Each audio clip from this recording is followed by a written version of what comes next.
The Committee on Juvenile Justice and Family Issues will come to order. Clerk will call the roll. Chair Dutton. Here. Vice Chair Lujan. Here. Representative Cook. Representative Wilson. Here. Representative Lopez. Here. Representative Martinez Fisher. Here. Representative Smedley. Here. Representative Tallarico. Representative Wu. A quorum is present, members. Thank you all for being here. This is our first committee meeting where we'll hear several bills. And let me do a little housekeeping first. If you intend to testify on a bill, you have to register at the kiosk, which is right outside the door here. And you have to do that before you testify. And when you testify, what I'm going to ask you to do is, please, when you come up to the lectern, state your name, whom you represent, and your position on the bill. That's your name, who you represent, and your position on the bill. If you represent yourself and an entity, please tell us that, because that has to be in the record that way. So I'll ask you to do that so that we can proceed with this hearing. Members, I know several of you have other committee obligations, and so does the chair. And so if you see members leaving, it's not because they're not interested in your bill. It's because they have other commitments and they have to run, and they most of the time come back. The same is true for the chair. I also have to go and lay out a bill in the Judiciary Committee. And so with that, let me ask if any of the members have any comments or anything. Show Mr. Tallarico present. If not, if there's no comments or utterances from the committee, we'll go ahead and start. The chair at this time lays out House Bill 458 by Representative Craddock. And the chair lays out Senate Bill, is it Senate Bill 458? No, it's House Bill. Oh, it says, okay. I know she. Chair lays out House Bill 458 and recognizes the Honorable Speaker Craddock to explain the bill. Thank you very much, Mr. Chairman, members of the committee.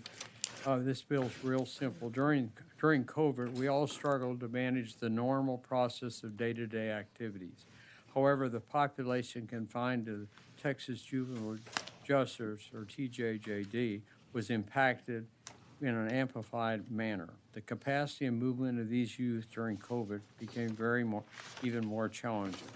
Unfortunately, this resulted in many youths waiting for months, sometimes even years, for intake to their Texas Juvenile Justice Department rehab program.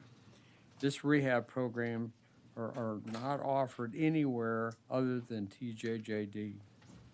Thus, a child sentenced to a 5-month program may not be able to start that program for 6 to 18 months. This delay does not reach the ultimate goal of sentencing, which is to rehab youth to return to their everyday lives. What this bill addresses is the problem of the delay returning to TJJD to intake any youth sentenced to their care within 30 days of the judge signing the disposition order. The hope is this statutory change works to get the services to these constituents in a timely manner and house them where they can be rehabbed appropriately. This needs to be done, and I don't want to hear the deal, well, we don't have the money, we don't have this. Look, if they don't have the money or whatever, then they need to come before the legislature and ask for additional money for these programs. These young people need to be rehabbed so they can move on and get back into their normal lives and become productive citizens, and that's what it's all about. All right, thank you, Speaker Craddock. Are there any questions of Speaker Craddock members about House Bill 458?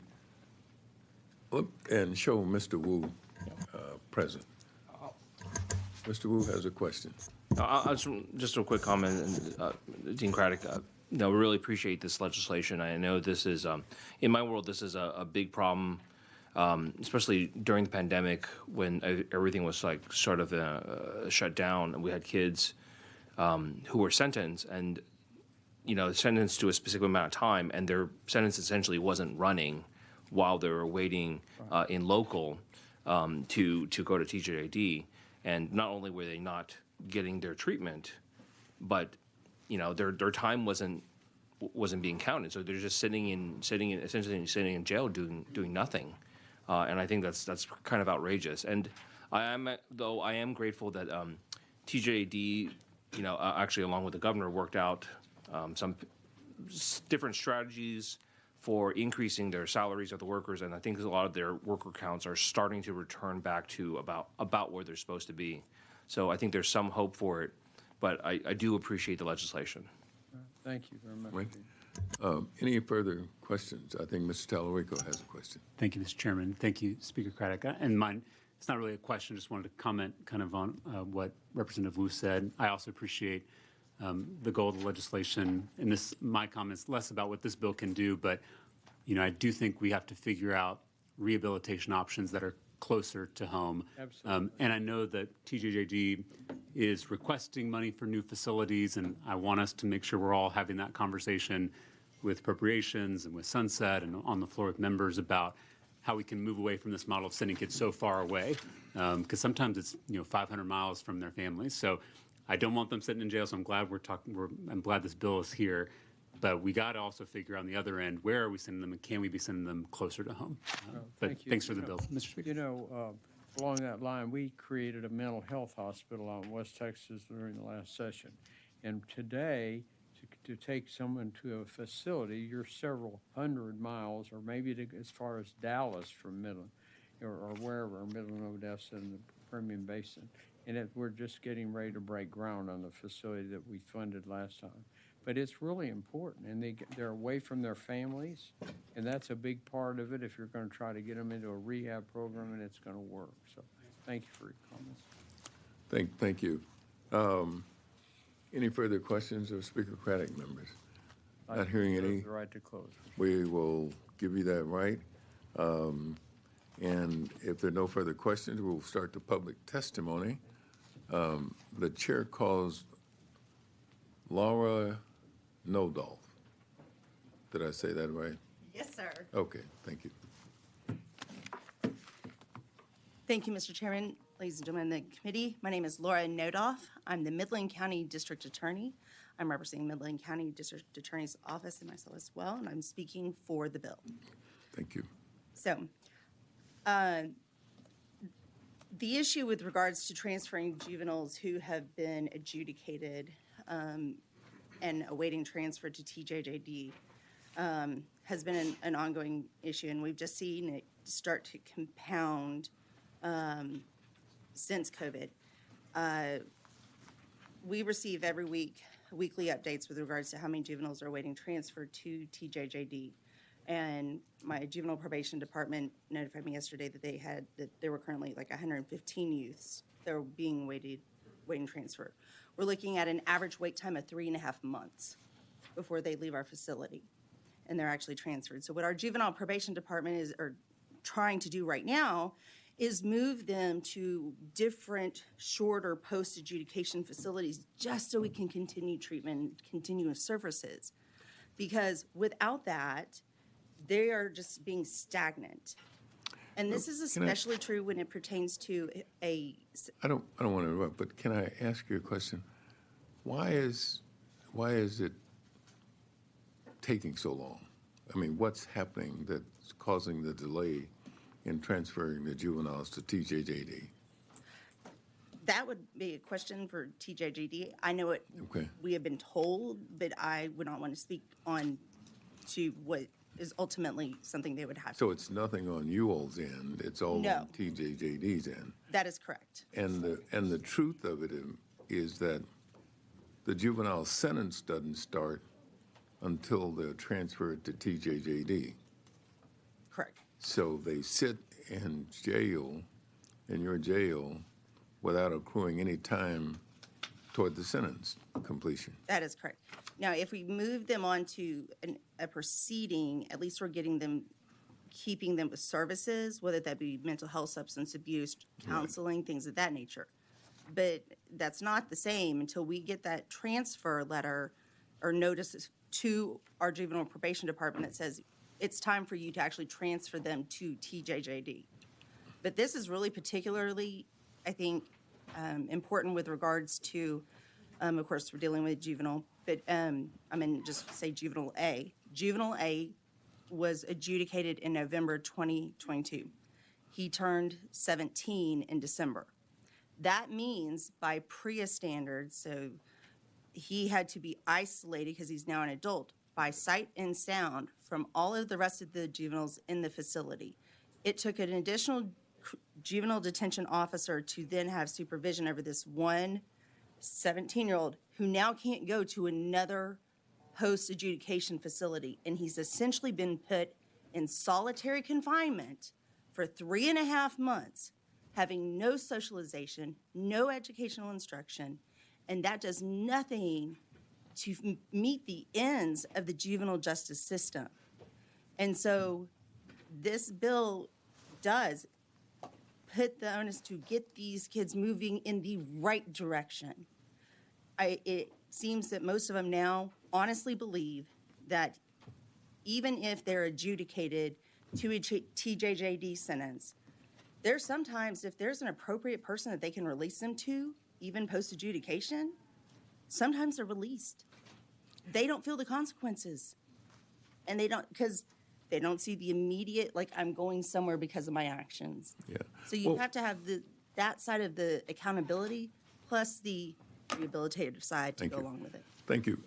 And what worries me about, the only thing that worries me about the bill is there's no consequences in it for not doing it, for failing to do it. I mean, so we're back where we are. If for some reason the county or TJJD didn't accept the juvenile within 30 days, what do you suppose the punishment ought to be? I mean, what should the consequences be? Respectfully, Chairman Dutton, I believe that it should then be incumbent upon the state to reimburse the counties for the expenses of continuing to detain them, and they should start their credit in one way, shape, form, or another. But the problem is, I think if we do that, that's going to be okay, we'll just transfer money down to the counties and let this just be all post-adjudication on the county side. Well, that's... If that's what they want to do, I'm sorry, I interrupted you, Chairman. No, that's okay. I was thinking about what you said, and sure, if you required them to pay, the state to pay the counties, that might not relieve the problem either. That might encourage you to have a larger problem as a consequence. And still, the juvenile is the one who's suffering. Correct. I think, respectfully, Chairman Dutton, if that was something that it may be a really good study in the interim to be able to look at the creation, such as Midland County, Midland and Odessa are like an island out in the middle of nowhere. We're 5 hours from everything. But maybe looking at additional post-adjudication facilities that are closer to home. Because that's one of the things we're going to do. I mean, but I'm just trying to figure out some way to be of assistance to the juveniles who are being most affected in this case. Because, like I said, the longer they sit in the county's facility, that's the juvenile sitting there doing nothing, not getting the services they need, and nothing seems to be working in the juvenile's favor because he doesn't even start his sentence until he finally gets to TJJD. And let me ask you this, though. After post-adjudication, if you stay in the county, should a juvenile start getting credit? Well,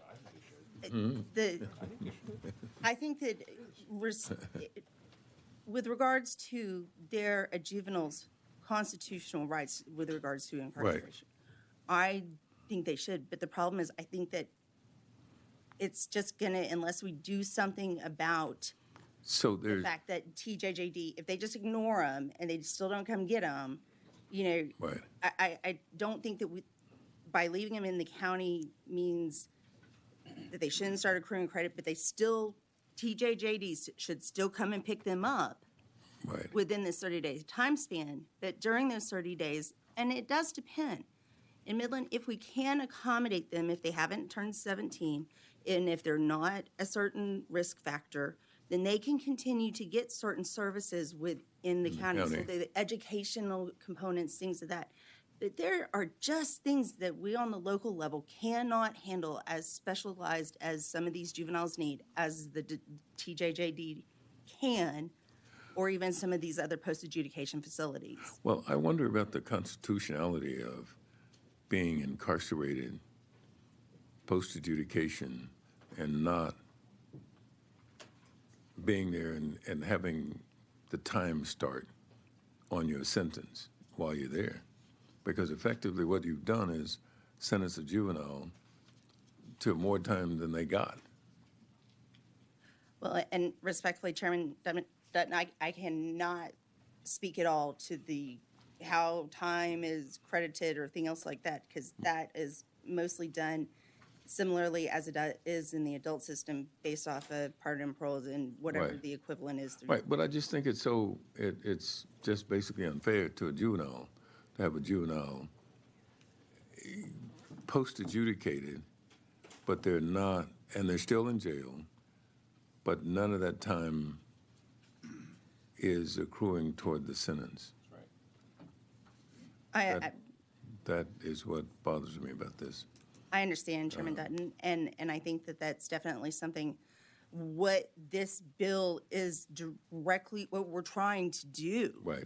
This is not just a issue about the local resources being, compromised in such a way that they're having to supervise these individuals separately. It's not just about trying to get them out of the county's custody and into TJJD. It is a greater, broader picture about how the juvenile justice system should work, and it should not work to the detriment of a juvenile. It should work to their favor towards the means of rehabilitation. Well, it seems like too often we hear that the system, the way it's designed, is always anti-juvenile because there's so many things in it that seem to negatively affect juveniles when in fact we should do a better job of it. I think Representative Wu has a question, and show Representative Cook present.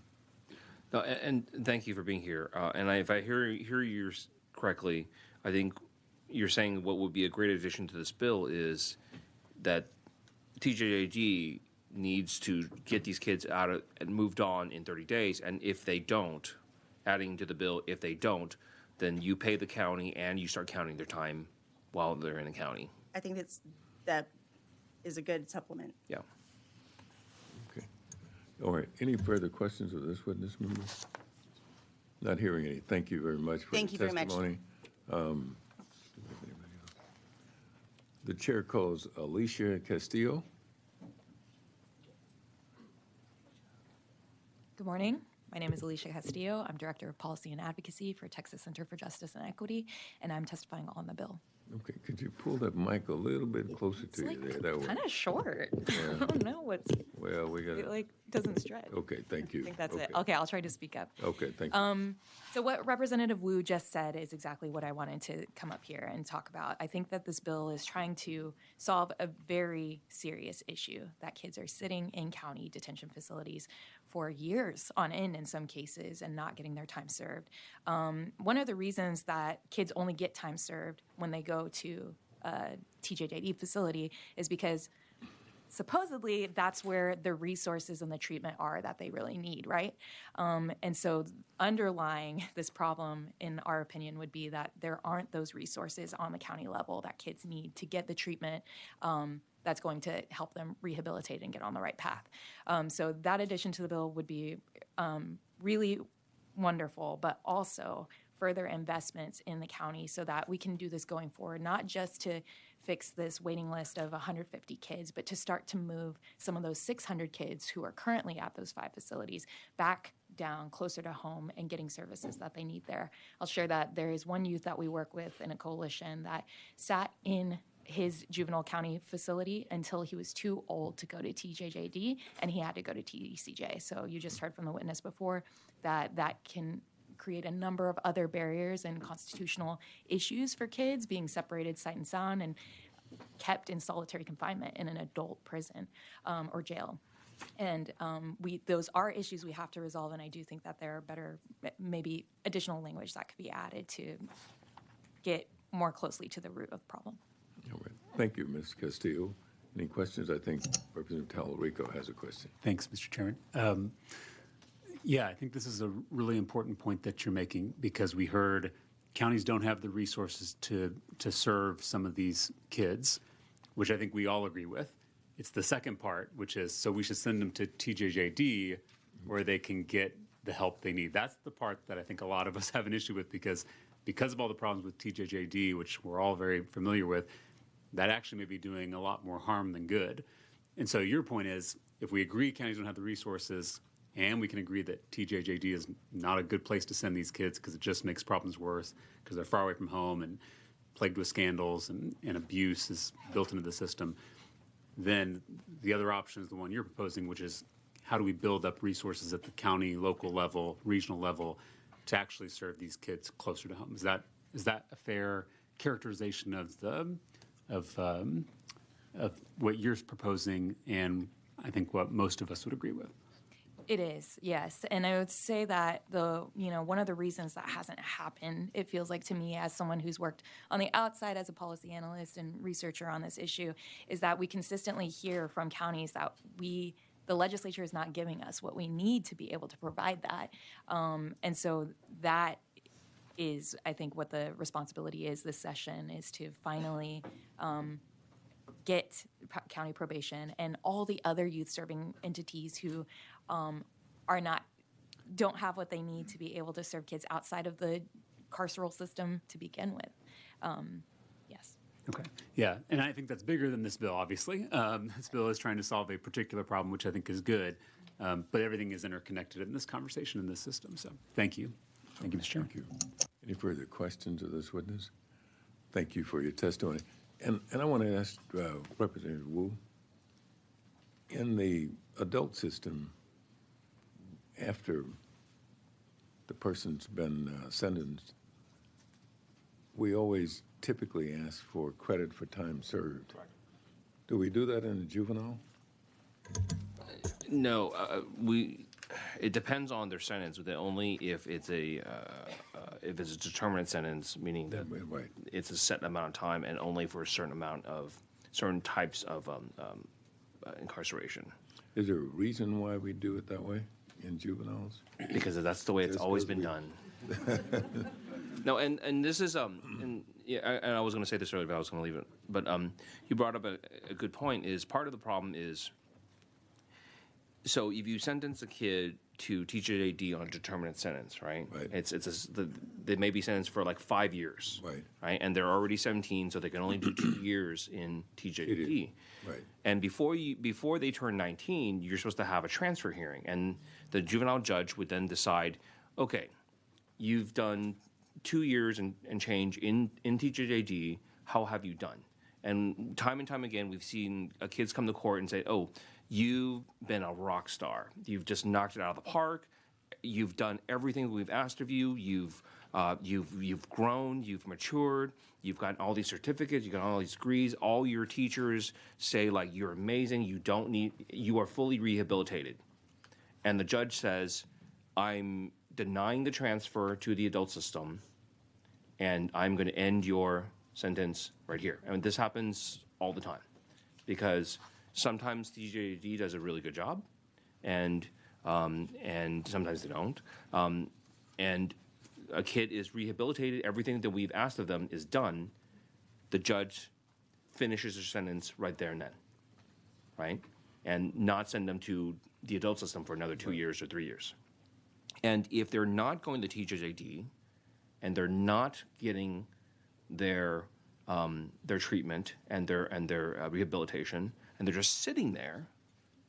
Then when they turn 19 while still waiting, or they go to TJD, only do like a few months in TJD and do transfer, what are they going to say? Like, I would have loved to have the opportunity to be rehabilitated, but I was sitting here. But I never got that chance. Right, I never got that chance, and I think that's like inherently unfair. Well, that's why I asked and raised the question about credit for time served. And maybe we ought to look at that, because that, to me, It's not just the problem is, unlike the adult system, the juvenile system, unlike the adult system, we're not just looking at the time. Right. We're actually looking at the program. Like, did you do the program? Did you go through rehabilitation? And if they don't, and just sitting there, even if they count the time, but they don't have the rehabilitation, you're still going to get transferred to the adult system. but I don't, excuse me, I don't think you should ever sit there and not get credit for it. Exactly. Even if you didn't get all of the things that the judge wanted you to get. But just to have you sit there, I mean, that's more offending to me in terms of all the constitutional protections that a person has. And so that's one of the things we'll take a look at. We have anybody else? That's the only, Chairman, do we have anybody from the agency? sorry, Do we have anybody from TGJD? is anybody from TJJD here? I think I saw somebody here. Yeah. Did they register? Okay. Hold on, we're gonna check. I think you registered for one of the bills, but we're gonna transfer you over with your permission to this bill also. Is that okay? Of course. All right, okay. Hold on just a minute, so we'll get it straight. Well, we'll give him credit for time served.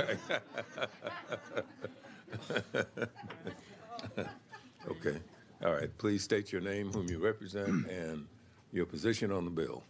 My name is Sean Grove. I'm the Chief of Staff for the Texas Juvenile Justice Department. I'm here as a resource on the bill and happy to answer any of your questions. All right, Chair recognizes Chair Martinez Fisher. Thank you, Mr. Chairman. Good afternoon. I'm just curious, a lot of the testimony was really focused on programs, resources, lack of resources, and just coming out of the appropriations process, were there any significant changes in the bill pattern for your agencies? Yes, there was. So what we see out of both HB1 and SB1 is the most significant investment into the juvenile justice system since the inception of Texas Juvenile Justice Department.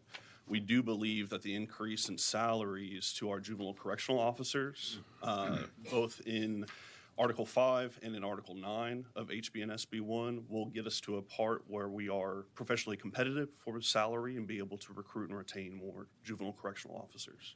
Okay, but the questions were more than just capacity of correction officers, or the ability to provide programs and treatment and professional services. And what happened with those areas in the budget? We also got appropriations for increased resources in our mental health and treatment, and also for increased resource and capacity building for the county probation departments as well. And so, like, listening to the testimony about, the wait times, and we're all familiar with it in our particular areas. I'm from Bexar County. And with these new dollars, I mean, show us how they go to work. How does it impact, the constituent that we just heard about that is just sitting there with no socialization, no program, being isolated? How does this change now? Well, primarily the ability to bring youth in safely is based off of our ability to have appropriate staffing numbers in our direct care staff. And so first, for youth to be able to be moved from a juvenile detention center who have been committed to TJJD, be able to move them safely into our facilities, that is the top priority for the youth who are on the wait list, is get them in to TJJD as quickly as we can, that is safely, so that they can engage in their rehabilitation programming and treatment services. And so to be able to bring those youth in, it is predicated on safe staffing levels. And so an increase to the salary that we're seeing out of both appropriations bills will get us to that level. Right now we have 509 available JCOs. Over the summer at our worst part, we had fewer than 360 available juvenile correctional officers. And so that's what we look at primarily on being able to bring the youth in safely, is we have to have the staff to be able to provide the supervision for those youth. And I worry about that, Mr. Chairman and committee, because I know, you look at our top, state law enforcement academy, or DPS. Everybody knows DPS. People want to be troopers and pays pretty good salary. We graduated 140 troopers in 1 year out of 2 cadet classes. That's not a lot of troopers, right? And so we're struggling to get people to actually go through the academy to be a state police officer. Are you sure that just having the money available for competitive salaries, is that going to fill your ranks? I'm worried that we end up appropriating money and then we don't fill the void because there's a lack of. We're not just seeing this in this space. We're seeing this in mental health. We have a brand new facility for mental health services in Kerrville, Texas, outside of San Antonio. It's empty because we can't staff it. And so I don't want to give the wrong impression that because we throw some money at some salaries that people are going to show up and we're going to provide the servicing. What's the plan B? Right. We know money's not going to solve everything. We know that the first step into getting the additional staff is an increase in salary, but we're also working on staff retention initiatives, employee surveys to be able to drill down on what specific issues might look like at each facility, what the culture issues are, so that we can provide those support and services for our staff. We implemented at the same time over July of 22, when we received the support from the governor's office and the legislature to increase starting salaries for our JCOs. We also implemented what we call the buddy system. So new JCOs are starting when they leave the academy, they hit the floor in pairs. And what we're seeing from those cohorts that are in that buddy system, that their likelihood to stay, the retention is lower, their likelihood to stay, their willingness to continue to engage on this very difficult job is higher than cohorts that weren't part of that buddy system. And walking the fine line, I think that it all depends on where you live, but maybe in some counties, perhaps there's a preference that there might be a better availability of treatment and services in areas, let's say larger urban counties. What's the discussion about how to properly, pay or reimburse or allocate resources, but not do it in a way where it becomes a sort of permanent dependency? It's, hey, we're in this situation. It's unfortunate. We know it's costing your county taxpayer money. We have money for services. Obviously, we're not using them. How does that work? So there's 3 things on that, Representative. First is we reimburse the counties who have to contract to place a youth in a detention center. So we reimburse those counties for the cost of that contract rate. Outside contract, but not inside a county facility. For the inside the county facilities, we've also requested supplemental appropriations to reimburse all counties who have been holding on to youth and providing services to the youth that are on the wait list pending admission to TJJD. How much money are we talking about? I can get the exact figures for the committee. I know that we are providing updates to LBB. Are you willing to get behind it as being the first thing you said about the massive expenditure of funds for juvenile justice? Would you put these areas in that same category, that this is a significant improvement financially for you? The request that we have in the supplemental would be the first time that we've been part of that supplemental process, and our request on behalf of the counties to get that reimbursement would be a massive investment from the legislature. And we're talking about SB 30, you mean the supplemental? That's correct, yes. Okay. But you'll get the amounts for the committee? Yes, we'll follow up today with the amounts. I know that it fluctuates based off of what our projections are, but we stay in good communication with the LBB on that. Right, and I think, I'm just share the sentiment of the committee. This is not easy, right? It takes a village, right, to make it work. But in some areas, there are local governments that are doing the job, not asking for anything. It's a lot harder. It'd be refreshing to be able to provide that money back so they can continue to provide services. At the same time, though, the true root of this problem is how to get you all off the ground to operate at full capacity. And I hope, the increased salaries and retention monies will allow you to deliver more services. But just looking at scale and how we're dealing with FTEs for the entire state, for agencies and places that, I would say are maybe on a little bit higher tier in terms of people's interest it's still a challenge with a 3% unemployment in this state. And so are we doing anything with, virtual services, T-chats, bringing professional services into these, and I'm not a practitioner, I don't want to be one. Maybe it is one-on-one, maybe it is that person-to-person, peer-to-peer. But are we availing ourselves of technology and best practices to provide a continuum of care that we can help more people without having to require, actual boots on the ground? We are in partnership with our counties. We do try to identify ways that we could bring in some of those virtual treatment options or those kind of discussions that you're alluding to, Representative. The burden on doing that is that even a virtual session with a therapist or psychologist or any other treatment still requires a direct care staff to be with that youth while they're engaging in that virtual treatment session. And so the staffing constraints that the counties are under, because the counties are facing a staffing crisis of their own in their detention centers and their post-adjudication facilities, it's not a solution to the staffing problem. I will also add that in services and treatment and programming for youth that are on the wait list, we partner with our county juvenile probation departments, and in a couple areas, and we can follow up with the committee and get y'all more information on this. We've developed pilot programs where the counties are providing a level of treatment and service that we also have in our state secure facilities, so that youth who are on their wait list, I know Denton County is one of these pilot programs, can start engaging in some of those treatment prior to their coming to TJJD,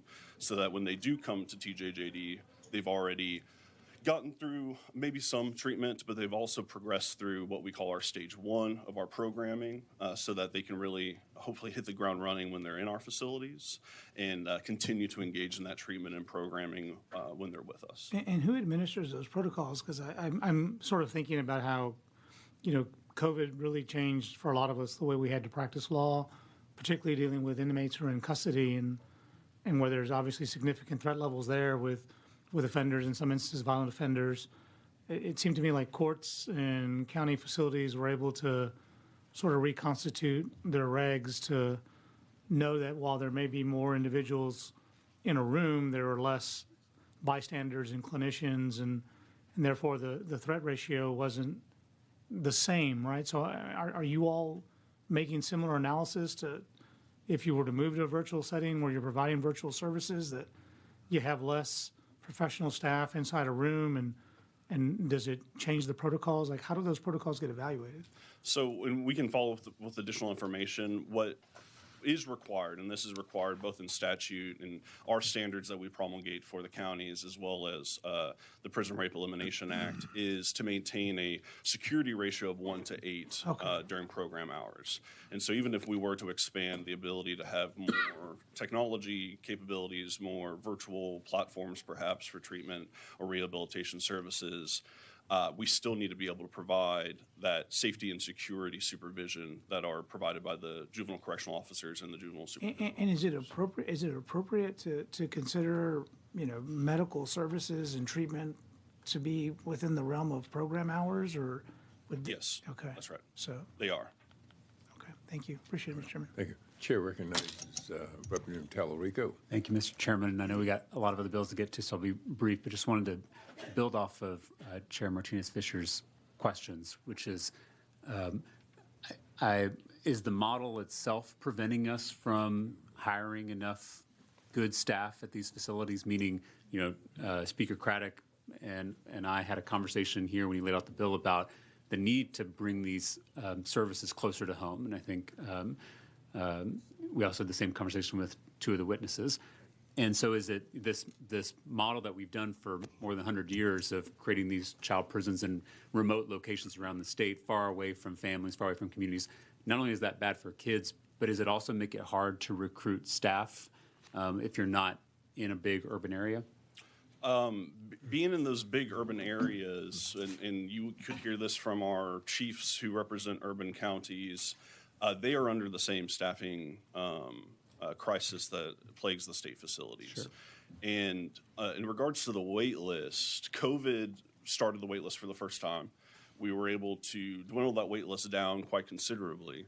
But the wait list that we have currently is due to the Great Resignation, and that is directly tied to our ability to pay staff at a rate that is commensurate with the job. Yes, duties. and I'm glad that we're putting in money for staff salary increases. I think we got to do that for all state employees, but I'm certainly happy we're doing it for these jobs that are difficult and hard to do and necessary to do. I guess just my question is it easy to recruit, and it's hard to recruit folks anywhere, even in public schools, but is it easier to recruit in Houston or San Antonio or Austin compared to Giddings? That's I guess the question I'm asking. Is a layer on top of what's already a difficult thing to recruit for? While there's more people in those urban areas, it still comes down to whether the wage is competitive and whether the wage provides an incentive for people to join this incredibly hard profession. And Right. so whether it's easier to recruit in Austin or Giddings is difficult to answer because the starting salary for our JCOs is $41,000. All else being equal, you think it's easier to recruit in Austin versus Giddings? It really would depend on the salary for those positions that you're recruiting for. Okay. Is it easier to get specialists in an urban area compared to a small town? Very likely there's more specialists in those urban areas, but we do know that, and I don't want to make up the No, that's figure. fair. We can provide it, but there is what we see, and this plagues us, it plagues the juvenile probation departments, our peers at DFPS and HHSC, is this lack of those community resources. So in our LAR and in partnership with the counties, Yep. we've requested what they can build out over the next biennium Yep. on resources. And like I said, I love the money for new salaries, love the money to build up county resources. My concern is the money for new facilities. If we're kind of all talking about this model being inherently flawed, that's my only concern. But I'm glad you're here, Sean, to answer these questions. Thank you, Mr. Chairman. All right, thank you. At any one time, how many juveniles are waiting to get into TJJD? Right now, we have 115 youth on the wait list. 115? And how long have they been on the wait list? The average wait time is 100 days. 100 days? Yes. It was worse. That's We, in the summer, 165 youth were on the wait list, and we can get that average wait time. I don't have it off the and top of my head. and do you all see that as a crisis? Absolutely, absolutely. Okay, well, let me go to the next question then. What are y'all doing about it? Two parts. One is continue to engage and work with our incredible partners in the county probation departments on identifying ways within their resources and their departments and their facilities that we can continue to build out programming for those youth that are on the wait list. And second is, Is that helping? yes. Okay. yes. All right, And I'm sorry. the second part to that, Mr. Chairman, is we want to move youth into the Texas Juvenile Justice Department, into our facility so that they can engage in their treatment as quickly as we can do that safely. And so our ability to bring youth in and the amount of youth that are on the wait list is directly tied to how much staff we have available to safely supervise these youth. And so the more efforts that we have on recruiting and retention, and we're happy to provide a briefing to the committee on those efforts that we've started to implement over the past year, are helping our recruitment numbers. We have more youth, staff available today than we did over the summer, and as that number increases, we'll be able to bring more youth in safely. Okay. Well, members, we've spent a good bit of time on this because that's important to the process, and I think we need to probably have a session with you all to kind of talk about where we are and where we need to get to and how we're going to get there, because we need to do something to improve the wait time and the number of juveniles on that list, because that's, unfortunately, that's the person who benefits least from that is the juvenile, and that's who we're trying to rehabilitate. And but we've got them in a situation where they got to spend 100 days and they're kind of in purgatory almost, because they're not getting credit for the time served. They're not getting the services they need. That to me is a crisis, even if it was just one juvenile. But to have more than 100, that's a crisis. So anyway, Any further questions of this witness, members? Thank you, and we'll be back in touch. Thank you, Mr. Okay, Chairman. thank you. Is there anyone else here who would like to testify for, on, or against House Bill 458? Not hearing any, the chair recognizes Speaker Craddock to close. Mr. Speaker, members, obviously we've got a problem. And it's not just a problem that, as I maybe envisioned, that obviously you have more people in this committee that know more than I do about it. And I would have said, we're glad to do anything we can to help. But I think that your committee ought to take this on as a project to make sure we're not just throwing good money after bad just because we're putting more money out there. What are we doing? Are we going to solve the problem? Are we going to figure out how to give them some credit of time if they're going to be sitting there? Are we going to figure out what to do with the counties? How are we going to fix this? And I'm certainly be glad to do anything I can do to help. I think one thing we need to make sure is done is we need to make sure that we give this money out and they have these programs, quote unquote, they're going to do. We need to see that there's a follow-up program report to this legislature, because I've been here many years, as have you, Harold. Right. And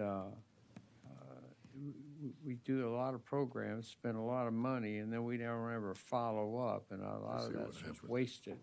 And I think this is happening on the youth and the younger people, and that's our future. So that's well, why thank I you for the appreciate bill. your support on it. Thank you for the bill. I think you can sense that this committee is looking favorably at this, and I think all we need to do is kind of talk about how to put the teeth into this so that we know it works. Right.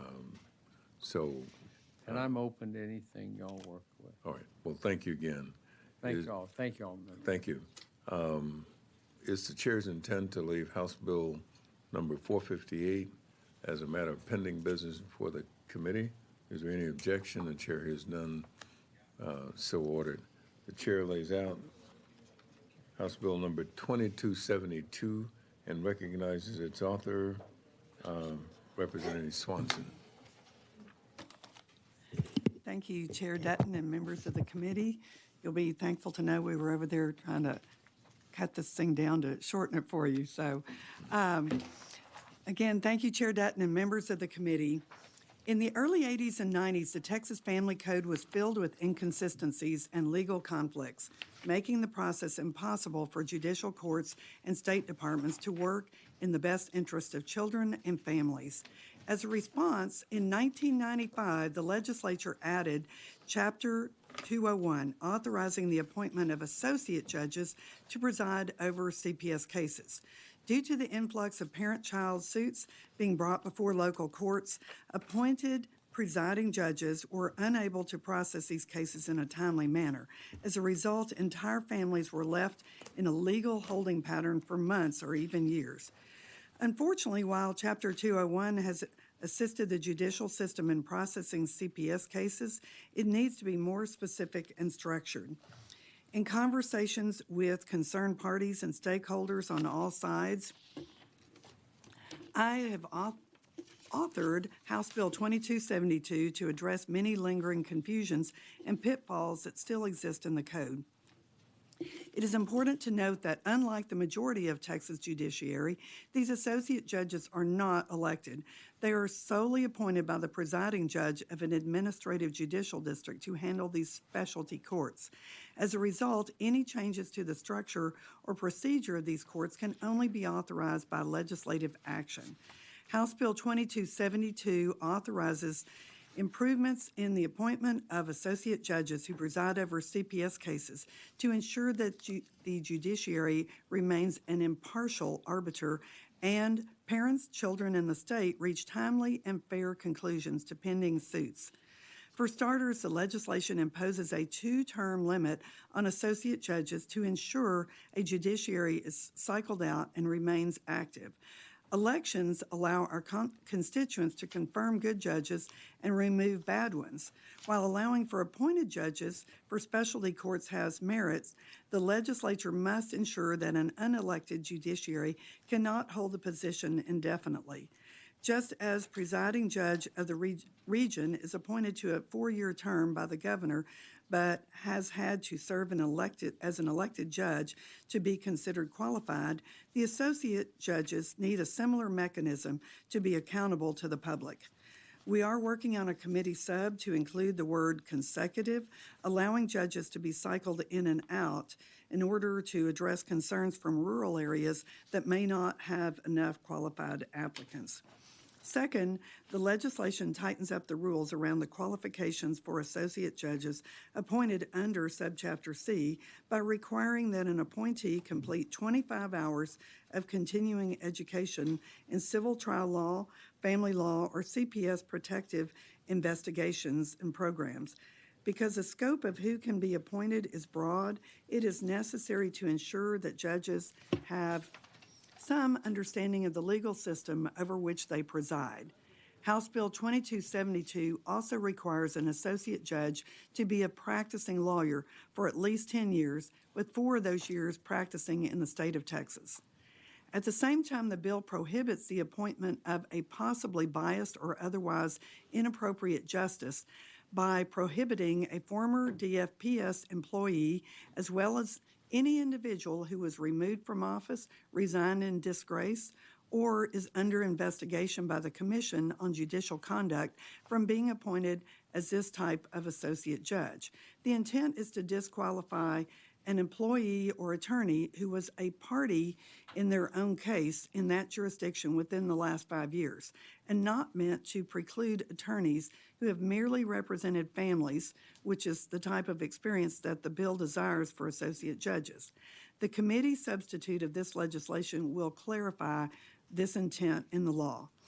Third, the legislation cracks down on conflicts of interest by requiring associate judges to recuse themselves on pending cases in which they may have a personal interest. While this may seem obvious and is already a requirement in judicial codes of ethics, its re-emphasis in this section of the Texas Family Code is a reminder of how conflicts of interest erode public confidence and trust in the family courts. And so it is imperative that it be codified in this section that is updating requirements for associate judges. Fourth, HB 2272 creates a mechanism by which an individual can file a formal complaint against an associate judge with either the presiding judge or the Commission on Judicial Conduct. Under the current code, it is difficult to understand how to report a biased, inappropriate, or discriminatory associate judge. In many cases, a presiding judge may have no information about the problems an associate judge has that he has appointed. Additionally, families with a case are often too afraid to file a complaint because of how it may affect their proceeding. And even if they do, it takes a very long time for that complaint to be reviewed, but their case goes on right there with that same associate judge. Thus, we need to protect families from as many conflicts as possible up front, since these cases have far-reaching effects on the entire family. Currently, due to the confusing nature of the complaint process, families may be unsure where to send a complaint and if the associate judge would have control over it. Now, complaints can be sent directly to an individual, from an individual to the judicial authority that is over the associate judge. Lastly, the legislation ensures that the state represents the state in all legal proceedings by prohibiting the state agencies from contracting private lawyers to serve as department prosecutors. Section 4 of the legislation codifies the requirement that during these suits and proceedings, the Department of Family Services must use the appropriate jurisdictional state prosecutor to handle CPS cases. The committee substitute will address concerns from county and district attorneys by returning the supplemental authority to the Attorney General as it was originally intended to be under law. Chair Dutton and members of the committee, House Bill 2272 is a necessary addition to the process of appointing associate judges for child protective courts to address ongoing concerns and complaints by both families and lawyers alike. Still, just like in the 90s and 2000s when previous changes were made, these changes are necessary to ensure there is an effective, impartial judiciary that balances parental rights and the duties of the state to protect children.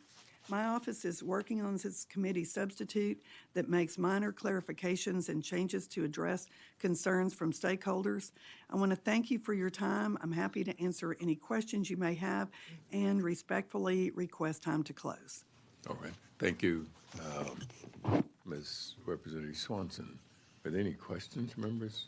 I think Representative Wu has a question. Thank you, Mr. Chairman. I'm looking through the bill, and I'm just trying to figure out why on some of the qualifications for to be an associate judge is actually higher than you would put their qualifications higher than a regular judge. Well, thank you. That has been considered. That's an excellent question. Part of the problem is that these are appointed, and the members of the public have no control over who these judges are, whereas the elected judges can be thrown out by the electorate. So we felt like we needed to make sure that we are getting truly qualified and unbiased associate judges. It's so important because they have such total control over the lives of our families and our children.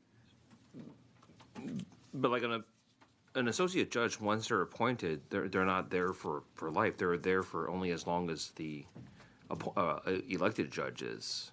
So, like, if you throw out if the public decides to throw out an elected judge, the associate judge goes with them.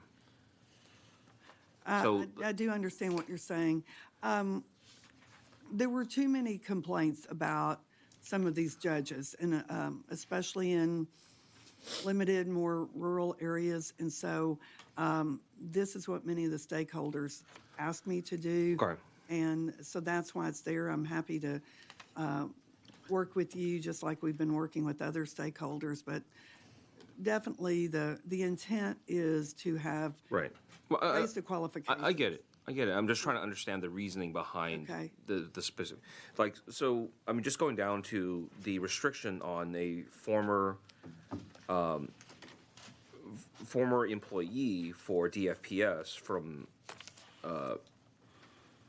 being an associate judge in the future. For 5 years. For 5 years. We will be Right. making sure that's fair. That But when I have that reciprocal on the other side, it's like if you were a defense attorney for DFPS cases, you block them too. Why just one side, not both? I appreciate that. There were a lot of complaints about that they would be then handling cases that they had been working on the CPS side, and That's what I mean. That would be needed true for the time attorneys as well. to make those, make sure that those cases had moved on out. And basically, we weren't getting complaints about people coming in, lawyers such as yourself who had been working on the other side, that as long as you personally had not had a case against you for abuse or neglect of your own children, which I'm sure would never happen, there would be no limits, because you would be the type of person we would be looking for and finding qualified for an associate judge spot.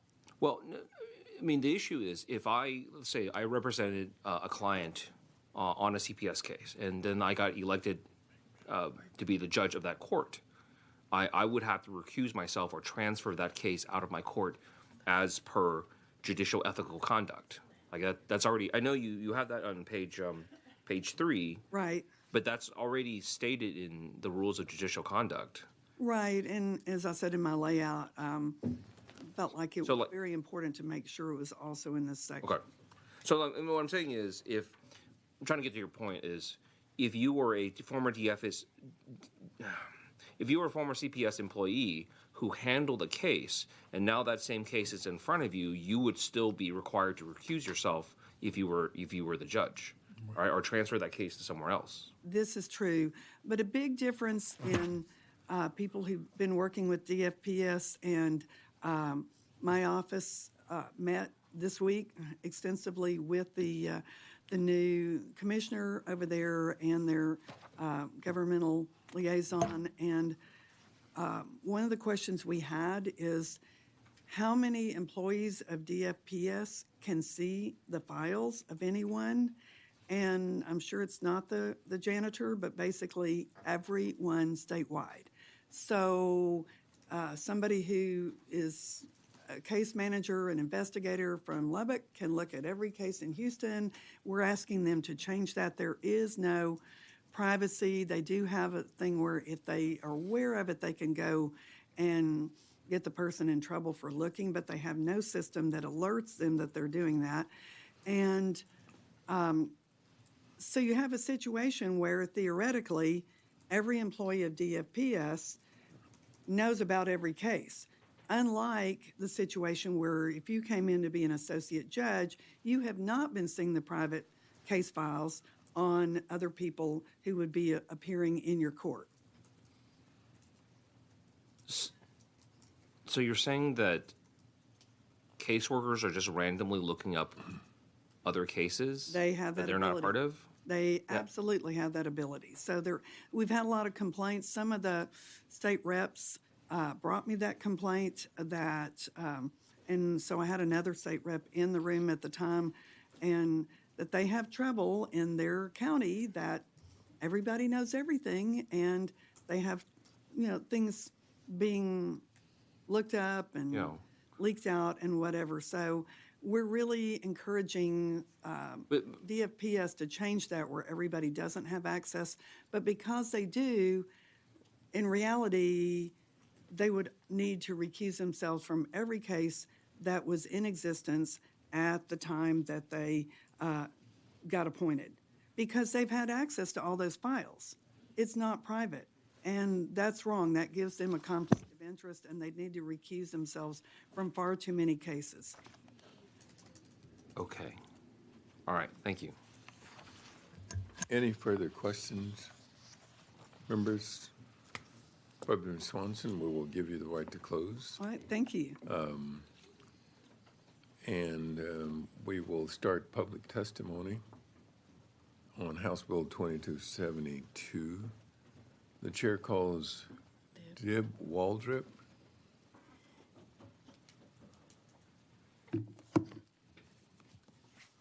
Good afternoon. My name is Dib Waldrip. I'm the presiding judge of the 3rd Administrative Judicial Region and the 433rd Judicial District Court in Comal County. Chairman Dutton, Vice Chair Lujan, and members, the Texas Family Code, Chapter 201, Subchapter C, was created to ensure that child welfare cases... Hold on now. Yes. Tell us your position on the bill. Testifying on the bill. On the bill, okay. And I appreciate the opportunity to speak with Representative Swanson's staff this morning. I haven't had the opportunity to speak with her. I do understand that there's a substitute proposed and coming. But originally 201 was there for the complex field of child welfare litigation and law. However, as written, the long-term effect is the consensus of the presiding judges of Section 2, HB 2272 will detract from that laudable goal by expressly prohibiting associate judge candidates from having recent experience in the necessary practice in child protective court arena within the last 5 years prior to applying. Thus, the Texas Board of Legal Specialization experts with recent and relevant experience in the field of child welfare law would not be able to apply unless they'd allowed their certification in that specialization to lapse. Yet, in order to apply, associate judge candidates would be required by HB 2272, again, currently as written, to have 10 years experience as an attorney, which is more than the 8 years required of a district judge under our Constitution. And as a result, a 10-year attorney experienced in any other field of law without ever having practiced in the child protective arena would qualify as an associate judge candidate. But a board-certified child welfare law specialist need not and could not apply if they've been handling these cases. Again, as written, it appears to me as if you've represented the department, a party, or a child. And that just creates grave concerns of the presiding judges who are appointing these judges, and that we're going to end up with a revolving door of lesser and lesser and lesser potentially qualified attorneys that are going to be willing to apply for this job. Other requirements within the bill also create a hindrance to attracting qualified applicants, such as term limitations. Associate judges would be limited, as written, to serving 2 4-year terms, which would also prevent them as state employees from investing in the Texas retirement system unless they otherwise went and got credit somewhere. Additionally, HB 2272 includes other provisions that y'all have already talked about regarding conflicts of interest and that are otherwise already prohibited by Texas Rule of Civil Procedure 18B. As well, the bill would also add competing processes to the current disciplinary regimen that's in place, governed by the State Commission of Judicial Conduct. And the court administration is the one that maintains and operates, manages all of these associate judges, and we do have a rigorous annual evaluation procedure on each of the judges, and there are 30 CPC judges currently, and we would currently, under the way the law is written, or the bill is written, would lose half of those people upon enactment of the legislation. So that experience is going to go out the window, regardless of the quality of those judges. All right, thank you, Judge. Thank you. Thank you for being here. Okay. Are there any questions of Judge Mulder? Chair recognizes Representative Wu. Thank you. Thank you, Judge, for being here. Do you have associate judges? Yes, 11 total. I'd have to check and see which are AG and which are CPC. Right. And when you look for associate judges, is experience the only thing you look at? No, not necessarily the experience. I mean, it's going to be the quality of the attorney. And so there's a blend and there's a balance. So one of the things, I mean, would the temperament of a person be a consideration for an associate judge, right? Got to have a judicial temperament. Right. So just because somebody meets the base qualifications doesn't mean they're necessarily going to be a good associate judge. Correct. Like if somebody is, let's say, in the criminal world, like either really, really pro prosecution or really, really pro defense, that would not make a really good judge, right? Absolutely. You want somebody who's sort of in the middle, someone who's fair, and someone who is respectful to the parties involved, and you, right? Yes, sir. And have you ever gotten complaints from from people about your associate judges? Yes, we have, and we address them in the annual evaluation procedure, and we've determined, if necessary, to put in some corrective action. Yeah, and if you wanted to fire them, you can fire them. Yes, annually. I mean, at any time. They work and so, at the will of the judge. Because, I mean, rightfully speaking, if they do bad, it makes you look bad. Sure. And if you look bad, you could possibly not get reelected. Correct. Right? So you have an incentive to keep an eye on what the associate judges are doing, whether they're moving cases fast enough, or whether they're being disrespectful to people, whether they're being one-sided, right? Or whether they're taking on cases that they have a conflict in. Absolutely. You watch those stuff very carefully. We do. Thank you. Go ahead. Any further questions, members? Not hearing any, Judge, again, thank you for being here. Thank you for your testimony. Thank you very much for the opportunity, and just, again, it's in the consensus of the presiding judges, the 11 presiding judges around the state, that would certainly work on this to make it a good bill. So. Thank you again, Judge. Chair calls Robert Keppel.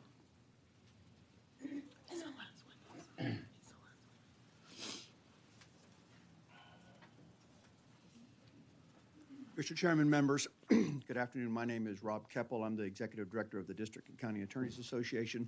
Here's a resource on the bill. My comments are directed only to the last section of the bill regarding representation of DFPS, and I want to thank the sponsor, Representative Swanson, for working with us to clean up that language. The proposal was that the default representative would be the district attorney. County attorneys generally do this work, but there can be a conflict in terms of the representation or resources that means someone else has to step in. District attorneys sometimes can, and they're allowed to under the statute, and some do, but they're not always the best person, especially in very rural Texas, when I have one prosecutor, for instance, who has 12,000 square miles to cover in 5 counties, and there's no way she would be able to really effectively represent. So we've worked with the sponsor to roll the language back so that there will be safeguards in place so the Attorney General or others can jump back in if they need to accomplish that representation. So I just wanted to thank the sponsor for that. I think that it makes sure that the representation will be there when it's necessary. Be happy to answer any questions. Chair recognizes Representative Wu. Just real quick question while we have you here. Are there any restrictions on former prosecutors from taking office as associate judges? No, sir. Okay. Thank you. Any further questions, members of Mr. Keppel? Not hearing any. Thank you, Mr. Keppel, Thanks, for sir. being here. Thank you. That's the last witness we have affirmations from. Is there anyone else here who would like to testify on, for, or against? Oh. House Bill 2272. Not hearing any. Chair recognizes Representative Swanson to close. Thank you, Chair Dutton and members of the committee, and appreciate the excellent questions and thoughtfulness of Representative Wu. As we mentioned, we've already been actively working with anyone who expressed interest or concern on the bill to get it to the point that different stakeholders will be happy with it and would be happy to work with you or your office, Representative Wu. So again, I think this has some very important points to it, and appreciate any help, any input from anyone, and would like to see us get this over the finish line this session. All right, thank you. It's the chair's intent to leave House Bill 2272 as a matter of pending business before the committee without objection. Chair hears none, so ordered. Thank you. Thank you. Chair at this time lays out House Bill 422 and recognizes its author, Mr. Van Diva. Thank you, Mr. Chairman. House Bill 422 came to me from a judge in my district and actually came out of the COVID era. In rural Texas, it's not unusual to have a significant distance between juvenile detention center and the court. Matter of fact, we have some situations where a juvenile might travel a couple of hours to come for a 10-minute proceeding. And during the COVID era, year or so, they were doing these virtually, and recognized the benefits of that. And so what this bill does, it just allows us that option again. The benefits, it allows counties to operate more efficiently. It provides juveniles better access to the process. Let me stop you for a minute, Mr. Van Diva. There is a committee substitute. The chair at this time lays out the committee substitute to House Bill 422 and ask the author to explain it. Thank you, Mr. Chairman. Thank you for that catch. It reduces the expense of transporting juveniles. It addresses safety concerns in transporting juveniles. So it basically proposes to amend the family code to allow judges the option of remote proceedings. The Office of Court Administration will be providing assistance and guidance, and the judge must submit a plan regarding court protocols for handling physical evidence and requiring unobstructed views of the participants. And with that, I'll be happy to answer questions, but I've pretty well given you my entire scope of legal knowledge. But I'll be happy to try to answer anything you might have. All right, thank you, Mr. Van Diva. Any questions of Mr. Van Diva, members? I assume this is a positive fiscal note. We have not received it, but I would assume so, yes. Because now you wouldn't have the travel involved. That's right. And the cost of video would be a whole lot cheaper than personal appearances. That's right. Okay. We'll give you the right to close. Thank you. We'll start the public testimony now. Chair calls Tina Lincoln. Oh.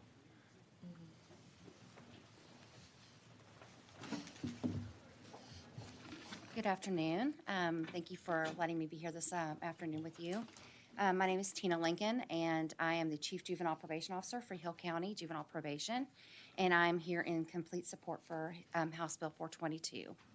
I'm a proud 25-year juvenile justice professional. I've worked in the juvenile probation field for that long, and I'm incredibly proud to be here amongst many of my colleagues today. As a small rural county, I fully support the continued use of remote hearings in juvenile cases. Hill County does not have a detention facility, so we are at the mercy of those facilities that we contract with to approve our juveniles to be detained. Due to the current detention crisis, we've had to detain youth as far as 5 hours away, and that's just one way. The safety of the staff and, of course, the juvenile is of primary concern when transporting, especially distances that are going to require us to have restroom breaks and or food breaks. And a lot of times we have to just be aware that some of those juveniles are very volatile because of the circumstances that they're currently in. In a transportation survey that was completed by TJJD in 2019, it stated that 53% of juvenile probation departments transport juveniles to and from facilities. I just want to highlight that number again. 53% of people like myself transport youth to and from facilities. Only 30% of those are conducted by local sheriff's departments. And so the remainder, of course, of that 17% are conducted mutually. I want to highlight, especially for some of those smaller counties, even smaller than myself, that 6% of counties actually transport in their own personal vehicles. So I just really wanted to highlight that for you guys. For those counties that do transport, some of those vehicles are not outfitted appropriately to securely transport a juvenile to and from a facility. I'm very blessed that my units are outfitted appropriately to securely transport. Just to highlight, in our counties, the initial arrest is always the responsibility of the arresting off agency to do the transport. But thereafter, that does fall upon juvenile probation officers, much like myself. I may be a chief, but I transport just like anybody else does.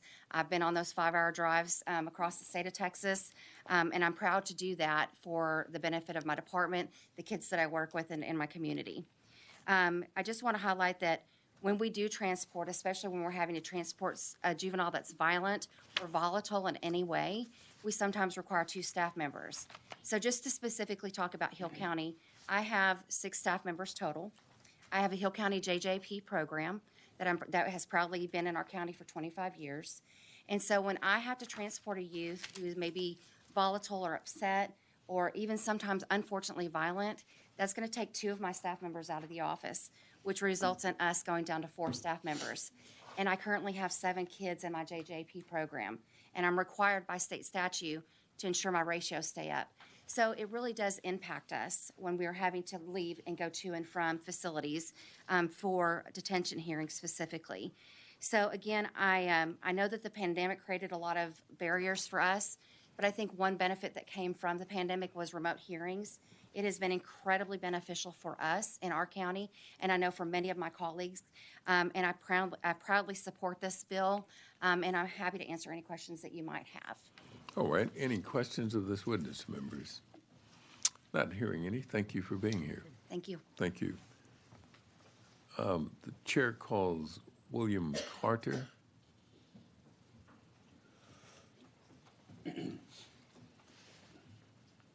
Hello, Mr. Chairman and committee. My name is William Carter. I'm the Chief Juvenile Probation Officer in Lubbock County. We do have a detention center, but let me tell you the benefit of the remote hearings to us and to the counties who bring kids to us. I have kids that are 7, 8 hours away from us.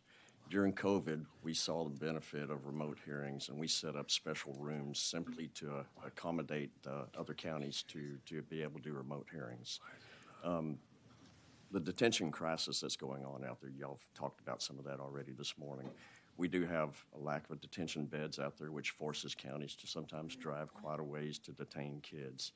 I won't expound on what Chief Lincoln said, but just as a reminder, there's 254 counties in Texas, 164 probation departments. There's only 45 detention centers in the state of Texas. And currently available, there's only 2,200 detention beds. So sometimes, in the essence of public safety, a county has to transport a kid a long way away. And if they were having to do detention hearings back and forth, public safety could be at risk. So I wholeheartedly support this bill and hope to get it passed through. All right, thank you. Any downside to the juvenile? Actually, as I testified last session before this committee, I think Representative Wu asked me a question. we actually see more engagement from the parent because they're able to be part of it instead of having to go to a detention center. It's sad to say a parent won't take off work to go to a detention hearing, but they will get on electronic device and participate. So we've seen the upside of it. So it will encourage parental participation. Yes, sir. Okay. I've paid attention to that since last session too, Representative Wu, and it's Good, thank you. Good. Representative Wu. No, and I wasn't going to say anything, but I think you brought it up.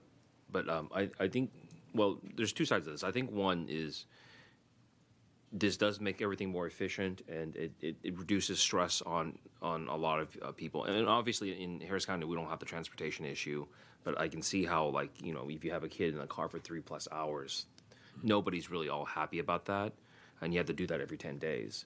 And my only thing is I want to make sure that that we don't do this for the kids, but then make the parents drive. I mean, meaning the kid can be on there by Zoom, but the parents are still required to show up in person, and they have to drive the 5 hours. And I want to make sure it's fair on both sides. You know, the one concern that people have brought to me about the impact of this on the negative side is that potentially, if a juvenile is not there in person, it's easier for a judge to dismiss them and say, oh, no, we'll just go ahead and detain you. And that a kid might have a better shot getting released if they were there in person. You know, I'm not necessarily sold on that one way or the other, but I think that's something that people are concerned about. I think through judicial discretion, the fairness is out there, whether the kids are in person or remote. The thing that I think is more maybe more foundational that I would be concerned about is making sure that the telecom resources that are available to the counties out there, and we have infrastructure, IT infrastructure bills going all through the legislature right now. There's money coming down in the budget to help support that, but you know, my concern is that the counties, I'm sure Lubbock is probably better set than other places, but like I'm afraid the other smaller counties don't have the resources to do this, and they don't have the infrastructure to do it. And it's because it's not just having a broadband connection. It's also having, like, you have the TV set up, you have the camera set up, you have the computer set up. People actually are trained to use it and all this other stuff. But I think this is a fantastic start. I have to say, watching the Zoom hearings from other counties, I haven't seen anybody have an issue with it. So their technology has kept up with it, and the COVID ARPA money, I believe, helped with some of that. Okay. Any other questions? You gave those wonderful stats during the interim. Can you give them one more time? I wasn't ready to write it down. So 254 counties, obviously. And right. 254 counties, 164 probation departments. There's 45 detention centers.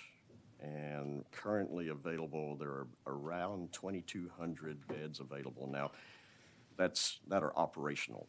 There's around 3,200 that are available, but operational due to staffing is around 2,200. And those are county beds, correct? Not counting what the state has? Correct. That's county beds. Okay. Thank you. Yes, sir. Representative Collier? Thank you. I'm so sorry. I just so interested in this. Just a quick question. Are the remote hearings, are they open to the public for these juvenile cases? Only if the judge allows it. So currently, they're not like adult cases. They're not on YouTube, where judges have to put it on YouTube. The adult system allows that, but juvenile doesn't because of confidentiality. So the judge can allow it, but can the person, I guess the offender, can they oppose it and say, don't put it on? Due to confidentiality, yes, ma'am, and I don't know the exact logistics of it. For Lubbock County, we've never had it open to the public. Okay. So I would assume that a judge could order it, but that would be with the defense attorney and the judge. Okay. And don't hold me to that, but I can find that answer. Oh, that's great. Thank you. Okay, any other questions? All right, Mr. Carter, thank you so much. Thank you. This time we'll call up Mark Bittner.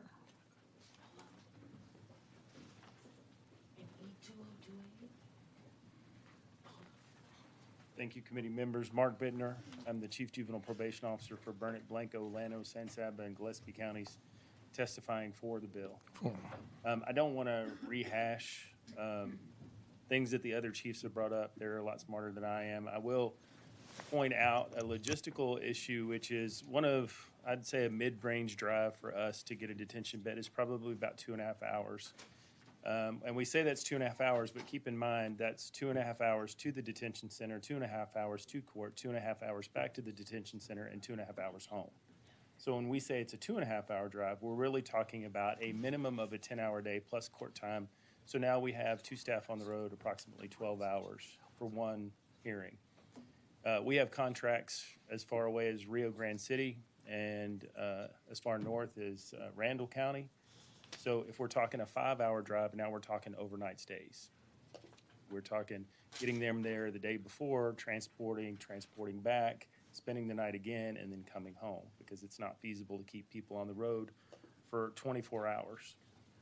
I will say that to Representative Wu's comment, I think most judges have a pretty good feel for who they are going to detain and who they are not, and the facts are the facts. I haven't noticed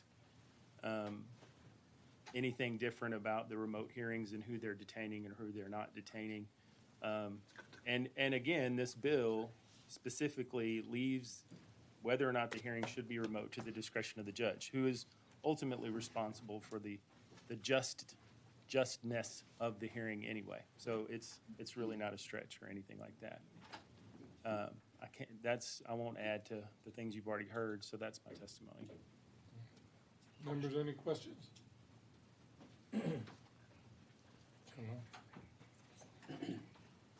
Okay. The chair will now recognize Lynette Dury.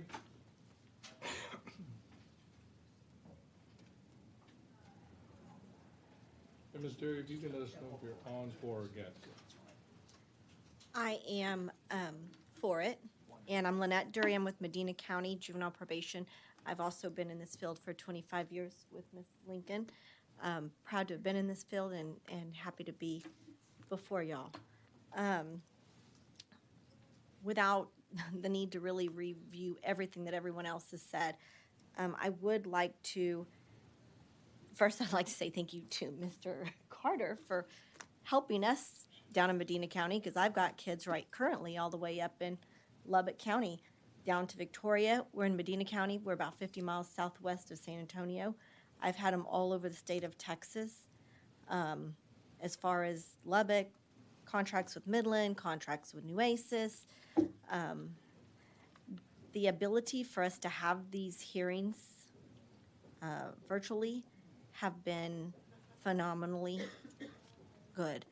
I can have officers, like everyone else has said, out for anywhere from, 4 to 14 hours, and that's just travel. That's not having to have them stay the night in a hotel, it costing more money for the county for gas, for food, for hotels, taking the officers away from their families.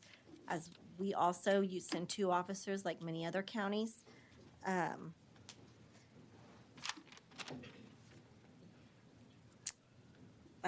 Along with when we transport them this far, the kids needing to stop to go to the bathroom, the safety of the officers of having to take them out of the vehicle. I have not seen as well, Mr. Wu, the judge keeping them because of distance. Matter of fact, I've seen the opposite. If he feels like it's time that they need to go, he has no problem letting them be released, which is a very good thing. If y'all have any questions, I'm very happy to answer them. All right, thank you. Members, do you have any questions? All right, thank you very much. Thank you very much. Appreciate it. Chair now calls Ms. Jones.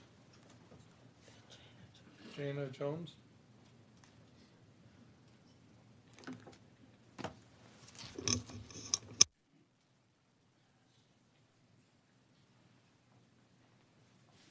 Good afternoon.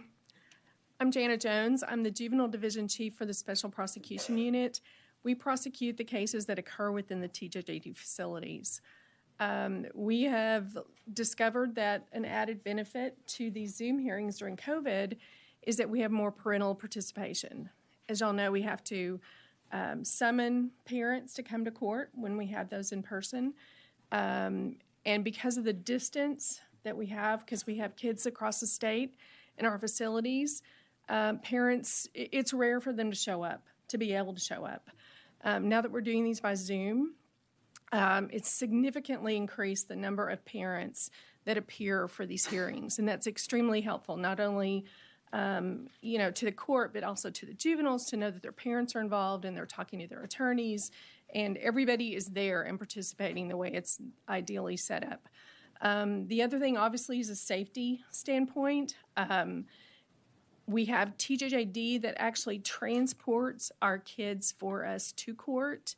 And even though they might be in the same county once we get to court, there's still that issue of these are all kids that have pending charges. So transporting them to court is always a safety concern. But in particular, some of these kids get moved to a different facility for treatment reasons, for discipline issues. And so then when we have to bring them to court and bring them across the state, that obviously is a security concern. So it has really been helpful in all of our courts. Ever since COVID, we've been doing this, and most of the courts have kept it up pursuant to the Supreme Court orders. And the judges that I've spoken with are hoping that we have something permanently in place to continue to do that. I'll be glad to answer any of your questions. Members, any questions? Thank you for your time.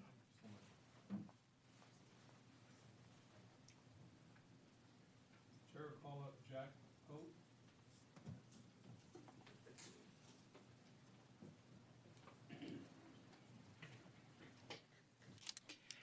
Good afternoon, Vice Chairman. I'm committee members. I'm Jack Choate. I'm the Executive Director of the Special Prosecution Unit. You just heard from the real brains in our office. Jana Jones is our juvenile chief. So we're just here as resources on this bill. I think, as everyone has said, it will certainly make it a lot safer for all involved, including the juvenile, be less disruptive to their rehabilitation, and I think it does an excellent job protecting the constitutional rights of the kids and the language of the bill. So unless there's any other questions, I'll sit down.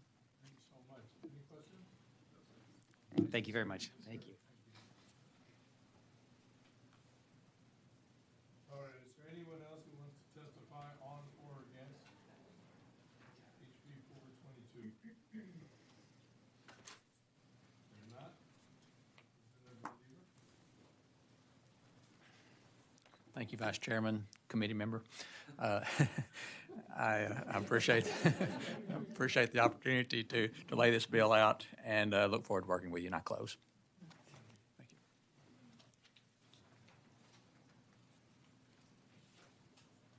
Okay. At this time, there's no objection. The bill will, the committee substitute is withdrawn. And if there's no objection, the bill will be let go. Any objection?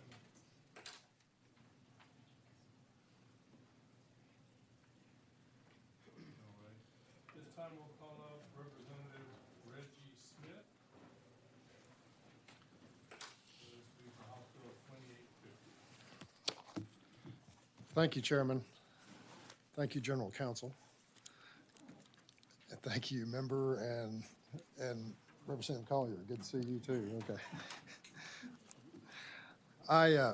Before I get started on 2850, I just want to say that the bill before you, Lord willing, is not anything, does not look like anything that you're going to actually consider. I'm going to get a committee substitute. I'm not happy at all with the language as we have it presented today. However, we've been in the process of working with stakeholders to try and get you a proper committee substitute. So I would just admonish you not to spend a whole lot of time looking at this particular bill draft as it is before you. But I want to kind of tell you what I'm doing. In 2020, Chairman, the Texas Supreme Court finalized policy changes made to the Texas Rules of Civil Procedure. These amendments align Texas rules more closely with federal disclosure guidelines. While these policies may work at the federal level, many of these changes have unintentionally placed new hardships and expenses on pro se litigants in particular, and attorneys and their clients in connection with family law cases here in Texas. While House Bill 2850 is still very much a work in progress, my main goal is simply to reverse several changes made to Rule 194 and Rule 195 of the TRCP. The way we were practicing law prior to these policy changes was both efficient and effective. Reinstating the previous rules will greatly benefit all litigants and attorneys, particularly in family law, across the state. At this time, I'm working on a committee substitute, as I've mentioned, and that language will make several revisions in an attempt to more closely match the language contained in Rule 194 and 195 prior to the 2020 changes. I've had conversations with several interested parties, many practicing attorneys, including the Child Support and Legal Services Divisions of the Attorney General's Office. They have expressed some concerns, but today I had an opportunity to meet with a representative from the AG's office. I think we're all on the same page about what we're trying to accomplish. So the fiscal note that you see attached to this bill, Lord willing, is not going to be the issue that we have, because I think because of the problems we have in the original construct of the draft that you have, I think that caused them to have a problem in their analysis, and we're going to get that reversed, and I think that will reverse the issue. But you may have an opportunity to hear from them today. I appreciate your consideration. Let me tell you just in simple English here what I'm trying to do. In connection with every type of family law case, divorce, SAPSR, modifications of SAPSR, child support enforcement, adoption, termination, child protective services issues, child support enforcement through the AG's office, I am trying to get us back to the way we did it in Rule 194 and 95 prior to these changes. On general civil litigation, other types of high-level litigation, maybe the federal rule works. This bill is going to be designed to just address family law situations. And let me tell you why. The typical family law situation does not have a $50,000 retainer with it. Okay? The typical family law case has if it has a retainer, it's a fairly minor amount. Okay? And what we had before, for those of you who are not lawyers, is on Rule 194, what we had a list of things that a party had to produce within 30 days of being asked about it.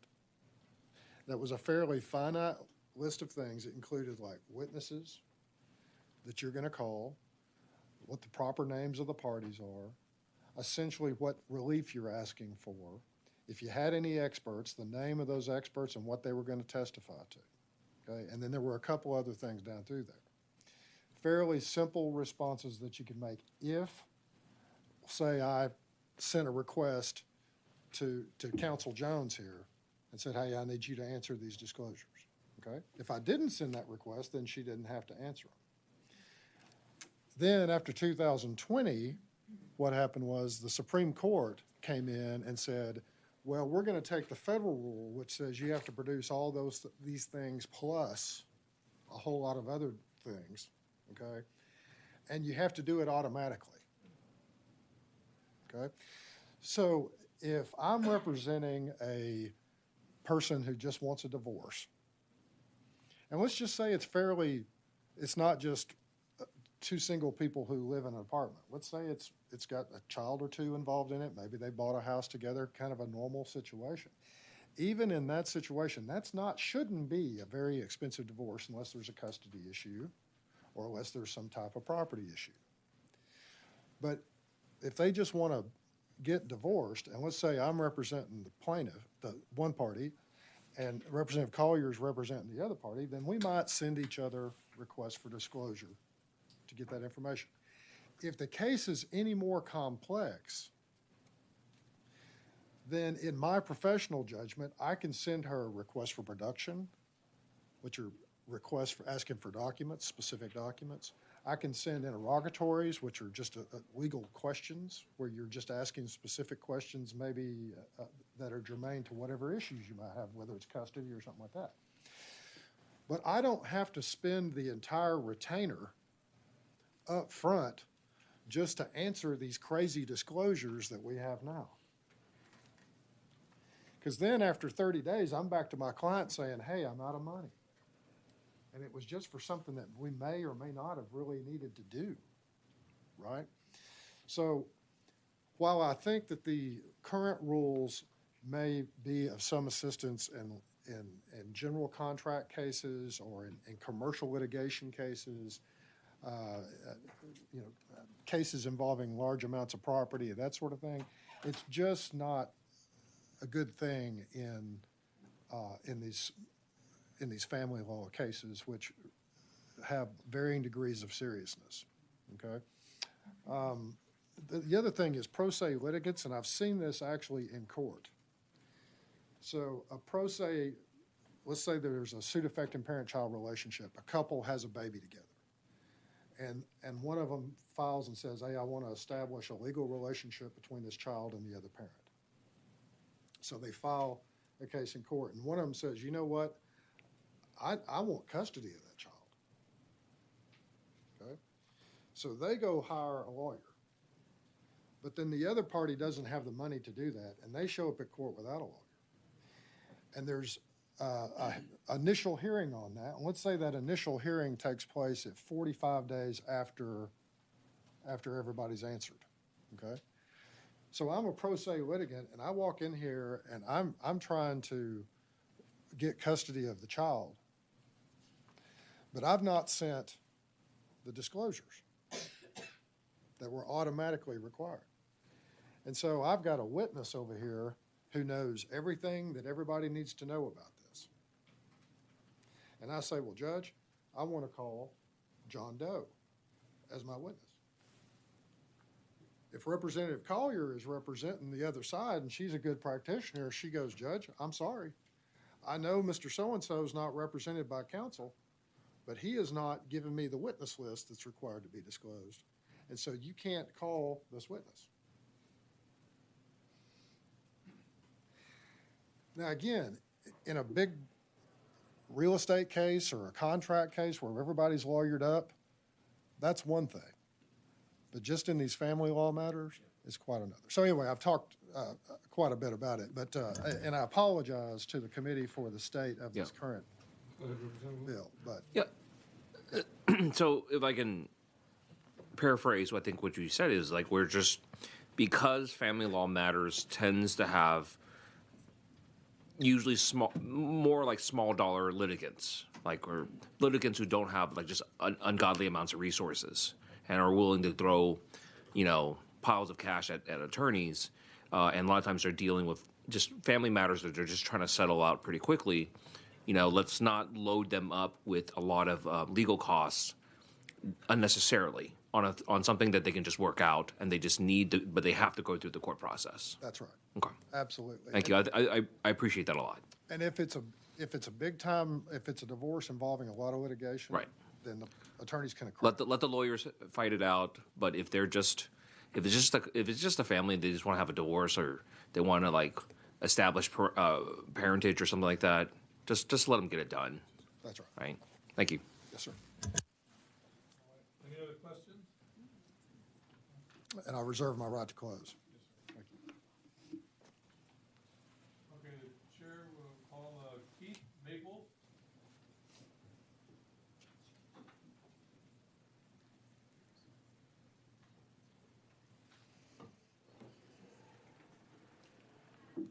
Keith Maples. I'm here in support of the bill, and I'm here on behalf of myself individually as an attorney practicing family law in Texas, and also on behalf of the Texas Family Law Foundation. We're in support of the bill. I believe Representative Smith has summed it up. All of the discovery that we're saying isn't automatic will be available under this bill. The lawyers or the parties will just need to decide to ask for it. And in a lot of cases, it's not necessary, and we can get it worked out without all that unnecessary expense. In addition, in our practice, unlike general civil litigation where you have a statute of limitations and oftentimes there's a lot of work done developing a case before it's filed, sometimes we get a call that there's been a fight over the weekend and somebody needs a suit filed right away. And we need to deal with solving those problems and not answering discovery. We've been working with Representative Smith's office and will continue to do so. As he said, there's some things that need to be done to, I think, clean up the bill. I think we can refer generally to Title I and Title II of the Family Code and say it applies to that and cover virtually all family law litigation that's trying to be addressed. In addition, as it's written right now, the answering of questions, the giving of the witness lists and other things is not removed from being automatic. And I think that's just in the way it was written by Ledge Counsel, and I think we're working on getting that worked out. The one thing that the foundation supports and we would ask be considered is the one thing that did happen with the changes to Rule 195, which is about expert witness disclosures, that is in lines with the federal rule and it applies to all civil cases now in Texas, is that the communications between the lawyer and the expert witness are privileged and aren't disclosed. And draft reports that are prepared in advance don't have to be disclosed. Previously in civil litigation, family law litigation, those were not privileged. And now we're saying in civil litigation, including family law under the rules of civil procedures, that those are privileged. As this bill is currently written, that privilege wouldn't apply to cases that are using the family code provisions and not the changes to the rules of civil procedure. And we'd ask that that be considered in the amendments that are being made, because I think that those changes and those privileges being recognized as they are in all other civil cases are beneficial and allow for lawyers to work with their experts to develop their case for trial. These types of disclosures are important if you're going to go to trial. But if you're trying to help somebody do a divorce where everybody knows what all the property is and they don't really have any fights, and you're trying to give a person a reasonably priced divorce, it can be done without doing this. And for those cases, I think it could easily double the cost of litigation for cases. And I do think, as the representative mentioned, it's really unfair to pro ses, which are a large portion of our docket, that they don't know how to follow the rules. And if the judge hearing the case is following the rules, they don't know how to put on witnesses, put on evidence, and they don't know anything more than one side of the case. And I don't think that's what the way we want these cases decided if judges need to decide them. And so I think this is an improvement, and I'll continue to work, and the foundation will continue to work with the representative to try to make sure we get a good bill in final form. And with that, if there are any questions. Any questions? Okay, thank you. This time, Chair will call Carl Hayes.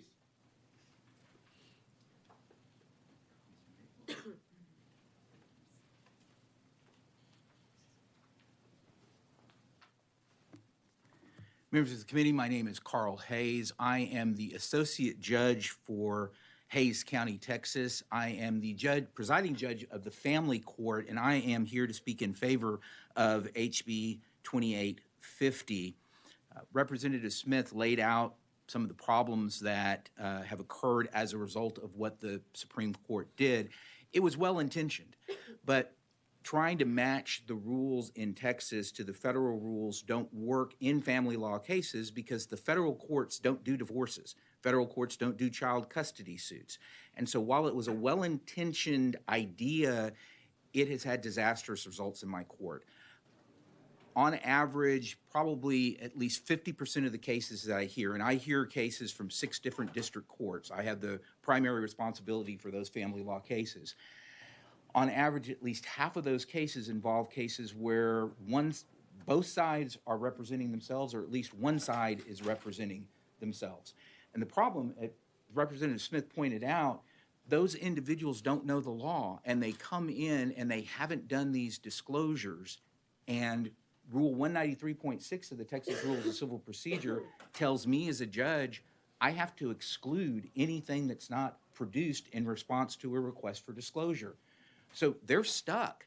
And that puts me in the position of not having the information I need to be able to make a decision. And I'm dealing with the custody of children, where these children are going to be and which parent gets responsibility for making decisions regarding these children.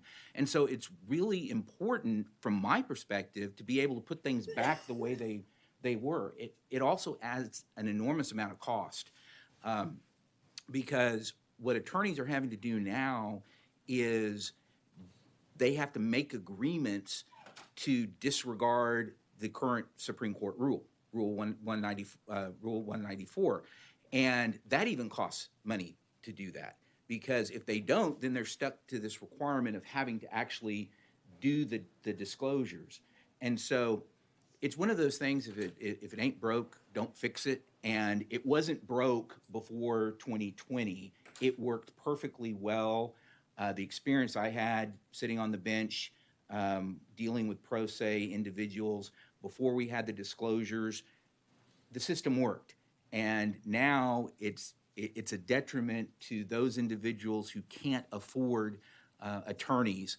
And I'm very much in favor of putting things back the way they were before Rule 194 and Rule 195 was changed. I also agree with Mr. Maples that the change the Supreme Court made about experts, that needs to be carried forward about the information that needs to be disclosed when a request for disclosure is made.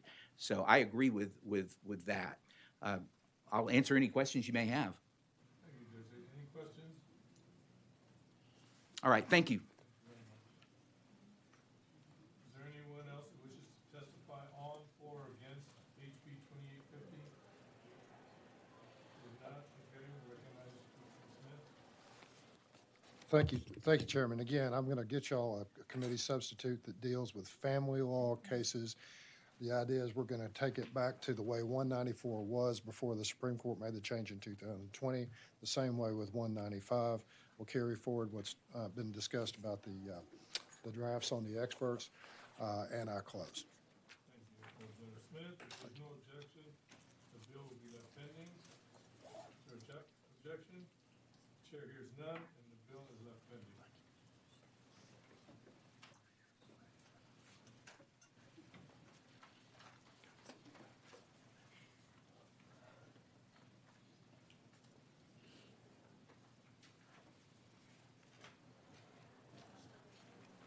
Okay, the chair lays out House Bill 1697, and the chair recognizes Representative Collier to explain the bill. Thank you so much. I was enjoying myself. I forgot I was here to lay out a bill. Members, thank you so much. I will have a committee substitute. It was submitted, but I think it missed the deadline. But to emphasize how important this issue is, there are 3 bills before you today that address the same concerns surrounding eligibility under the Crime Victims Compensation Fund. While the current bill changes the definition of family violence in Chapter 56B of the Code of Criminal Procedure to include both child abuse and dating violence, the committee substitute that you'll get pretty soon does not make that change. Instead, the committee substitute only changes the definition of household member that currently exists within that same chapter. So right before you, you have both the definition change of family violence and household member. So that's what I'm going to talk about right now. The Crime Victims Compensation Fund provides financial assistance to victims of violent crime, their immediate families, and other household members for expenses such as medical bills, counseling, and lost wages. However, the definition of household member is not as inclusive as it may seem at first glance. As currently defined within Chapter 56B of the Code of Criminal Procedure, the Crime Victims Compensation Act defines a household member as an individual who permanently resides in the same household as the victim at the time of the crime, but it also requires that individual to be related to the victim by either blood or marriage.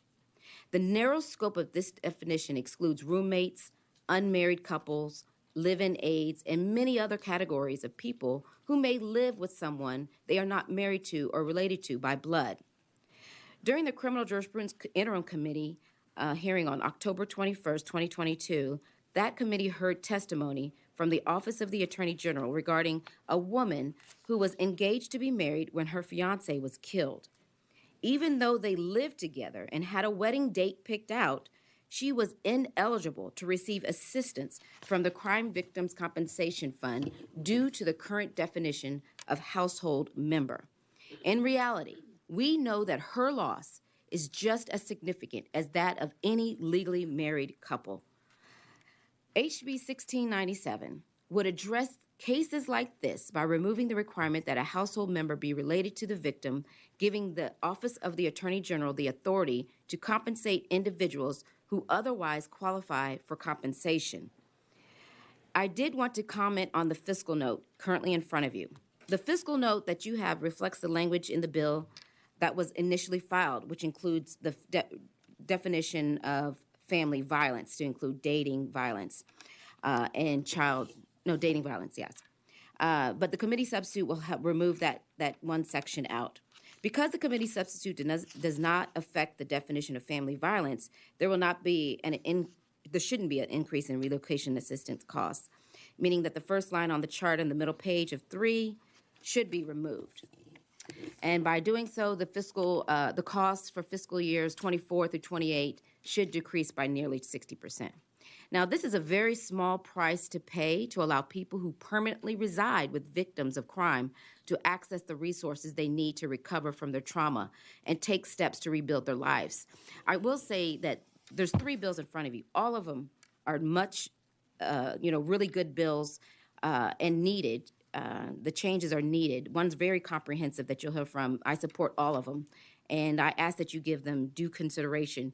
As long as we can pass one of them out, we can have positive change for our victims and for all of Texans. I do reserve the right to close. If we don't have any witnesses, I would like to call the resource witness up myself.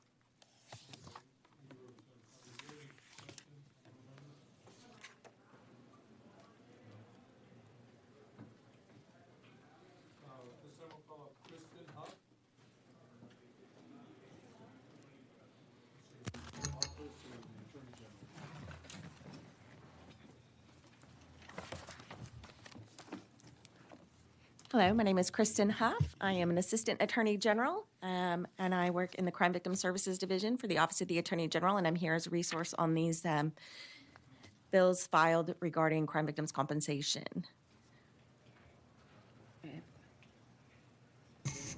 Thank you so much. Thank you for being here to provide. I want to go over the fiscal note. Do you have that in front of you? Yes, ma'am. Okay. So at the bottom of the fiscal note, it says the source agency, and it says the Office of the Attorney General. That's where you work, right? Yes, ma'am. Okay. And then it says LBB staff, JMC, DDEL, LCO, HGR. You see that? Yes, ma'am. Okay. Now, this is not a new bill. This bill has been filed before. You understand that? Yes, ma'am. It was filed last session by Yes, ma'am. Representative Campos. Yes, ma'am. All right. In last session, she got a hearing on the bill. Did you testify in that bill? Probably, I don't recall. Okay. But probably. All right. So last session, it was HB 2772, and there was no fiscal note. Yes, ma'am. No official fiscal note filed.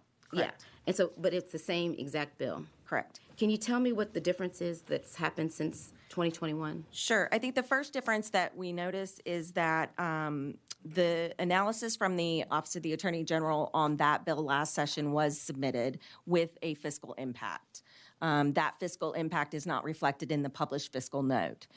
Upon reflection, reviewing it again, looking at all the different categories that might be impacted, we revised our analysis and came up with a slightly larger fiscal impact than we had prior session, and that's what you're seeing reflected here. In the prior version, you did not see a fiscal impact in the published fiscal note. In the public, well, I mean, that's all I get to see. I don't get to see anything else. Right. The Office of the Attorney General did prepare a fiscal impact on the prior bill. It's slightly lower than I would say the first year is on this one. If you look at on page, sorry, my glasses, 3 of 4, where it says 1 million in the first year, I believe that's pretty close to what we had originally predicted the impact of that prior bill. However, that was not reflected in the final note. Do you get the fiscal notes before they're turned in? We prepare analysis, then we submit that through our agency, who then submits it to the LBB. So what you see is published by the LBB, not myself. And so are you just as surprised when you see them when we see them too? Yes, sometimes. All right. And so did you have 2 FTEs allocated in your prior fiscal note? I'm not sure that we had all, I'd have to go back and look at our analysis from 2772 last session, but I believe the amount was about 650,000 was our estimate, but that was not reflected in the published fiscal note.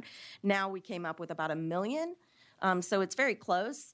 I can't tell you specifically where that difference is between that first fiscal year of 650 to the first fiscal year of 1 million. I can try to drill down, but I think also with the substitute that you've mentioned already, that might come down even further. Okay. So going on page 2 of the fiscal note for this bill, HB 1697. Yes, ma'am. On page 2, the part that talks about the average payment for rent and relocation in fiscal year 2022. Yes. And you got $2,729.89. Yes, ma'am. And then you came up with the number of new claims for relocation projected increase first year. Is that the 181? Yes, ma'am. That would be the estimated number of new applications that would now receive possible rent and relocation. So it's 181 individual crimes that might be eligible now for that $2,000 payment. And so in your last allocation, yes, ma'am, did the number, was it pretty similar? I think it was. I'd have to go back and look, but it should be in that same ballpark. It would be a modest increase of 181. I mean, keeping in mind that we get over 25,000 applications from victims and their families in a year, 181 is a very modest increase for rent and relocation. Okay, so but then how many did you pay out last year in rent and relocation in 2022? How many applications or how much money did we pay out? For rent and relocation, how many applications did you pay out? So I have my annual report here, and I can tell you that we paid, the amount of money paid was $2.8 million in relocation in last fiscal year. I don't have the exact number of claims, but it was 3.9% of total payments went for relocation last fiscal year. I will try to find a number. Well, in another bill, House Bill 250, you say you had 2,730. For relocation specifically, yes, ma'am. Okay, so is that right? Yes, ma'am. Is that the same for this bill? Yes, it would be. It will be 2,730 applications were paid last session, yes, approximately. That's an average of the last 3 or 5 fiscal years. So it is an average number. The amount of relocation actually dropped significantly in the pandemic because people were unable to move. So we've averaged the amount of rent and relocation applications over 5 years instead of just looking at the most recent view because it seemed too low. So the 181 that's on this bill? That seems like a modest increase that would be accurate towards expanding rent and relocation to this small population. Okay, so then also on page 2, it says psychiatric care and counseling. Is that the same as mental health care? It is. Okay, so... But it includes, psychiatric care includes medication. So the phrase in the statute is psychiatric care and counseling as a term of art. So I try to maintain that term of art. But it is mental health counseling predominantly. Mental health care? Yes, yes. Okay. Specifically counseling sessions, therapy sessions. Well, I'm just comparing, because like I said, there was 3 bills here. Mm-hmm. I'm trying to figure out how you came up with the number here in this bill, HB 1697, on the psychiatric care and counseling versus the other bills. So the numbers are different. So the other bills, 250, for example, is changing a couple of different provisions, Well, whereas. hold on just a minute. You came up to testify on 1697. 1697. Well, you can't testify on another bill Correct. at the same time, okay? Yes, sir. All right. So under 1697, and we have estimated approximately $1 million is the fiscal note for the first year. For mental health care? No, for the total aggregate Okay. impact All right. as the bill is filed, without regard to the committee substitute, which I have not yet seen. However, I would expect that estimate, the fiscal impact, to go down with the committee substitute you've mentioned. Okay, so in this bill, it changes the definition of the household member. Correct, household member specifically. Okay, and you anticipated, based on the definition change, there would be 181 more relocation applications based on the definition of family Violence, correct. and correct. household member. Right. The household member is not going to, the change to the definition of the term household member to remove the family connection by blood or marriage will not have an impact on rent and relocation specifically. It will have an impact on who is a valid claimant and what types of compensation they can receive as a result of the crime. So it is more likely to impact counseling, which is that psychiatric care and counseling aspect of the fiscal note. Okay. And then family violence was the relocation piece. So that relocation impact is mostly driven by including dating violence in the definition of family violence, which is currently not included. Okay. And so on these, they said the number of new bills, and on the fiscal note, I'm just trying to figure out, what do you mean by bills? Like invoices that you received? Correct. We use the phrase bills often to reflect something that has been submitted to us for reimbursement. So it could be a medical bill, a counseling bill, but it could also be a receipt for monies paid to your child care facility, for example. We would call that a bill. We are going to pay you back for what you had outlaid. And do you do mostly reimbursements as opposed to direct payments? Mostly is a hard word to say. Most of our medical payments are made directly to medical providers. So, for example, out of the annual fund, $40 million went to healthcare providers. That would be paid directly to the healthcare providers. On the other types of compensation, like loss of earnings, crime scene cleanup, those are loss of earnings would be paid after the time has accrued, but it's not really a reimbursement. If a person pays their copay, for example, at their doctor's office, we would reimburse them for their copay. If they bought medication for their crime injuries, we would reimburse them for that. So it depends on whether the victim has borne the burden of the expense up front or whether the provider of that service is able to bill us directly. You'll see it most commonly with medical providers. They're used to billing third parties. We do pretty quickly with them. So mostly it's hard to answer. The volume of money that pays directly to providers is quite high. And then lastly, about the vendor, it says something about a vendor. What do you use a vendor for? So our cost containment vendor allows the Office of the Attorney General to contain medical costs. It's part of the statute that these bills would be paid, medical bills would be paid according to the medical fee guidelines published by the Texas Department of Insurance Workers' Comp Division. That means that we are not going to pay the billed amount to the client, to the victim. We would pay a reduced rate under those medical fee guidelines. So it would be very similar to your health insurance, where there is a contracted rate. So if it's a medical bill and they're billed $500, but your contracted rate or whatever says it should only be $250. Yes. You're only going to reimburse them $250. So reimbursing the victim would be at 100%. So if a victim receives a medical bill for $500 and they give that provider $500, we will reimburse that victim $500. But if that provider, as most do not bill the patient directly, they'll try to get payment through third-party payers, health insurance or workers' comp or crime victims' comp. When they bill the Crime Victims Compensation Program, we take that medical bill, we send it to our vendor, our cost containment vendor. That's a company that then uses software and technology to produce for us the amount of money we should pay on that bill that is reasonable and necessary under Texas law. that amount is paid, and the statute says that is payment in full. So it is better for a victim or a family to have us pay that medical bill. We won't pay $500, we'll pay X amount of dollars. Sure. And we pay for every medical bill that we send to get contained, $9.40 for every bill. So they're already doing this cost containment. Yes, ma'am. So how is it, what's going to change if this bill is passed that's going to increase the cost? By opening up the potential for mental health counseling for more people, even if it's 181 people. Each one of those 181 people will now be eligible for medical bills that they previously weren't eligible for, specifically their therapy or their medical psychiatric medications. So it's going to increase the number of bills per person. So you have 181 additional, and then let's average, I think, 3 bills per person. So many victims, when they go to therapy or claimants, they will go through some treatment. They may have several sessions. So we'll get a bill, but it'll have 15 sessions on it or 30 sessions on it. So we're not counting every single therapy appointment. We're just saying on average, we're going to have more bills for each of those 181 people. So when you open up the population, you also open up the processing. The processing of bills. The concrete work of the bills. So do you pay them per bill that they have to review?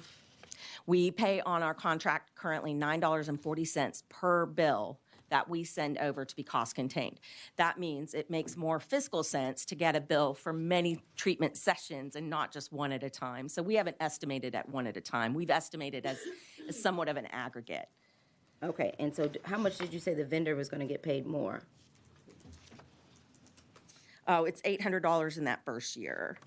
For the vendor? Yes. Okay, $800. And that's based on the 181 new claimants. potential claimants. And you just said something at the end. You said if you send it over, you don't send all of them over? Well, I'm saying if a bill was submitted to us one at a time, it's $9.40 every time we send it to be cost contained. So obviously it's in good fiscal business if we get bills that are aggregated, which is most common anyway. Most therapists, for example, they don't bill us directly generally. Mental health therapists are oftentimes solo practitioners. We find that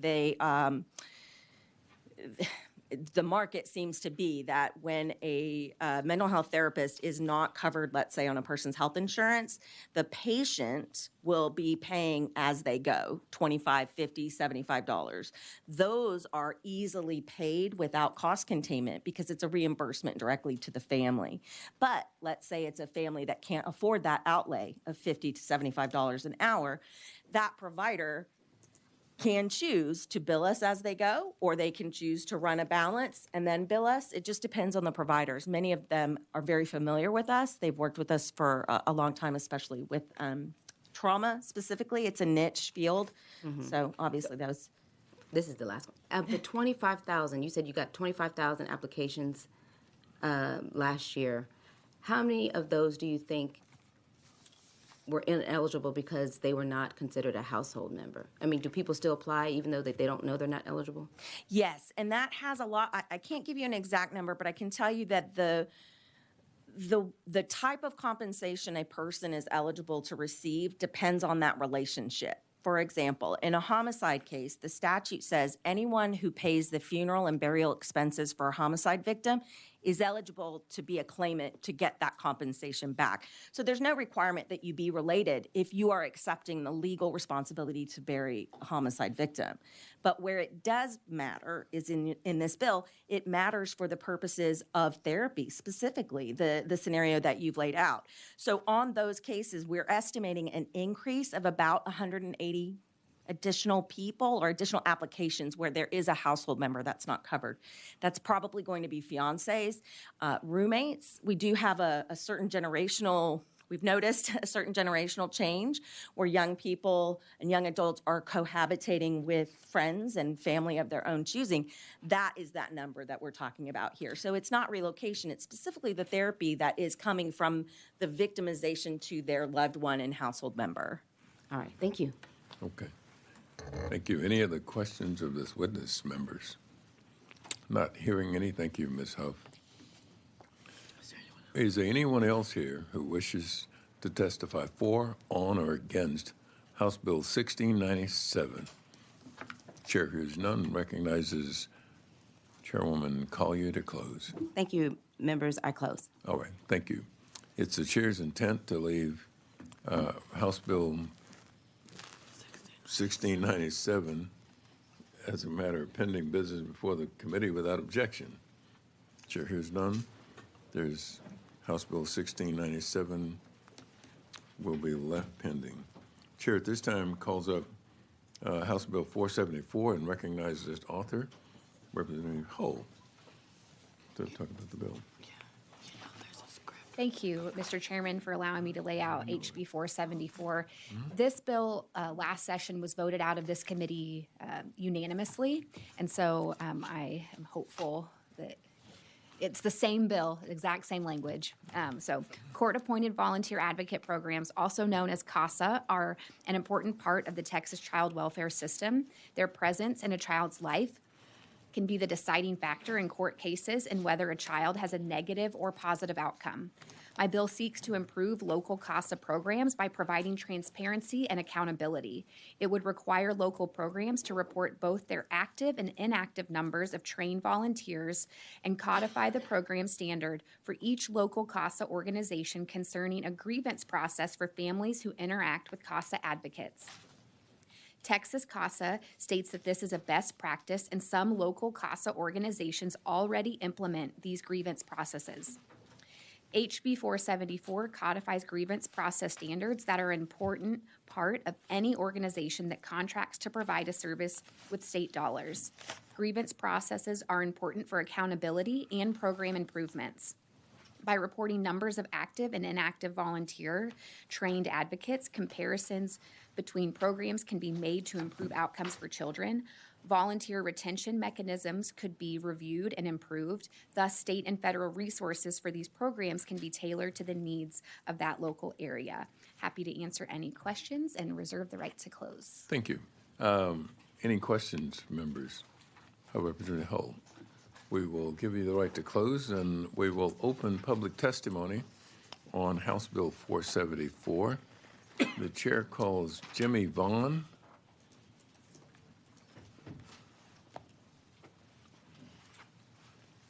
Good morning. I'm Jimmy Vaughn, and I'm here testifying for the bill. I have 10 years of... Are you representing yourself or myself. somebody else? I apologize. Sorry. I represented myself. Thank you.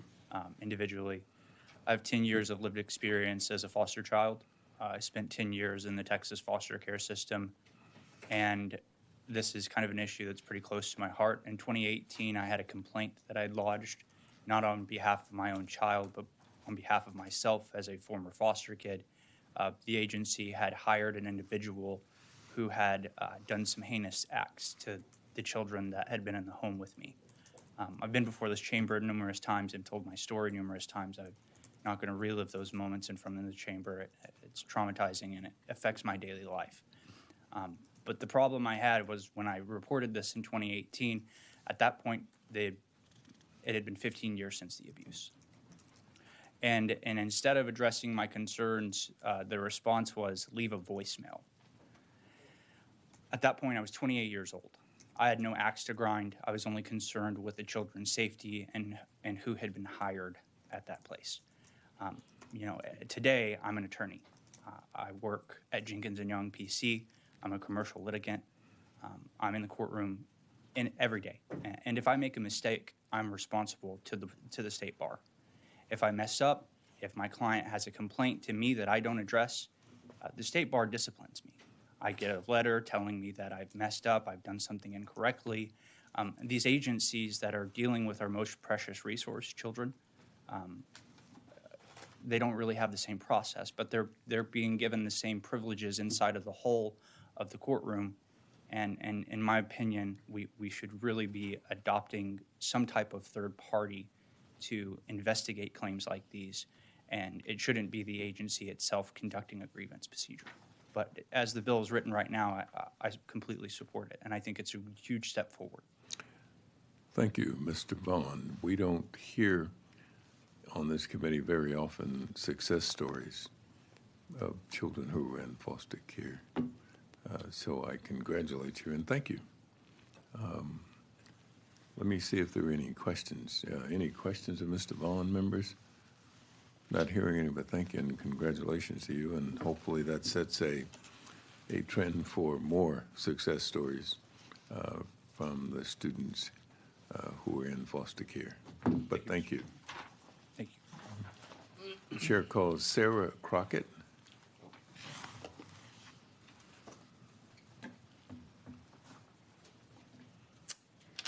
Thank you, Mr. Chairman and members. My name is Sarah Crockett. I'm the Director of Public Policy for Texas CASA, here in support of House Bill 474. In fiscal year 2022, we had 9,590 CASA volunteers who served 23,943 kids across the state. All of our programs are independent 501c3s, and Texas CASA is the membership organization for the 73 local CASA programs across the state who serve kids in 219 of the 254 counties. So even though all of our local programs are 501c3s, each of them is accountable to national CASA standards, Texas CASA standards, state law, our contract with the Health and Human Services Commission. We have a memorandum of understanding with DFPS and each of the single source continuum contractors, and then each local CASA program also has agreements with the local judge. So we're supportive of this. It is actually already a requirement in our contract with the Health and Human Services Commission for each of our programs to have a grievance procedure. And actually, every quarter, Texas CASA collects all of the new all of the grievances that each of our local programs receives, and we submit that information in the aggregate to the Health and Human Services Commission. And this is a fairly new standard that we have put into place, and I will be following up with Mr. Vaughn. I want to make sure, and Texas CASA is committed to ensuring that those kinds of complaints do not go unaddressed, even if it's been years later. And then as it relates to the additional data collection, we already report to the legislature all of our assigned volunteers. That's what we would consider under this bill active volunteers. So that 9,590 CASA volunteers that I mentioned earlier, all of those are active volunteers. So that means that they, at some point during the fiscal year, were assigned to a case. And we also have what we consider to be unassigned volunteers. So under this bill, that would be inactive volunteers.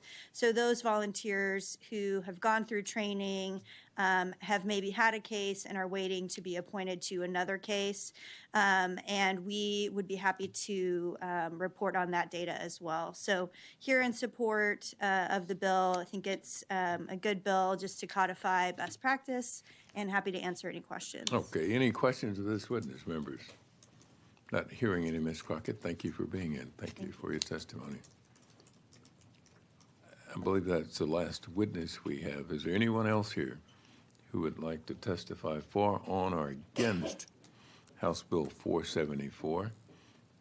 Not hearing any, the chair recognizes Representative Hull to close.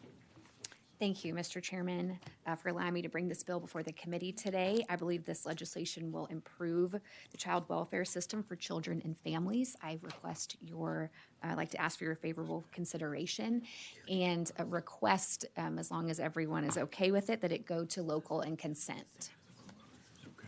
Right. All right. Any questions, members? And I close. Thank you. Thank you for closing. It's the chair's intent to leave House Bill 474 pending before the full committee. Is there any objection? The chair hears none. House Bill 474 is left pending. The chair now lays out House Bill 1429. Is that the one? And recognizes Representative Campos.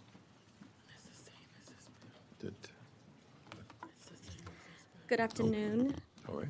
Chairman Dutton, Vice Chair Lujan, and members of the committee.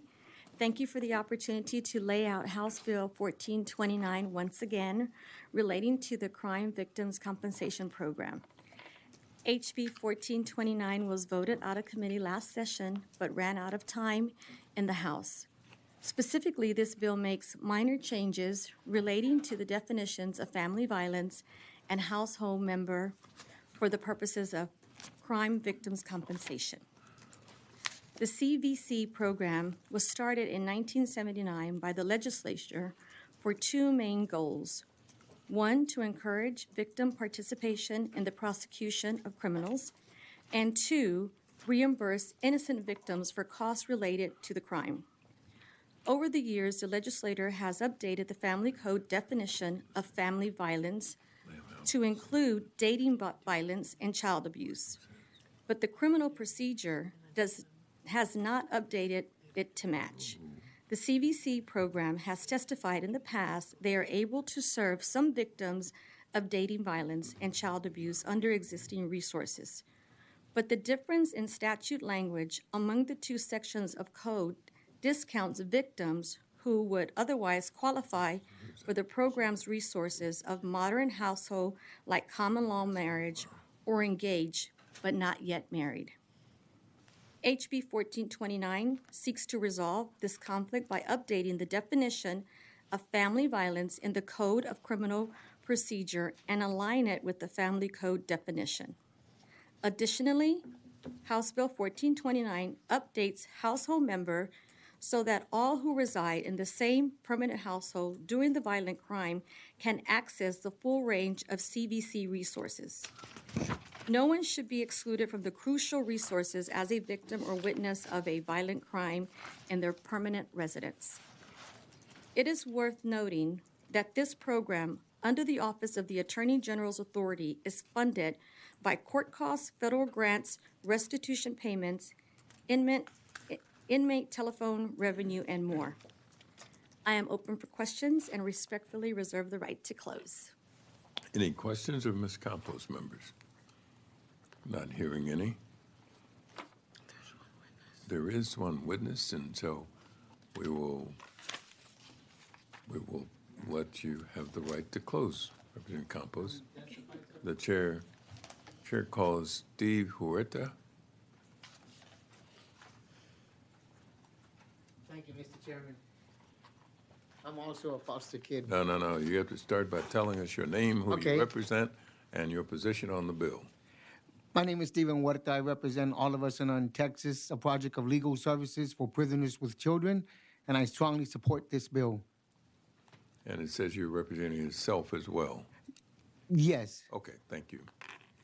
Thank you, Mr. Chairman. I support this bill, Mr. Chairman, because in my career in the field that I worked with, I have done many CPS cases and worked in many domestic violence cases through my work with violence intervention in the city of San Antonio and Bear.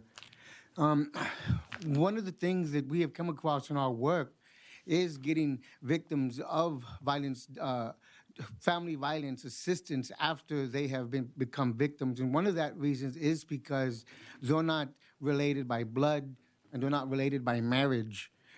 If you were to take a scale of 1 to 10 of the cases that in reflections of numbers, maybe 1.7 are the families that are actually married or related by blood, and the rest are really make up the traditional family, which is usually someone who's not married, young couples who haven't married, they have children, or maybe they've separated and there's somebody else in the household. So I think it's really important that the statute catch up with how it is defined even or exercised in the penal code, because the penal code will arrest a perpetrator for family violence under 71005, using that description, which says a household member is a victim of a family violence, even if they are not related to the person. But the eligibility for that compensation does not reflect that. So there's a contradiction in the laws that are in place that are designed to help alleviate crime and help alleviate suffering that the victims go through. So I think that this is a great opportunity for us to catch the law up with the practices of law enforcement and how they engage and arrest people for family violence, and the definition that they use to apply how someone is applied or charged with domestic violence, so that it can be consistent with the eligibility requirements that the state has that someone needs to meet. That inconsistency that causes a great strain to the public safety of our communities and, of course, to the victims that are the victims of domestic violence. And I can't say anything more than there's just that great inconsistency. And I think that we should move forward in the state legislature with this bill to ensure that we change those laws to reflect and update the eligibility requirements for a victim of violence that isn't married or related to the person that they committed a crime against. All right, thank you. You're welcome. Thank you. I believe we understand that part, and this has nothing to do with the proposal in her bill, but it does raise a concern, the existing law, because it says resided in the same permanent household. What does permanent household mean? Do you know what that means? No, sir. It's very I don't either. confusing. It's very confusing. And Is there something, is it like a temporary household somewhere? Yeah. I'm not certain. Not certain, sir. I'm not sure what that means. So I just wondered, since you practice in that area, whether or not you had any idea about what that meant, because it's too ambiguous. yeah, it is rather strange. Okay, any further questions with this witness, members? Not hearing any. Thank you, Mr. Thank you, President. sir. Is there anyone else here who would like to testify for, on, or against House Bill 1429? Chair hears none. Chair recognizes Representative Campos. To close. Thank you, Chairman and members. I would like to reiterate that HB 1429 will match the Criminal Procedure Code to the Family Code. This minor change will create a powerful impact on all victims of family violence. And we just, as legislators, I think that we just need to do better to make sure that these victims get the help that they need. With that, I respectfully ask for your support, and I close. All right, thank you. Thank you, Mr. Chairman. Thank you. Chair leaves House Bill 1429. Did you have a question? I just wanted to tell her I appreciate her being a leader on this issue. Okay. Thank you so much for refiling this bill. Thank you, Representative. It's the chair's intent to leave House Bill 1429 as a matter of pending business before the committee. Is there any objection? The chair hears none. It's so ordered. What am I doing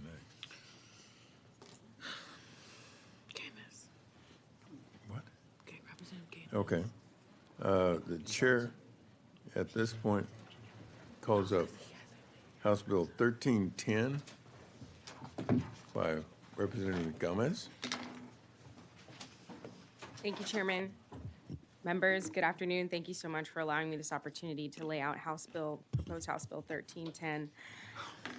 This bill, ladies and gentlemen, would briefly modify the Texas Family Code Section 54.01H, and in essence, it would shorten the time between detention hearings. For juvenile counties with detention centers, it would shorten the detention hearing time from 10 business days to 2 business days, and in counties that do not have a certified detention center, from 15 days to 10 business days. And I want to clarify that this bill would not require the release of a juvenile. It would merely require their presence at a detention hearing. And I want to thank each of the members who have taken the time to talk with me on this issue and share with me their personal expertise and opinions on this. So currently, the 10-day detention provision has resulted very often in low-risk or first-time offenders to be held for extended periods of time in detention facilities with other violent or higher-risk youth, which, as we now know, furthers trauma and their socialization into our criminal justice system. According to the Justice Policy Institute and studies conducted on this matter, the experience of incarceration alone is one of the most significant factors in increasing that child's odds of future recidivism and in even decreasing their ability to graduate from high school by over 13%. While adults are shielded and afforded the protections of the Eighth Amendment, our youth are not afforded their opportunity to bail and are not shielded by the Eighth Amendment. Unlike adults, children rely on our particular set of expertise to defend their due process and to preserve their futures. We now know that unnecessary prolonged detention negatively impacts children's health, welfare, safety, as well as their families and the future of our communities. But it's also important to note that their prolonged detention is costly to both state and local governments. For example, a single day of housing a juvenile in a facility costs $347 per day. According to recent studies, we also now know that juvenile detention is not a cost-effective way of meeting public safety needs. With our better understanding of trauma, we know there are more cost-effective ways to minimize crime and to create contributing members of society. Ladies and gentlemen of the community, I thank you for your time. I understand there are several individuals here to testify on this matter, and I'm grateful to have begun this very important dialogue and discussion, and I look forward to working with all the members and with contributing stakeholders to address the very dire needs of our youth. Thank you. Chairman, I And reserve the right to close. It just seems to me that if we can do this by video, now, I don't know why this wouldn't be acceptable. Chairman, I think that's a brilliant, in light of 2023 and the way technology has evolved, I Right. think any issues of the strain or cost required of the court would most certainly be addressed. Okay. Thank you. All right, any questions of representative comments, members? Not hearing any, we will reserve the right for you to close. Thank you, sir. We'll start the public testimony now, and the chair calls Sarah Reyes.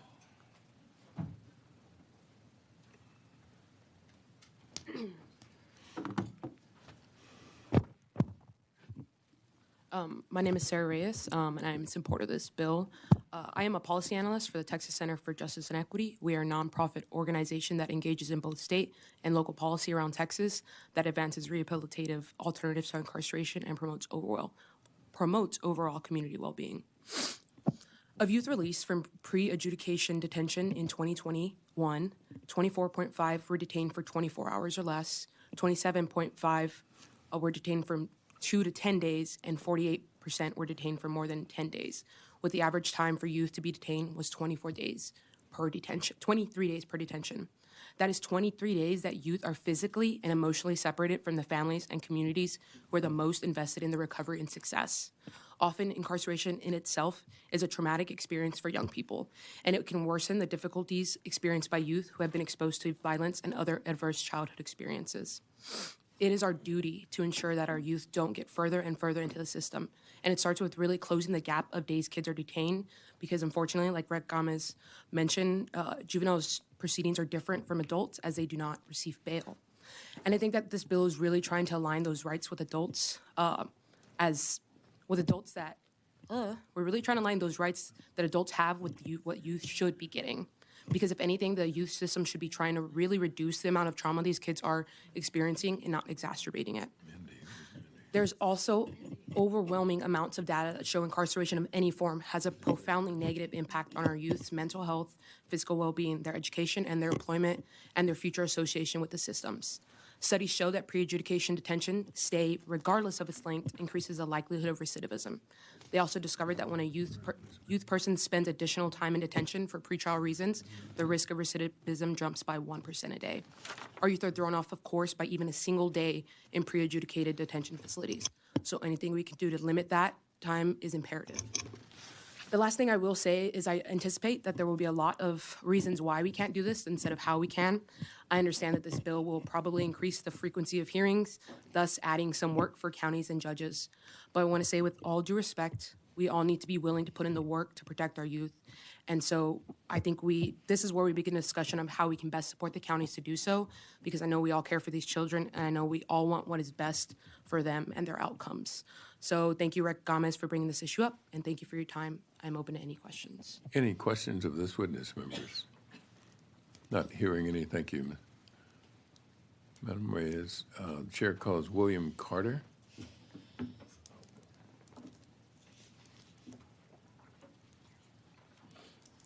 Hello again. My name is William Carter. I'm with Lubbock County Juvenile Justice Center. I'm the Chief Juvenile Probation Officer, and as written right now, I am against this bill. And let me tell you a little bit. I appreciate the facts that you brought up a while ago, the statistics. Are you representing yourself or are you Oh, Lubbock County Juvenile Justice Center. representing Lubbock County? Okay. Yes, sir. So at this point in time, as a juvenile detention operator, I can tell you in my... Can I stop you for a minute? Our Yes, sir. record says you're only representing yourself on here. It doesn't say you're representing the Lubbock County Juvenile Justice Center. Well, let's leave it as representing myself. Okay, all right. No. Okay, yes. We'll leave it that way then. Okay. As an operator of a detention center, I can tell you right now, in my detention center, we have nothing but felonies in there. So the stats about low-level offenders, unfortunately, I don't accept them at this point in time because I don't have bed space. So if you look at just the amount of felonies that were referred in 2019, that was 16,201 kids. If you just do rough math, and I'm not a mathematician, but if we're taking and increasing the amount of detention hearings by 5 times, just roughly, that's 81,000 detention hearings versus 16,000. Yeah, it's a very noble bill. I have to oppose it at this point in time because of the fact that it would bog down the court system. You'll have increased cost of defense attorneys. We have a tough time getting defense attorneys to do juvenile cases anyhow because of low per diem. So there are some issues, and I'd be glad to work with you.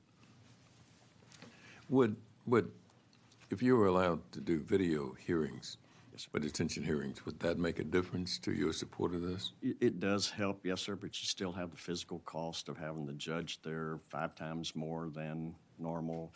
Defense attorney still has to be present. We also have to have time to be able to look at a case. So just think about the terroristic threats that's being discussed about on schools. If we get a terroristic threat that's referred to us, we need a little time to be able to check out home life, make sure there's no weapons. If we have an initial detention hearing and come back in 2 days, more than likely we're not going to have that information. So it's an exercise that might not be necessary. So video conferencing would help you? It would help, yes. That's going to help a whole lot. Okay. And currently we're able to do the video. You're doing it now? Yes, sir. Yes, sir. And how often do you do it? It depends on the situation. Every 10 days if it's a specific child, every 10 days for a detention hearing subsequent. I can tell you, we don't want to keep the kids 10 days. I mean, but I'm asking in terms of video versus non-video, how would you relate the two? You'll make me lie to you, sir. I can get that information to you. I don't know right off the top of my head. Okay, all right. But I lost my train of thought. That's okay. I'm sorry. I was just trying to... That's okay. Because I was trying to figure out if video conferencing can be done now, why don't you really do that? Yes, sir. Is there a reason why you don't do it? We're doing in every it. case, I mean? Yeah, we're doing it on most cases right now, yes, sir. It's still, you have the defense attorney cost, the judge tied up, bogging down the system, when we really should be using that time for adjudication and treatment of the child. But the defense attorney is going to be there anyway. Yes.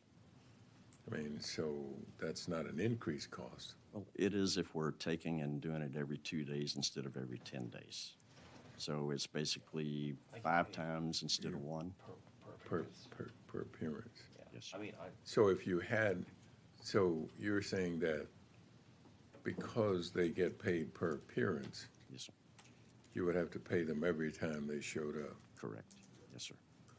I would really encourage talking to OCA to find out what this could cost. 2 days, I would make more money on detention hearings than I would in the actual case. Really? Yeah, so you're for it. Yeah. I mean, like Harris recognizes Representative Wu. So, I'm sure your county's probably paid this the same way that Harris County is, and we're paid per appearance. Correct. So it's for Harris County, it's $75 for appearing at a detention hearing. And that's every 2 days instead of every 10 days. It's pretty significant. I mean, I'm not opposed to be paying more, but I'm sure. I think the county might have a whole problem with it. Yes, sir. Again, I'd encourage OCA to be involved to figure out what the cost might But, be. but every 10 days, how often do you have the detention hearing? Again, you're asking me numbers I don't have right now, but I can tell you if it's something that we have done everything we can, we've checked out everything, the kid is ready to be released, we don't wait the 10 days. Our bed space is pretty valuable at this point in time, so if we can get the kid out quicker than 10 days, we're releasing. Representative Wu. I think I really appreciate this piece of legislation. I completely support it from a philosophical end. I think this is something that I've been griping at not only counties at, but also like TJJD about, because we still, going through the data, we still have a lot of places that are still holding misdemeanors in custody, first-time offenders. I mean, like, I've met with some juvenile probation chiefs that are, they're complaining to me about their bed space, and I say, like, well, show me who you have in custody, and like, three other four in custodies are misdemeanors. I'm like, well, there's your problem.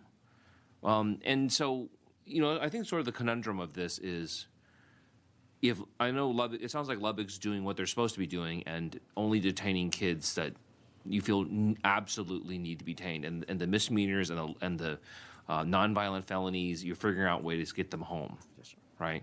And so, but the problem is we have 254 counties, and not everyone's going to do it the same way. And the question is, how do we get the other counties who are still holding on to misdemeanors and kids who just don't need to be detained, how do we get them to do what everyone else is doing without basically overturning the apple cart?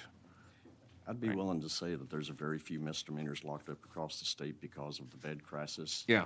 I can tell you it's becoming pretty much a new norm now that unless it's a felony, they're not being detained. Okay. And there'll be some other chiefs that can attest to that too, I believe. Any other questions, members of this witness? Mr. Carter, thank you for being here. Thank you very much. The chair calls Tina Lincoln.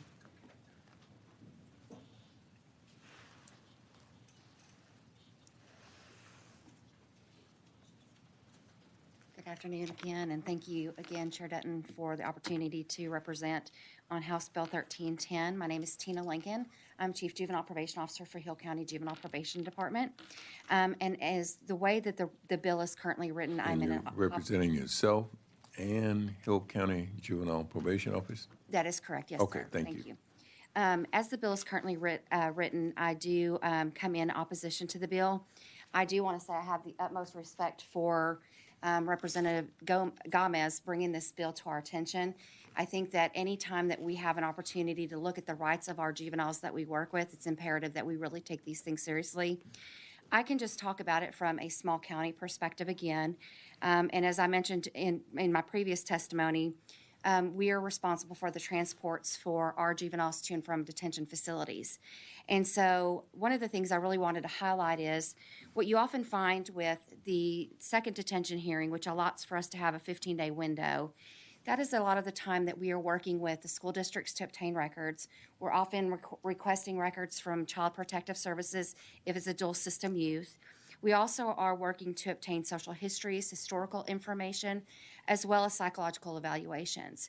Unfortunately, in our county, we have to contract for that service, and it often takes up to 2 weeks just to get a psychiatric or psychological evaluation completed and returned to the court. I can say, and I do attest to the fact that in our county, we are at this point rarely detaining a misdemeanor offender. One of the reasons for that is because when we call our facilities we contract with, we are often told no. Number one, there's no bed space. But most of those bed spaces are currently really being reserved for those felony offenders. So I think that from a statewide perspective, you will, if you looked at current statistics, you would see a really significant shift in what the amount of youth are from a felony perspective as compared to those misdemeanor offenders.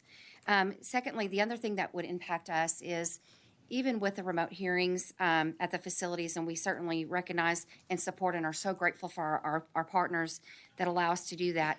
we as a county without a facility, we're at the mercy of other detention facilities. And so if we have those detention facilities having to have these hearings every 2 days, it's going to eliminate my ability to detain youth when I absolutely need to detain a youth. Because their staffing is going to be an issue. It's going to become a staffing burden for them. And so it also, from a public safety standpoint, does not allow us always to detain when necessary. I can just give you an example. As of yesterday, I had a referral for a felony offense that was come across my desk yesterday afternoon, and we contacted 9 facilities to detain this particular youth on this felony offense, and we had no bed available to us. This youth was referred directly back to the parent, and we actually, just because we're a small county and we're able to do that, had that juvenile come in and meet with our staff this morning. And so we do, again, recognize that with the detention crisis, this probably is going to be much more of a difficult thing for those of us counties. And I don't ever look to detain a youth or criminalize a youth unnecessarily. I take great pride, as do many of my colleagues, in really working to ensure that kids are in the appropriate environments.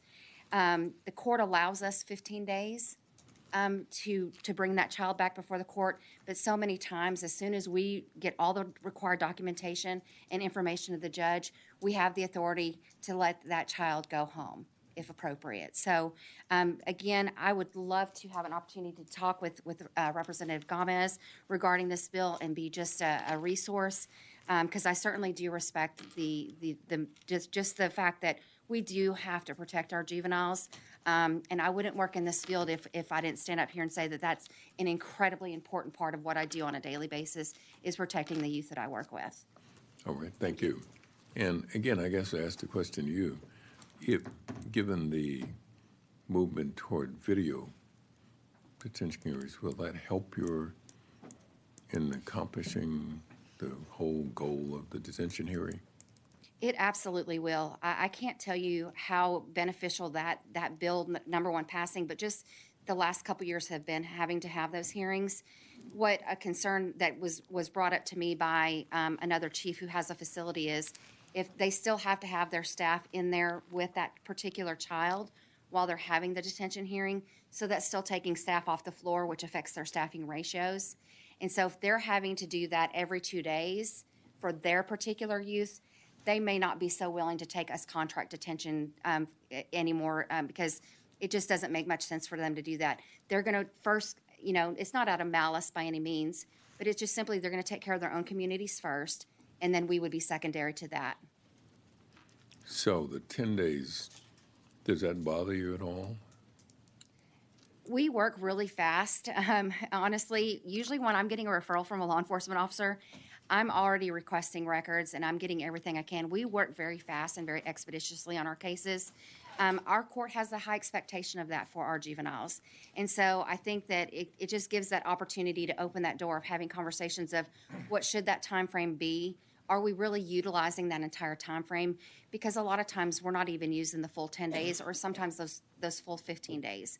Once we accomplish the goals that we need to accomplish for that juvenile, and we feel like it from a safety perspective, it's okay for that juvenile to come home, we're going to allow them to come home. Okay. Any further questions of this witness, members? Not hearing any. Thank you. Ms. Lincoln. Thank you. Chair calls Stephanie Richardson.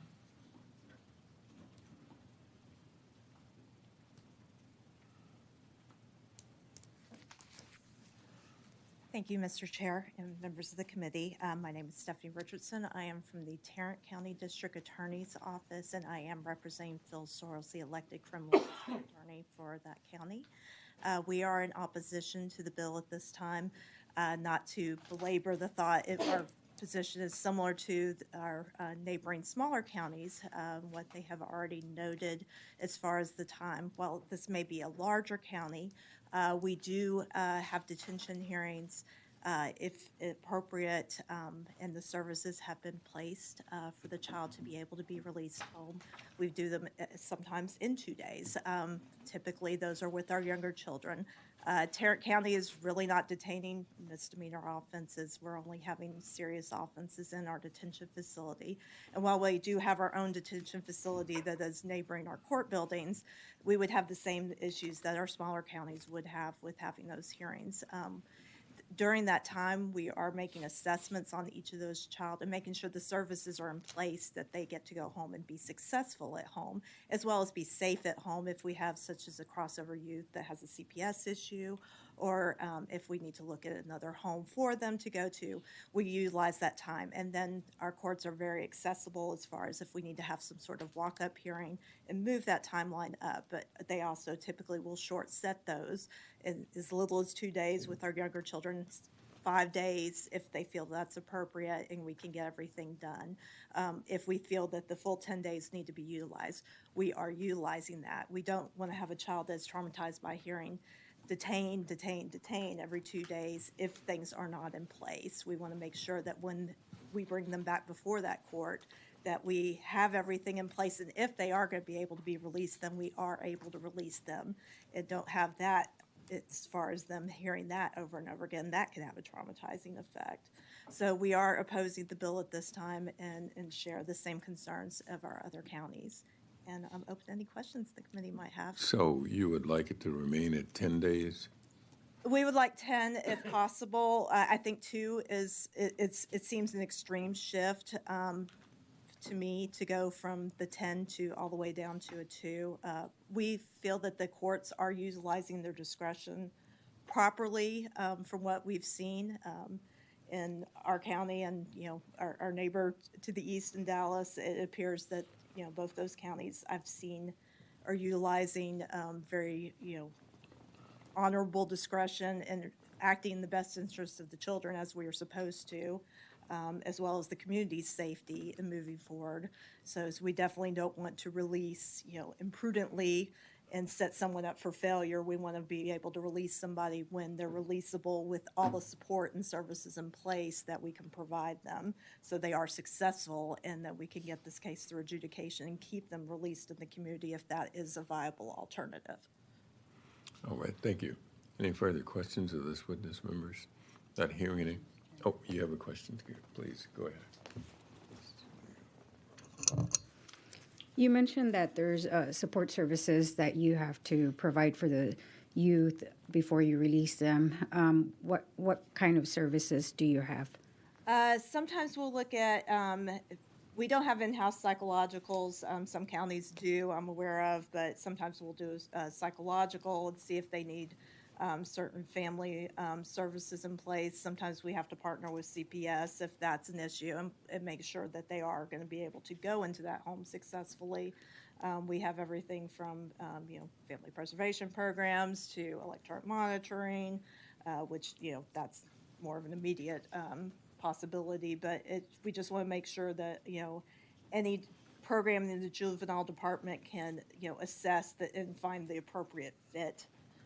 So we don't release them with improper services or not enough services so that child may end up coming right back. We want to make sure that people are successful when we release them and it's not due to a lack of support from the county.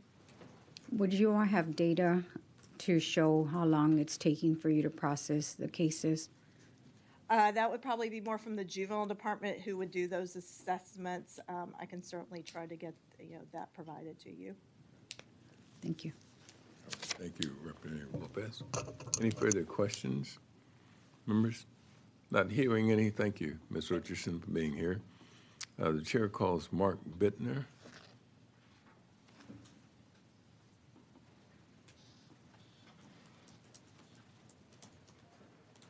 Chair, committee members, thank you.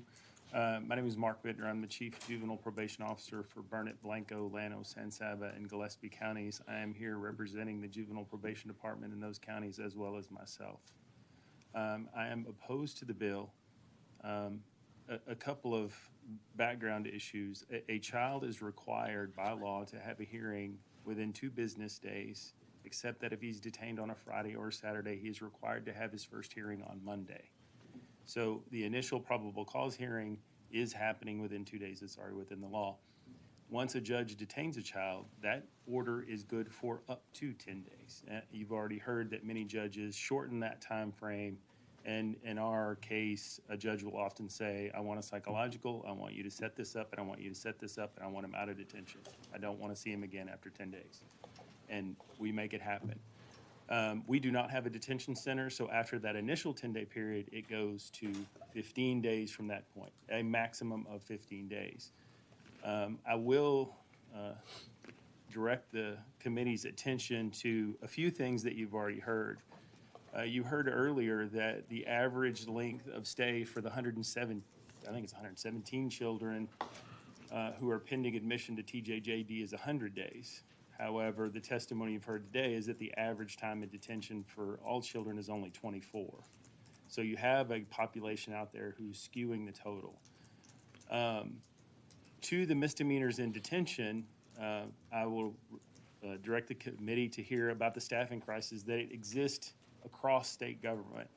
So children who are awaiting residential facilities, those children are also on waiting lists because of staffing crisis. And so the staffing that exists in residential treatment facilities or foster homes or any of the like is short as well, so they don't take as many children. So those children are also waiting to go to those facilities. I think it's important to think about that if a child is committed to TJJD on an indeterminate commitment and is waiting if we say that the average wait is 100 days, you would have to have 50 detention hearings in those 100 days under this proposed legislation. Even though the judge is full aware that he cannot release the child, he is pending commitment, but because he is in a juvenile detention center, we must continue to have those hearings at the prescribed level. I do want to address the detention of misdemeanors to a degree, and while it's the problem in juvenile justice when we go to talk to people like yourselves is that these cases are incredibly complicated. So have I detained a misdemeanor? I absolutely have, but it's because they tested positive for methamphetamines or they're otherwise endangering people in their community. I don't want to do it, but I'm going to do it. I'm going to let a judge and a defense attorney and a prosecutor hash it out and tell me what direction we should head, and then I'm going to make it happen from there. It's not a practice I like. It's often hard to do simply because if a detention facility has 2 beds open currently,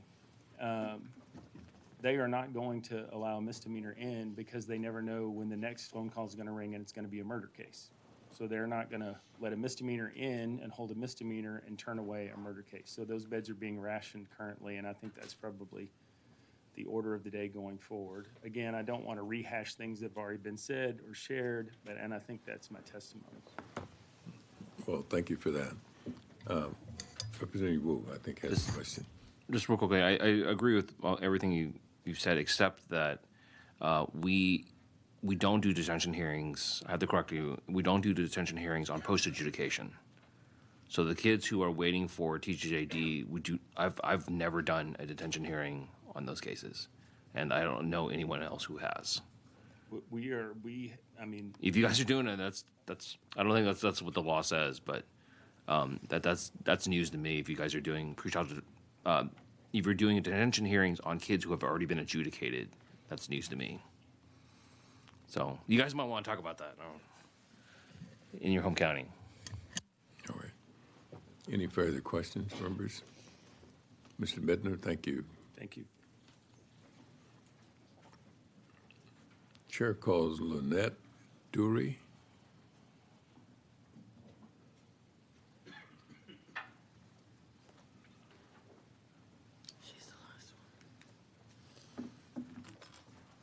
Good afternoon. I'm Lynette Dury. I'm with Medina County Juvenile Probation Department, and I am against this bill. As you've heard many of the other chiefs talking about, getting psychologicals put together, getting the evidence put together, if that's what the defense needs, and if that's what the psychiatrist, I'm back on that. to keep gathering the information. I think that what was addressed, that misdemeanors are being detained in the last several years. I haven't been able to get a misdemeanor detained. Also wanted to just touch on real quickly my personal experience with our judge. Our judge wants to get these juveniles out as soon as possible. I have not seen where he's letting anybody drag their feet or anything like that on releasing a juvenile. He truly has wanted the best for any of our juveniles, and if that means getting them out, he doesn't wait the 15 days or he doesn't wait the 10 days. He's saying, I want something done in the next 5 days or the next 2 days. I have a feeling that there's many, many judges across the state. I do highly respect this bill, and I think that it's not necessarily a bad bill, and I think that there is some room for work with it. But I think especially for us smaller counties, we have lesser resources than some of the big ones. That to have the 15 days taken away down to 10, that's going to put some burden on the county. Okay. How would you fix the bill then? How would I fix it? Yes. I think that's something we all need to go to the table on. Maybe amongst the chiefs, maybe amongst the big counties, the small counties. Maybe there's some separate deals for not deals, but options for different size counties. I just know that for my county, and that's all I can speak to, it would be more. We work as fast as we can, but we also try to be very thorough. And I know that our judge holds us to a very high standard of getting the juveniles released when it's absolutely necessary. Well, there's a purpose to the author's Yes. bill, and I was just wondering if you had any thoughts about how you might get at that purpose. I think that it's something that we all really have to sit down at the table and talk about. I think that we're a group of people with similar mindsets of wanting the best for the juveniles and for the safety of the juveniles, and that's going to take us sitting down and working on it. Well, we as policymakers up here, we sometimes have to fix the problem and not do a whole lot of talking about it. And so I'm wondering whether or not you all have thought about this. I mean, I'm sure you've seen, this wasn't your first day to see this bill. And if you had any thoughts about, other than just being opposed to the bill, whether you had any thoughts about how you might get at the problem that the author is trying to get at. Well, I can only speak to the 10 versus 15 days, of course, because I don't have a detention center. But I also know that a lot of times fixing requires communication amongst everyone at the table. Have you gone by to talk to the author? No, but I look forward to reaching out to her, Okay. speaking with her. All right. Okay, any further questions, members? I think Representative Lopez has a question. Yes, ma'am. Thank you, Chairman. Do you know how many cases are processed on a weekly basis, or how many cases go to the judge for juveniles on a weekly basis? Would you know? Within my county, I would say once a week. We have, on average, once a week we have juvenile court, usually on a Monday when we have juveniles in detention. Like I said, we're a small county. Say an average of one a week. And if I have several kids in detention at a time, like I'm going to say 4 is a higher average this post-COVID. Cases have been getting more and more complicated with from mental health issues to your more high-risk offenders. So we're just, our average is a lot smaller than some others.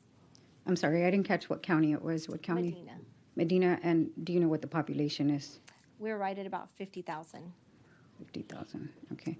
And so you mentioned you have juvenile court, so that means that the judges also see other cases, not just juvenile cases, throughout the week? Correct. I don't know. I mean, I'm sure he's seeing probate cases and other criminal cases in the adult system.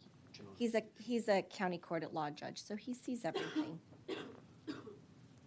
Okay, thank you very much. You're welcome. Thank you, Chairman. All right, any further questions of this witness? Ms. Story, thank you. Is there anyone else here who would like to testify for, on, or against House Bill 1310? Did you fill out a... She did. Her name's Alicia. Okay, hold on just a minute. We'll get you in the system. Okay, the chair calls Alicia Castillo. Thank you very much. My name is Alicia Castillo. I'm Director of Policy and Advocacy for the Texas Center for Justice and Equity. And I just want to highlight some of the reasons that we can't do this that I heard today. Are you for or against the bill? I am for the bill. For the bill, okay. Yeah. So number one that I heard was that it takes too long for us to get things like evaluations. Someone said 2 weeks to get a psych evaluation for kids. Number two, I heard that there's no bed space for kids. And number three, I heard that this is a burden on the county. But I did not hear very much about what a burden this is on the child or on the families. And so I do want to just highlight one story from one family that we've worked with where the child was in one of those counties where, fortunately, the judge did call him up a little bit earlier. So he was only there for 5 days, but he was arrested when he was 11 years old. And we can keep kids in detention as young as 10, right? So this is a child who was given a 30-minute visitation the first night during his stay. He was behind glass in a small room with only a metal mouthpiece to communicate through. His eyes were vacant when they walked in. He loves sports. He loves his church's youth group, and he's super funny. But they got there, and he just stared at them with that vacant, helpless look on his face, and he wanted desperately to hug his mom, but wasn't able to. Something that also wasn't brought up is, we talked a lot about the days and the data, and Representative Lopez, you asked a question about that, but no one addressed that half of the kids that we're talking about are there for more than 10 days. So I understand that some counties are doing a very good job, and they're using their discretion to make things go as quickly as possible. But it's still 48% of the kids who are there longer than 10 days. So I understand that there are problems and that there are barriers to making this feasible. And where is the incentive in legislation that forces us to solve those problems so that we can get these kids out quicker and prevent some of the trauma that's happening to them? Thank you. All right, Ms. Castillo, thank you for your testimony. Any questions, members? Hold on, wait. Hold on. Representative Wu always has a question. And and this is I'm very conflicted on this piece of legislation, and I very much understand it. But just from my own experience, like I don't handle low-level cases. All my cases are high-level felonies. I mean, I've got 2 murders right now, and my kids are not leaving detention. Just period. Like almost all of my cases, no one's leaving detention for a lot of reasons. I think. And I very much understand the issue of if you have a jurisdiction who's holding an 11-year-old for, maybe it's a felony, maybe they had a vape pen at school and they charge it as a felony, right? Which is really annoying to me. Bus fight. Or a bus. And, I want to be able to address those situations, But at the same time, like I don't need I don't need to be having detention hearings every 2 days on my murder cases that are, that they've been in custody for probably over a year now, because it takes a long time to head to trial on those kind of cases. So I think if we can find some kind of balance, a way to do this, to address the inequities on one side without making it unmanageable on the other stuff, I mean, I think we can find some way to do that. Let's do it. Right. I would absolutely agree with that there's probably some way to enhance the bill and make sure that it works for everyone. And it was brought up several times that those virtual hearings, that bill would do a tremendous amount to make this feasible. Any further questions, members? Ms. Castillo, thank you. Again, now, is there anyone else here who would like to testify for, on, or against House Bill 1310? Chair hears none and recognizes its author. Representative Gomez. Chairman Dutton, most honorable members of the committee, thank you so much for indulging the community in the state of Texas in this very much needed conversation in our evolving understanding of trauma in the juvenile justice system. I want to thank everyone who came up to testify both for and against this matter, because I think as an entirety we learned an awful lot. Anytime we talk about the status quo, it's unsettling and it's uncomfortable.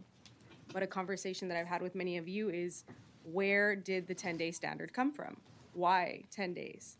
And I've asked every single organization that same question. I've asked every probation department that question, and no one can answer that question definitively other than, well, it's always been that way. And sometimes that's the most frustrating answer that we can receive as attorneys, as policymakers, as concerned citizens. We now have data backed by science. We have an understanding. We have studies. We have evolving professions entirely dedicated to eradicating the trauma that institutionalization causes in our youth. The two things we did hear today from absolutely everyone who testified was, equivocally, we don't incarcerate misdemeanor offenses. So it sounds like most probation departments wouldn't be offended if that was actually codified into the statute. What we did hear unequivocally from everyone who testified across the board was, we don't utilize the 10 days, which is phenomenal. So we don't necessarily want 48 hours, but it sounds like they don't necessarily need 10 days because of quote unquote effective and justiciable discretion. And now I would most empathetically and humbly for our juveniles across the state ask for your discretion and your favorable support and continuing discussion on this matter. Thank you. All right, thank you. It's the chair's intent to leave House Bill 1310 as a matter of pending business before the committee. Is there any objection? Chair hears none, and so ordered. Chair lays.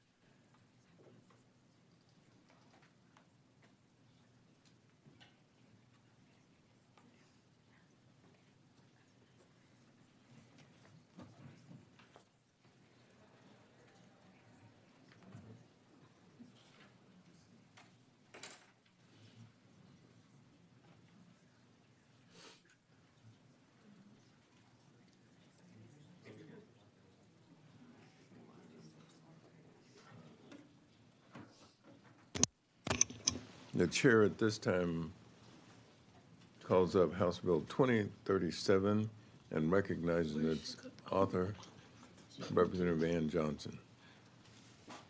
Thank you, Chairman Dutton.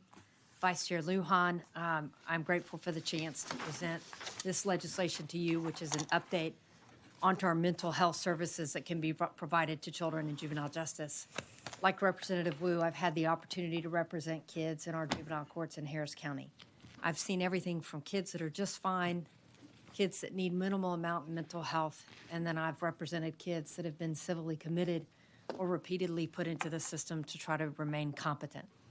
over this time, we've learned a lot about juvenile justice and the fact that when we created the juvenile justice system by pulling in the adult code from the penal code, by pulling in the adult code from the health and safety code, that we were addressing issues targeted towards adults, and this population, of course, is specifically children. And so what this bill does is seeks the advice of the advisory committee with regard to Chapter 55 and brings together a rework of the entire system to represent and acknowledge intellectual disabilities for children and how we go about providing them care within the system in a way that can, again, keep them closer to home and give them a stair-step of services that are more appropriate for their needs.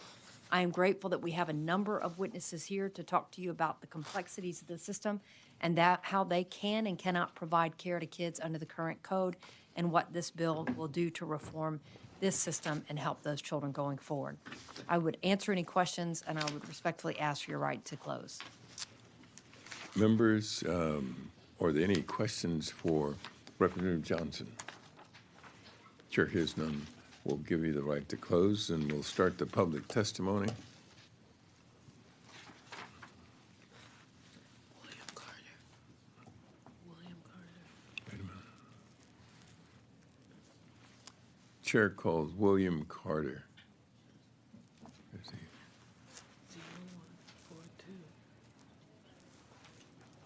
Good afternoon again. My name is William Carter with the Lubbock County Juvenile Justice Center. I'm the chief there. I'm going to reference a couple of documents that I think might be in your Dropbox, but if you're old school like me, I have hard copies here, so if you'd like a hard copy, I will hand you one. Wait just a minute before you go any further. Yes. Our records say you're representing yourself? Yes, we can leave it at that. Yes, sir. I evidently registered. All right, thank you. appropriately. Would y'all like a hard copy before I reference any of this? Okay.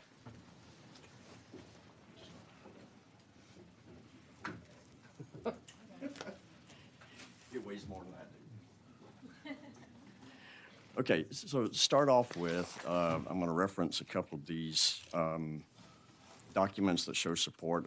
Tell you a little bit about the committee that was formed.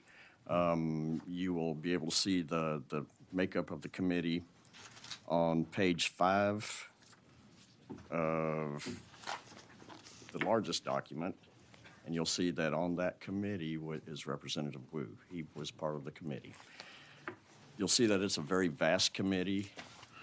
We came together in the interim to look at Chapter 55, just to kind of tell you how badly needed this was. Still had the terminology mental retardation in this chapter. If you look at the last time Chapter 55 was rewritten, I had to do the math. 76th legislature, that was 1999. Can y'all think of where you were in 1999? It's been a while, so thank you. We have great support. I know a couple of you are here in 1999. We have great support from the Texas Judicial Council and the Texas Judicial Commission on Mental Health. I have referenced several different documents here with the support. I would say that please don't ask me the technical questions. There are people here with a much smarter degree than mine is. But I will say that I do believe that there was a fiscal note attached to this initially. And Representative Wu, I believe that fiscal note has been removed. Okay. So that's my part of the testimony. Now you're going to get to hear from the experts. If you have any questions. Any questions of this witness, members?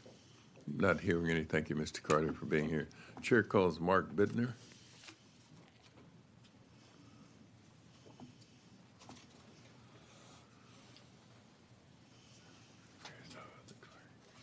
Chairman, members, thank you. Mark Bittner, the Chief Juvenile Probation Officer for Burnett, Blanco, Llano, San Saba, Gillespie counties, testifying on behalf of my department and myself. I think that, and also a sitting member of the Advisory Council to the Texas Juvenile Justice Department Board. And apologies, our chair of the Advisory Council couldn't be here. His paying gig had him tied up. So what you have before you is kind of exactly what you asked for in the last bill. It's a lot of people from a lot of varied backgrounds coming together, putting their heads together and finding a good solution to the restoration process in juvenile law. My first juvenile board chair, the juvenile court judge, had a spreadsheet for Chapter 55 as it currently stands that span a flow chart that we use to try to navigate that process, and that flow chart goes across 3 computer pages trying to figure out exactly how this is supposed to work. This streamlines the process, and the experts can tell you exactly how it streamlines the process. They're better able to explain it than I am. But the important parts, I think, from my perspective is that this in no way demeans or undermines holding children accountable. What this does is it restores them to competency so that the legal process can go forward. Chapter 55 is and always has been a stay of juvenile proceedings while the child receives services to try to return them to competency so everyone can have their day in court. I'm going to leave it to the rest of the people to explain further, and that's my testimony. All right. Any questions of Mr. Bittner, members? Not hearing any. Thank you, Mr. Bittner. The chair calls Jenny von Stoltz.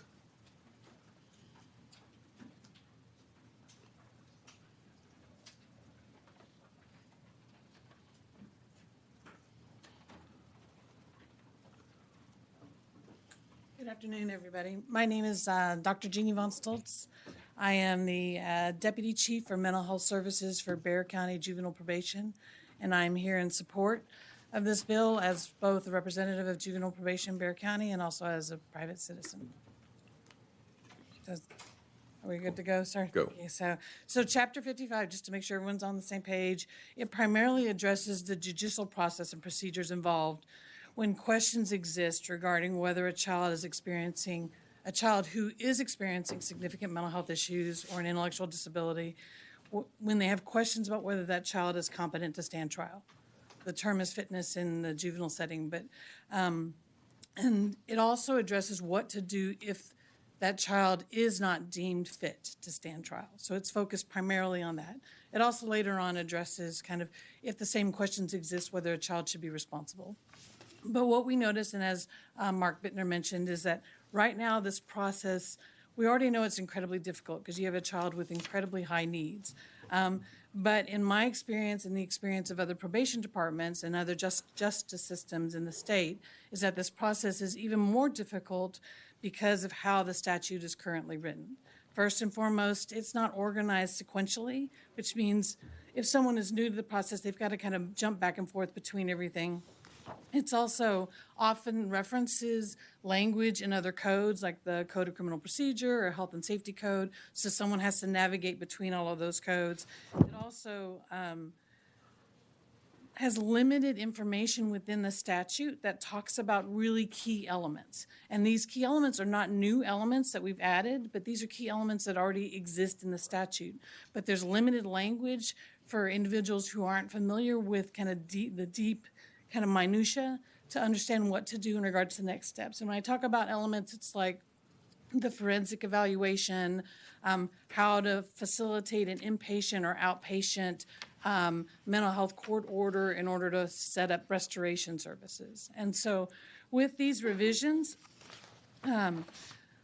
during this, because of these difficulties, what we often see is that parties really struggle with how to figure out all of the steps, like Mark Bittner mentioned that spreadsheet.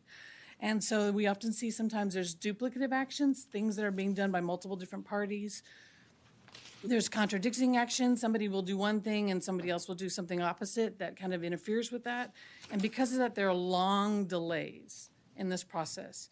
And that means during this time that this child is waiting, sometimes in detention or in the community, but this child with significant mental health needs is waiting for court while this is kind of resolved. And so what we hope is that with these revisions, that we will, number one, the revisions update the language.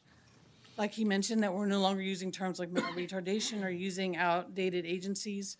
The terms also outline the process in sequential order so that people go from one step to the next, so it's much easier for the user.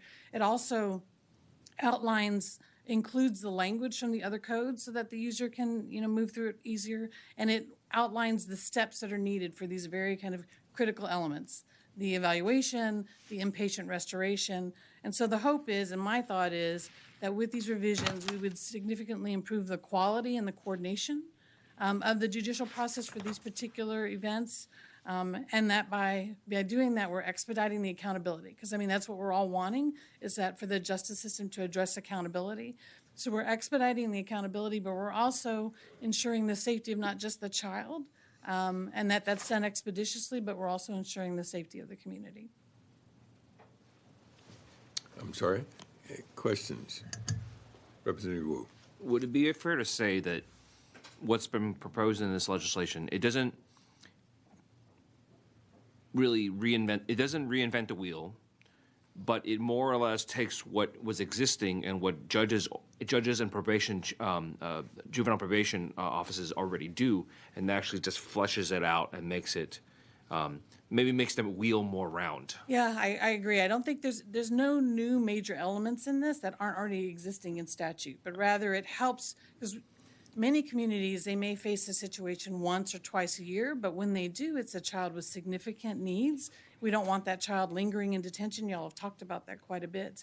Or we don't want that family having that child at home trying to manage things, waiting for kind of what's the next step. So it facilitates the process, especially for those that aren't familiar with it, and helps it go smoother. So it makes the wheel round as opposed to square. Yeah.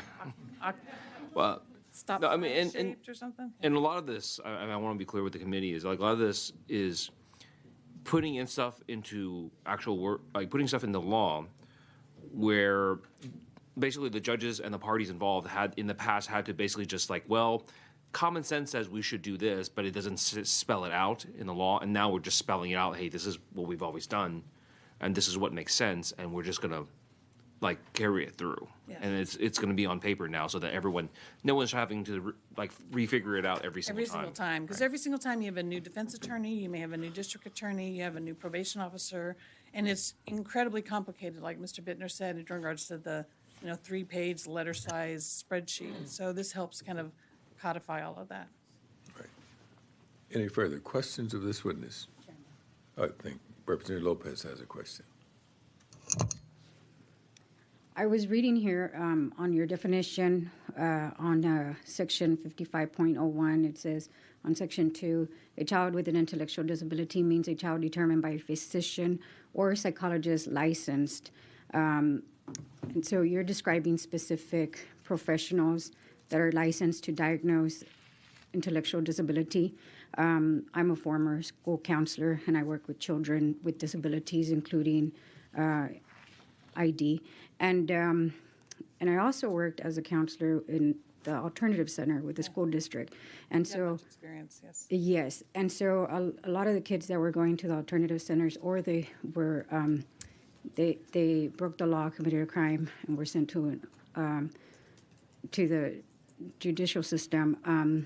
A lot of times they did have intellectual disabilities or even emotionally disturbed disabilities.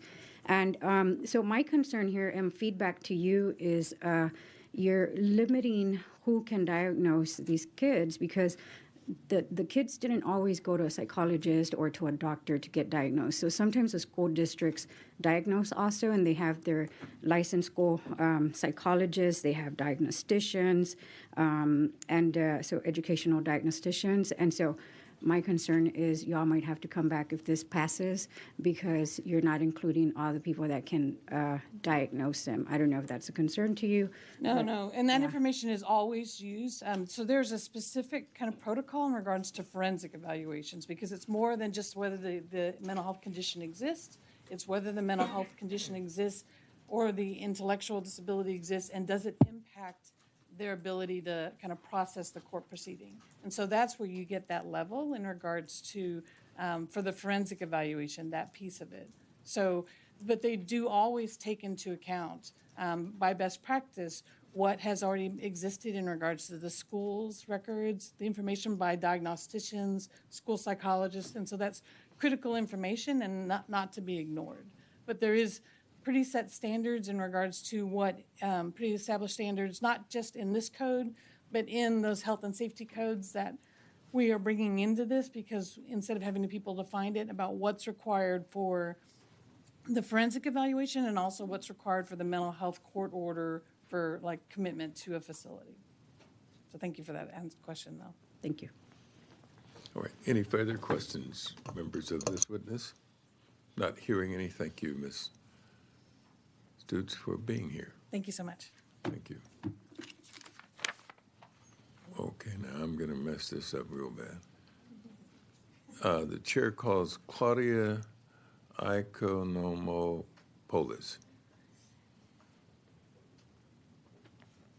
Did I? Okay. I didn't mess it up too bad, did I? Oh, okay, thank you. You did pretty good, not too bad.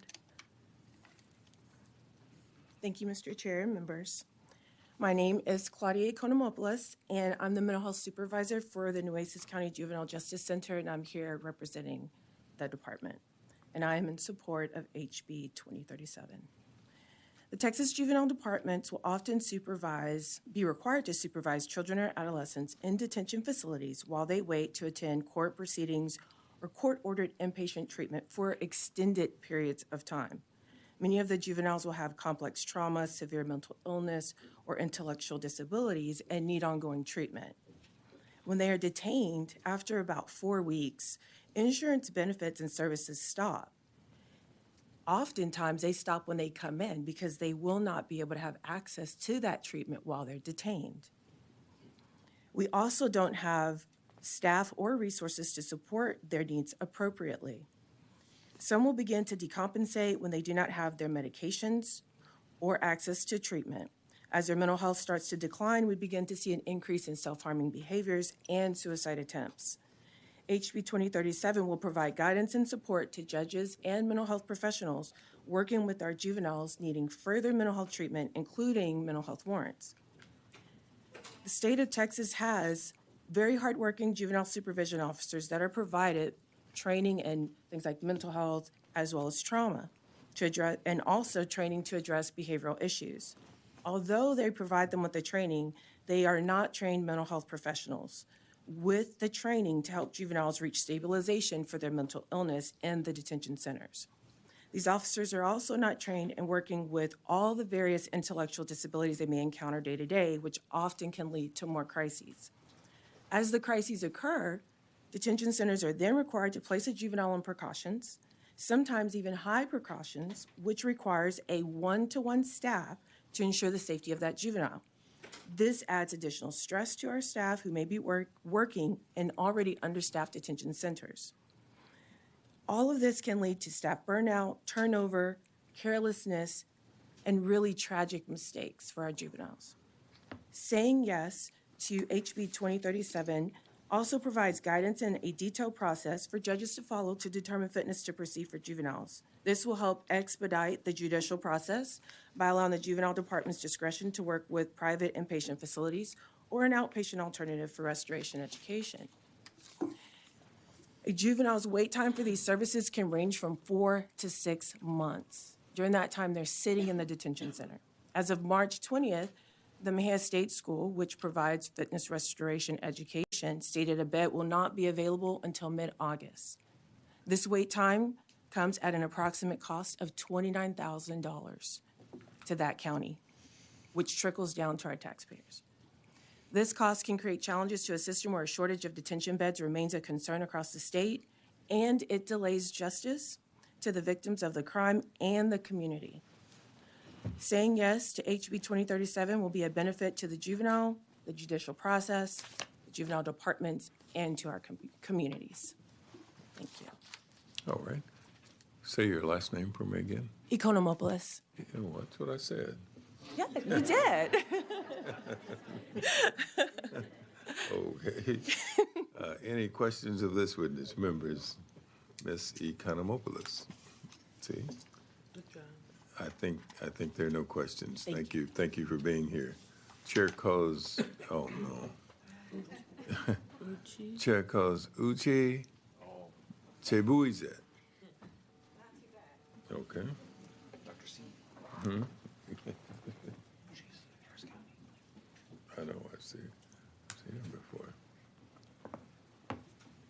Good afternoon, everybody. My name is Dr. Uche Chibaweze.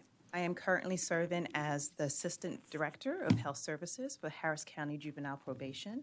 I am testifying on the behalf of Harris County Juvenile Probation and myself for the bill. All right. A lot of our counterparts have already talked about the necessity for this bill. There has not been an overhaul since 1999. I will tell you what I was doing in 1999. I was a teenager, and I will be the person that will be following this bill. So it is a long time coming. One of the biggest things I would say that is important that this bill is there is that it allows for pathways for actual mental health services for our kiddos. And one of the biggest things I do think is that there is not a clear pathway for our youths who are found unfit to proceed and do not meet criteria for commitment. All right. And one of the issues with that is if they do not meet criteria for commitment, how do we effectively restore? Because technically, we are not supposed to send an individual to the state hospital. Harris County has seen this as being one of our issues, and we thought, how can we remedy this situation? One of the ways that we have is to identify a means of providing outpatient restoration. We are currently piloting a program where we provide outpatient restorations for youths who do not meet criteria for commitment, but who are in need for restoration. Currently, we have 4 youths in our program.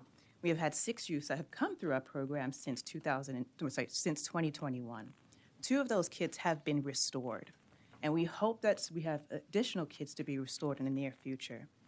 I do want to belabor this point of why this bill is very important. Currently, in the last month, we have 9 youths who were referred to our department for a fitness evaluation that is pending a judicial finding, and these are warranted fitness evaluations. It belabors the point that we're getting more and more kids that are going to need some kind of mental health services that is going through the juvenile justice system.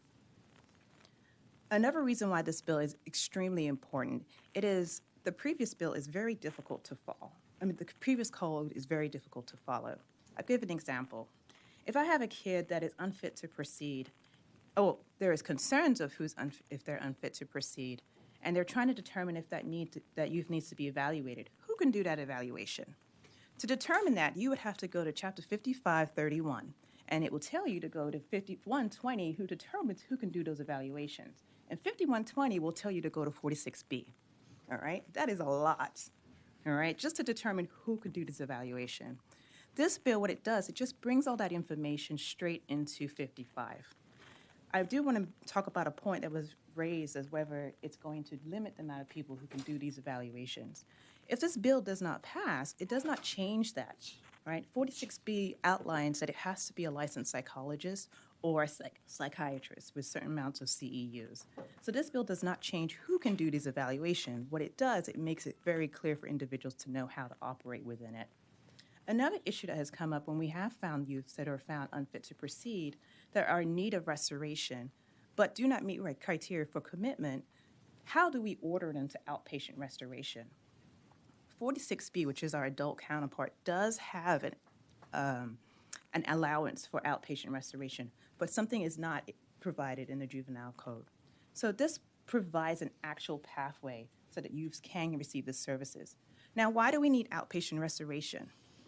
Somebody just testified that we cannot send a youth to the state hospital until August.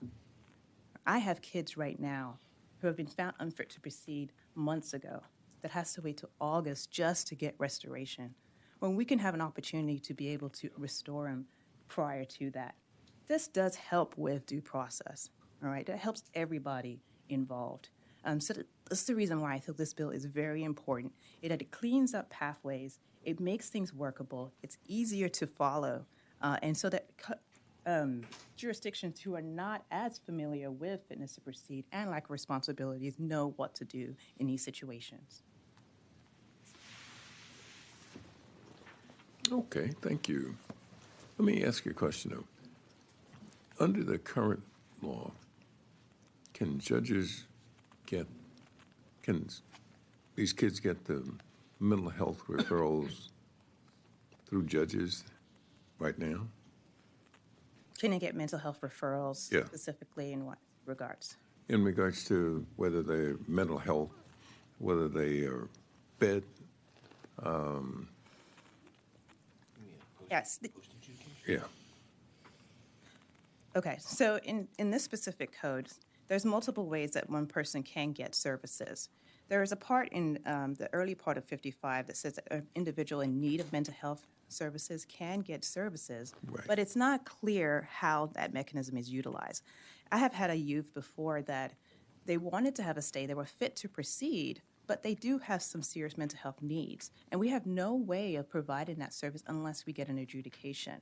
And a lot of people don't know that pathway. That is the reason why it's very clear in our recommendations of how we can order inpatient and outpatient services for mental health.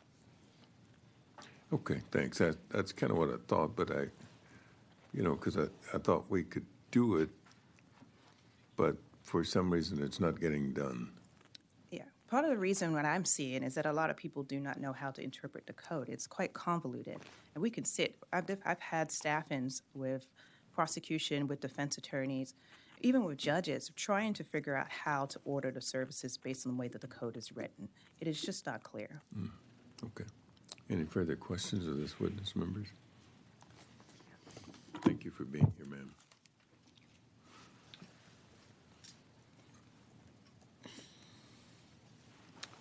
The chair calls Tressa Shurat.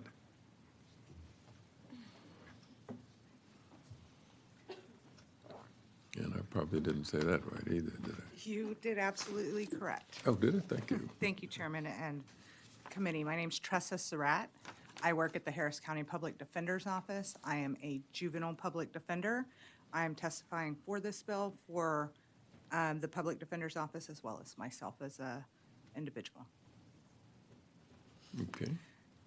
Just to kind of tack on some things that we've already heard, I think we often hear the phrase, justice delayed is justice denied. And that is my biggest issue with Chapter 55 as it is written right now. It becomes a barrier to resolving cases, and that is harmful to the community, the complaining witnesses, the victims, the people that are harmed by these alleged offenses. And it's equally harmful to the youth who is not fit to proceed because they don't understand what's happening to them.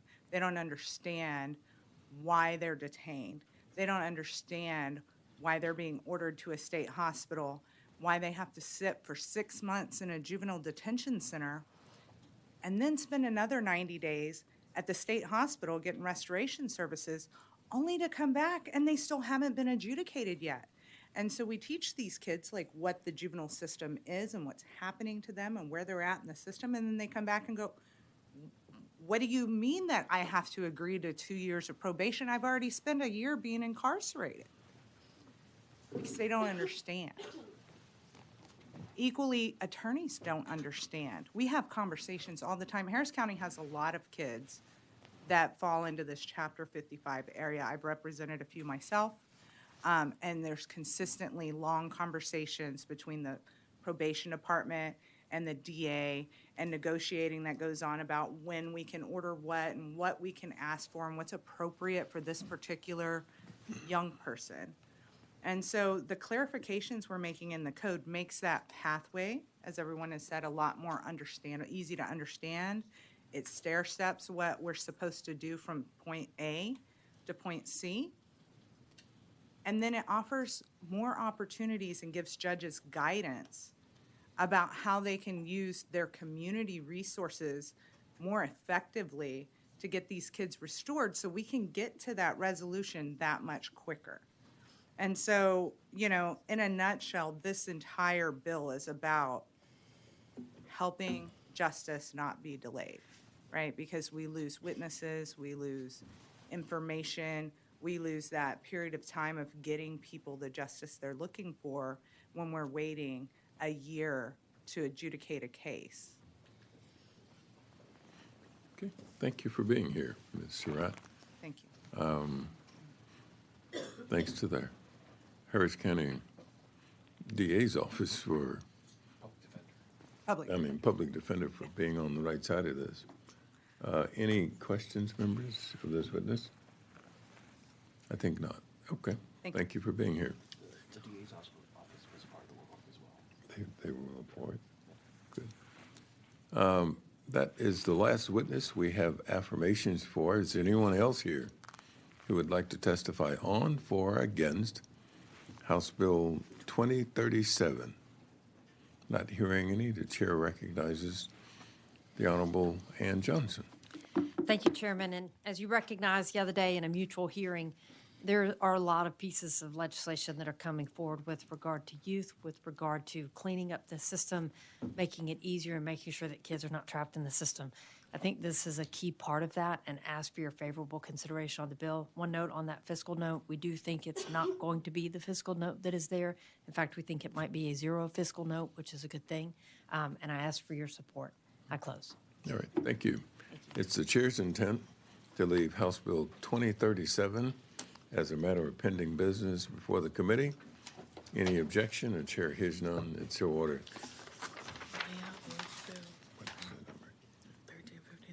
The chair at this time lays out House Bill 1359 and recognizes its author.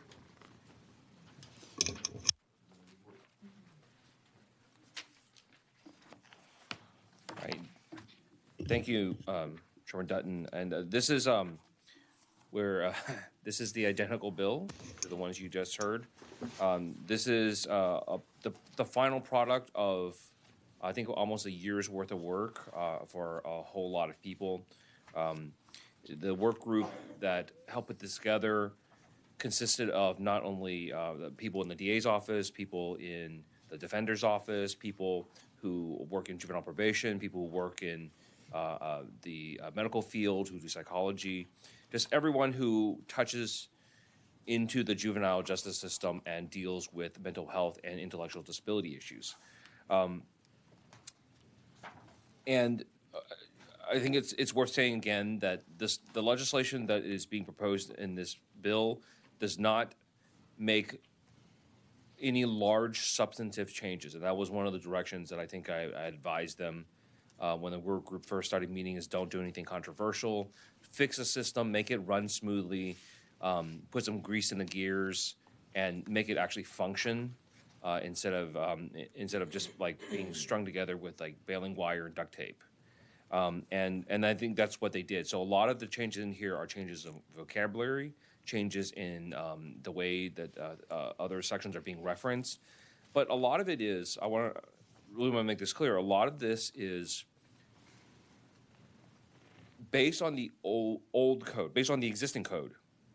The existing code is basically just skin and bones of what we're trying to do. And throughout the years, courts, attorneys, and juvenile probation departments had to essentially guess and use common sense to say what should be in it. How should this be filled out? How should this process go forward? And they really not had any guidance in the code itself because it was unwritten and because the code was sort of like slapped together. And a lot of what is in here is simply codification of what practitioners from across the states and judges have sort of used their common sense and said, well, obviously, if you want to get to point C from point A, then you have to go through point B, and let's just state what point B is, right? And state where B is and how you get there and what you have to do there.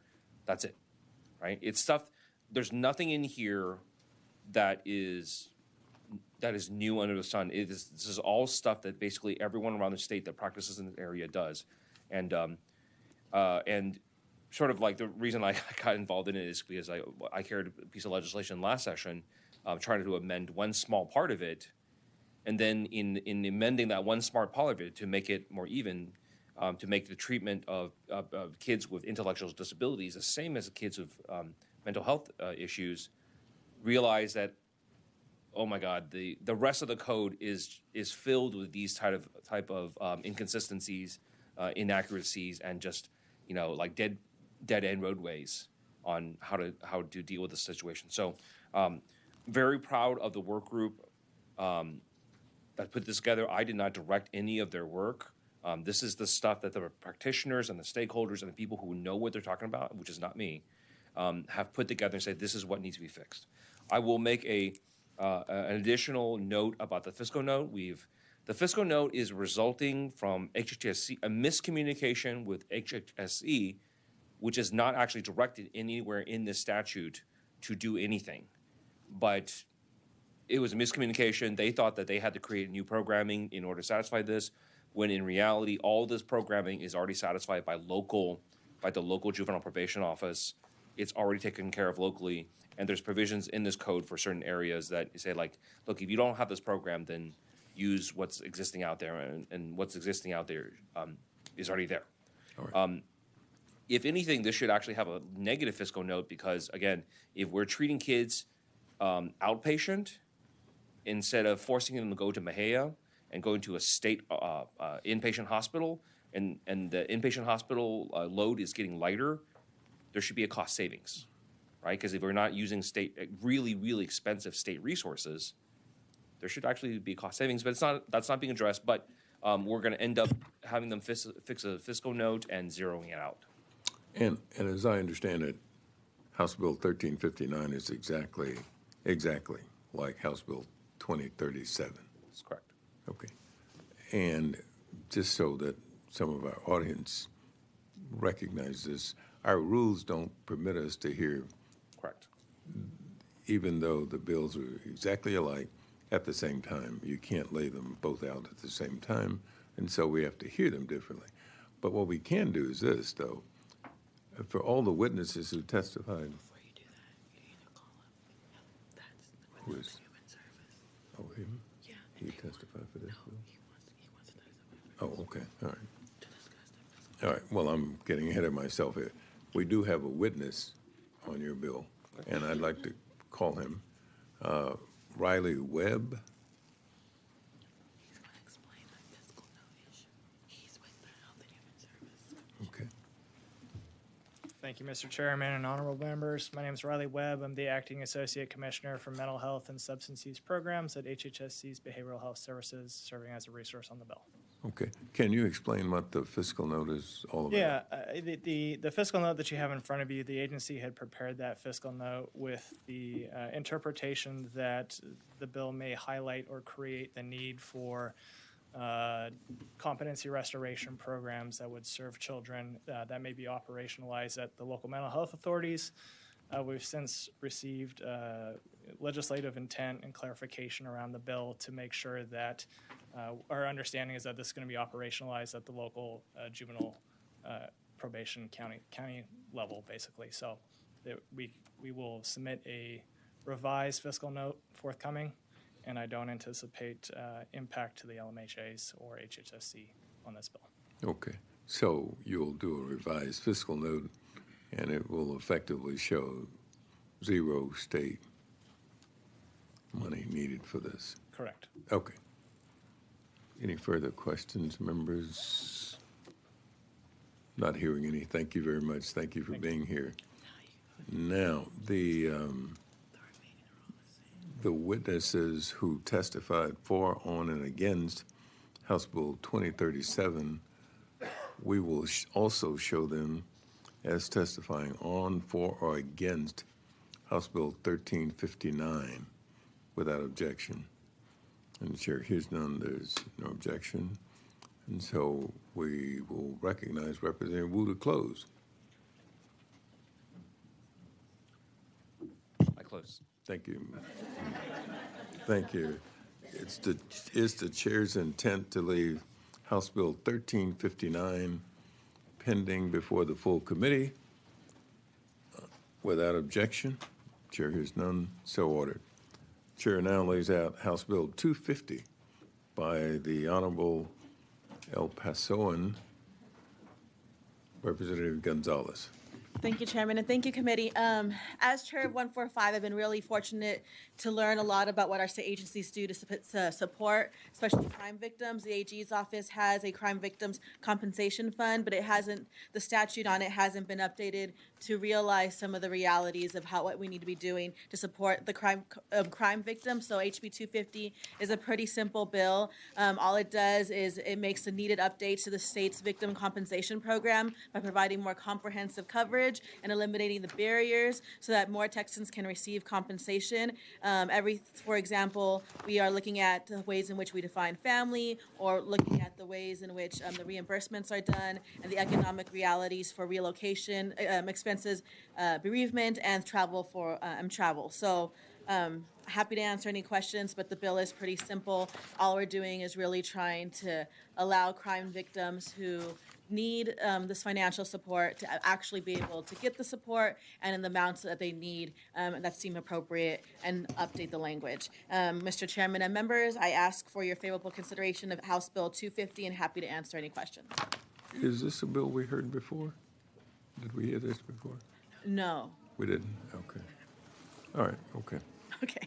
Any It's my first questions of this witness? time in this Well, I know, but I thought we had heard this somebody else. I know other people have crime victims bills, compensation bills, but Right. this is a unique bill on its own. And so this one is covering the full territory of crime victims. I'm unsure what the other bills do because I haven't read them, but Yeah. this bill specifically is just updating some of the specifics. That's what I mean. Yeah.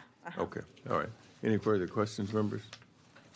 Thank you. Thank you, Chairman. We'll go to the public testimony now. Tara Tucker.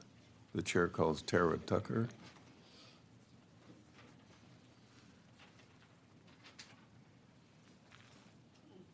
Thank you for being patient. You've been here for a long time. I have. Well worth the wait. Good afternoon. My name is Tara Tucker. I'm the Texas State Director for Alliance for Safety and Justice, testifying in support of House Bill 250. Thank you, Representative Gonzalez, for authoring this important legislation for victims, and thank you, Chair and Committee, for hearing it.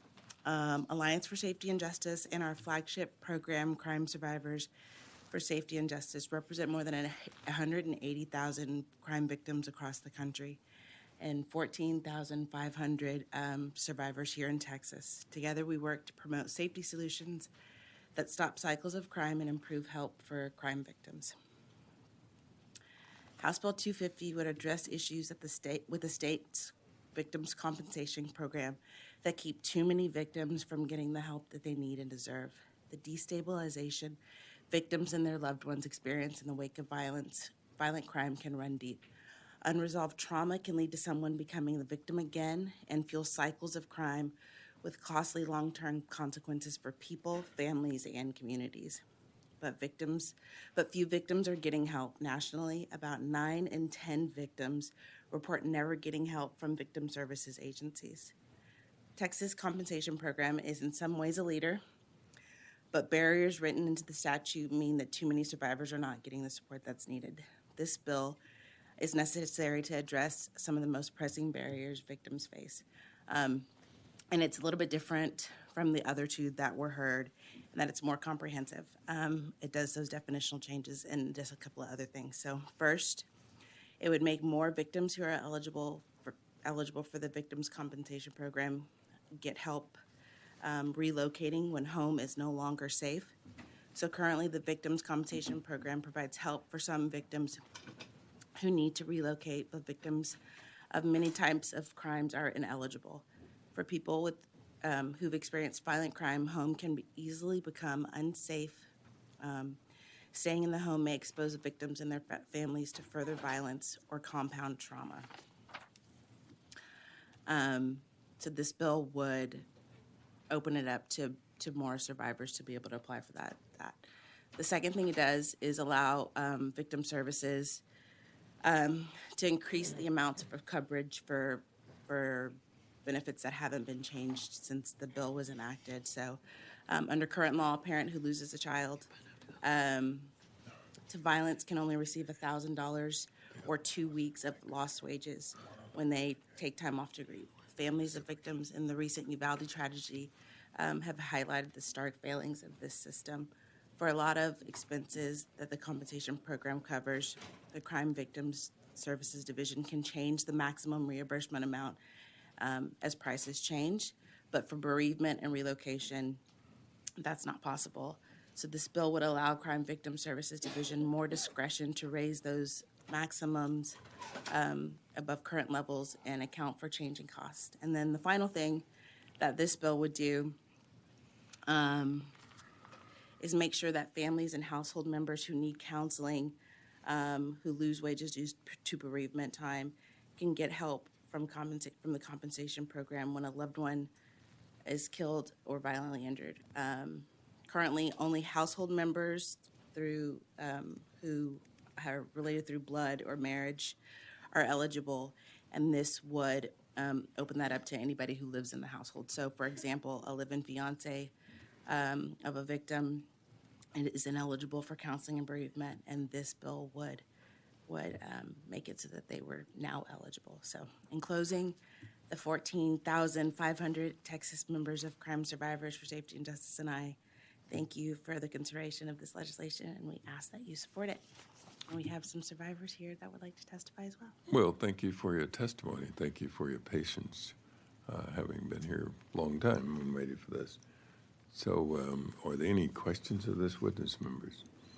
Not hearing any, thank you very much. Thank you for being here. Who was that? Oh, you changed it. Okay. The chair calls Kathy Taylor.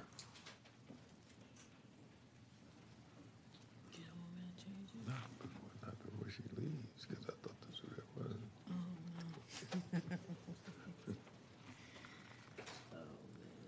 Good afternoon. Thank you, Chair and Committee, for allowing me to testify on this bill on behalf of crime victims and crime survivors for safety and justice.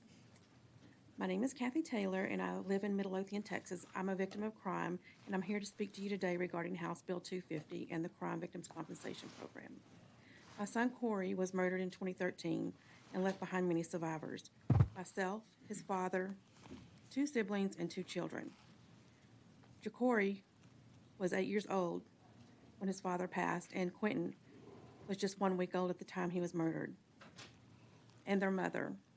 This tragedy was unexpected, and our family was unprepared to go through the trauma and the results of being a crime victim.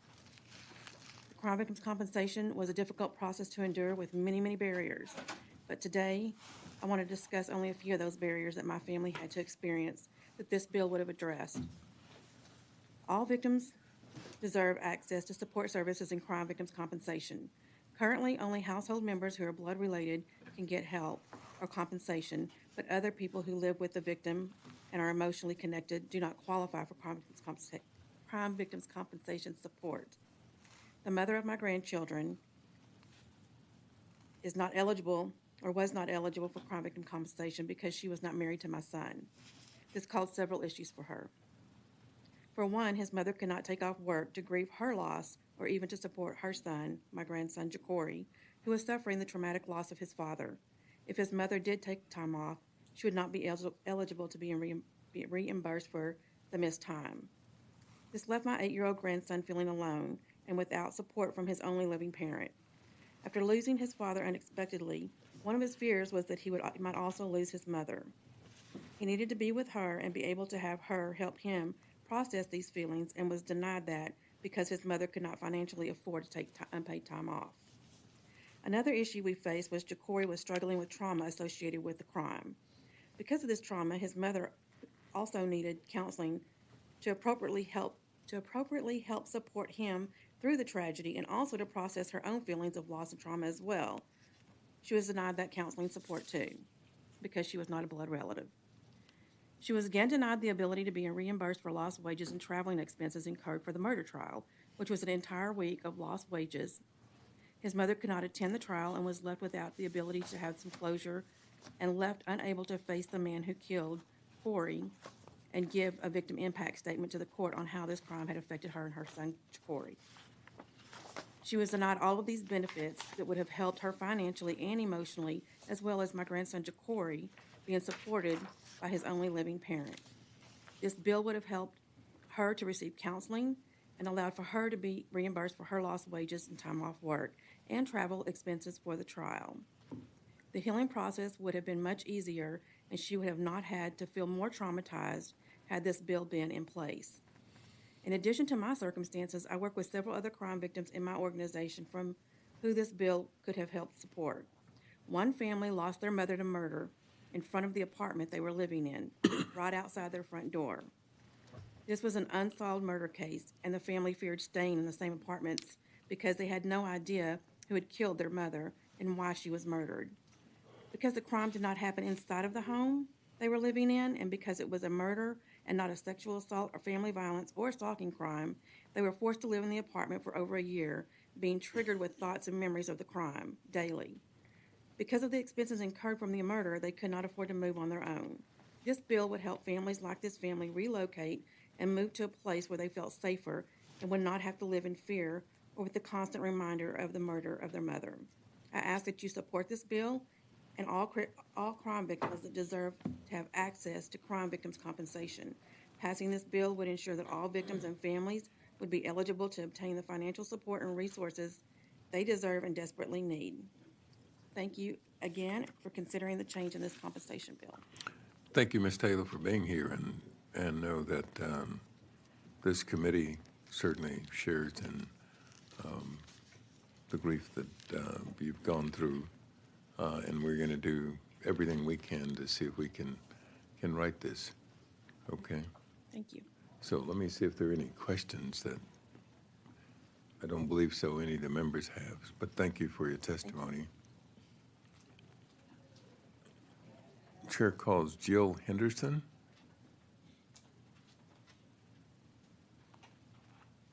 And you've also been here a long time and been patient, so thank you for doing that. Thank you. Thank you, Chairman Dutton and committee members, for just taking time to hear from us today. My name is Jill Henderson, and I am the chapter coordinator for Crime Survivors for Safety and Justice, as well as a crime survivor myself. I am here in support of HB 250. And you're testifying for yourself and the agency, right? Correct. Okay, thank you.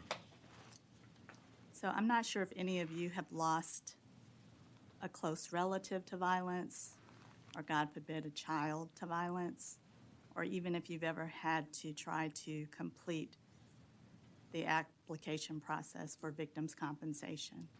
But I'm here to tell you that it is a very painful experience.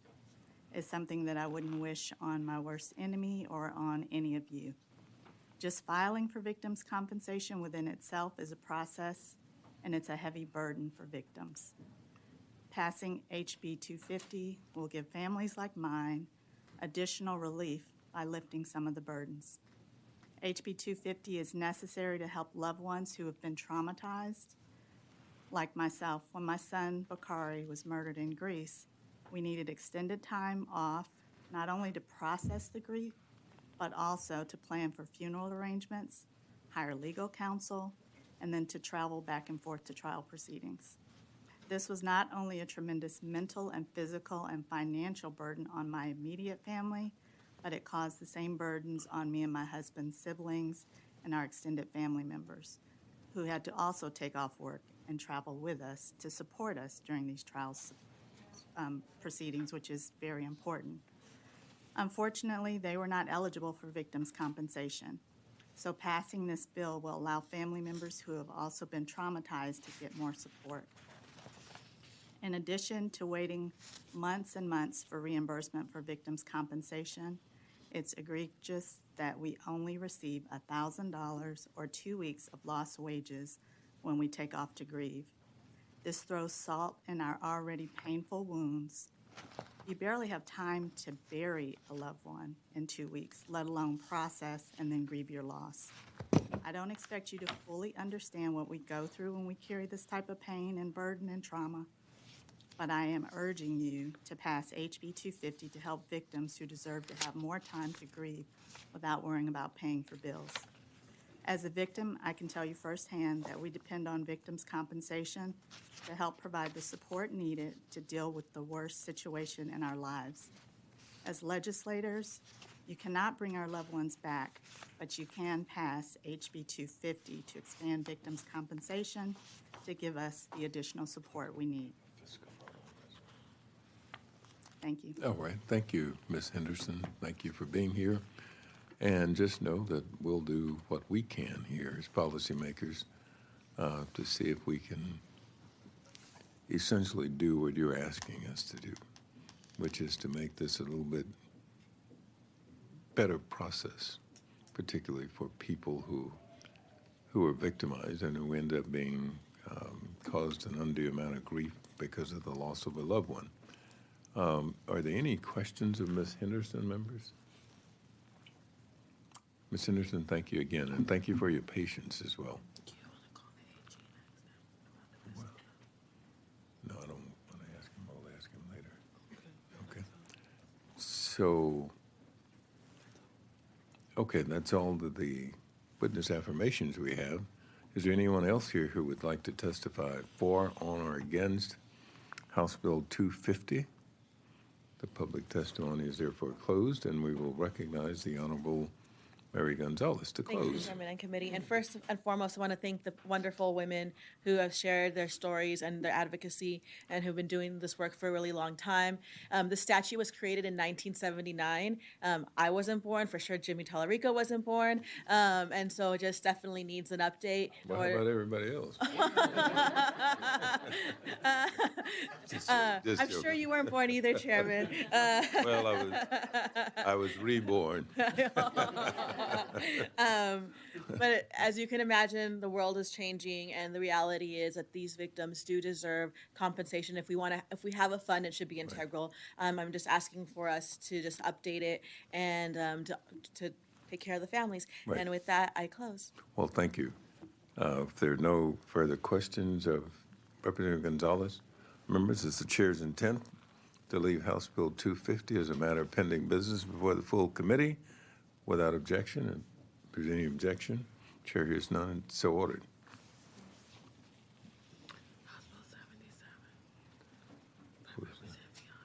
Okay. The chair lays out House Bill 77 by Chairwoman Niave, and well, it's not Niave anymore, is it? Neave Criado. Yes, Criado, yes, Criado. Still Neave. All right. Good morning or good afternoon. Chairman Dutton, Vice Chair Lujan, and members, thank you for the opportunity to lay out this legislation. It's legislation that we've heard before here last session. It passed unanimously from the House floor last session, and it died in the Senate. We have some witnesses here that are working on the issue that I'm going to be presenting today, and know that they will have some critical testimony. We're also working with Senator Johnson on the Senate.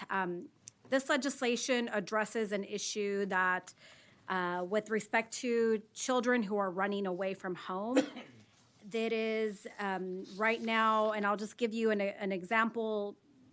If you have a 12-year-old child who is in a situation at home where they don't feel safe and they run away, once they encounter law enforcement or are found by an individual, there are two paths that can take. The path under current law right now, or the path that this legislation proposes.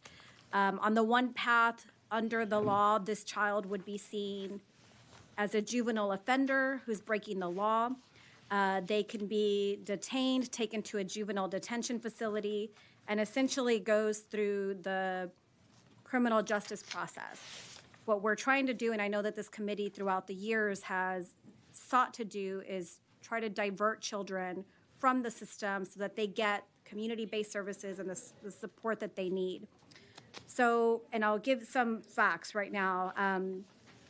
This legislation is wanting Texas to join 41 states to do this. And what it's doing is taking away the status offense of running away from home, repealing that from the code, repealing it as a form of delinquent conduct. And what a status offense is, some of you know this already, but I had learned about it throughout the year. It's a violation.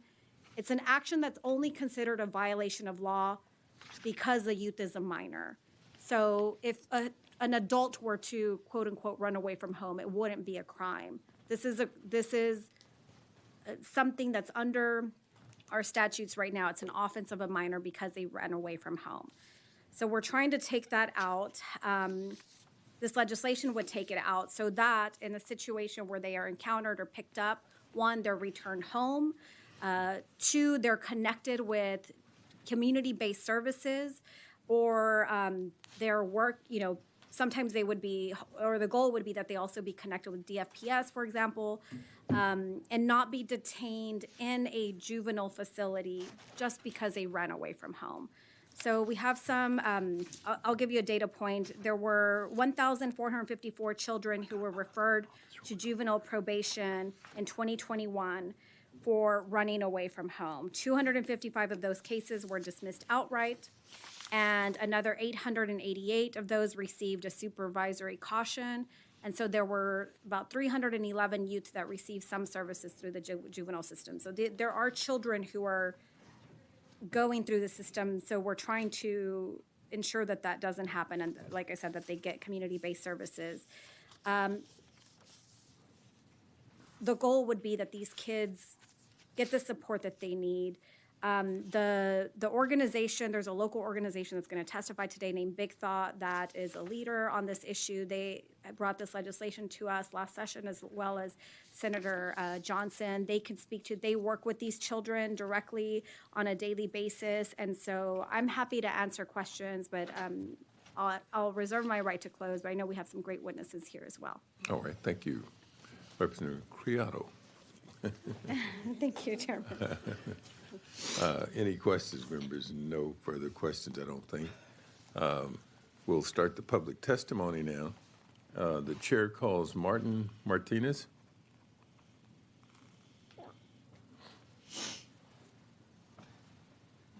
Good afternoon. Good afternoon. Bills. Thank you so much.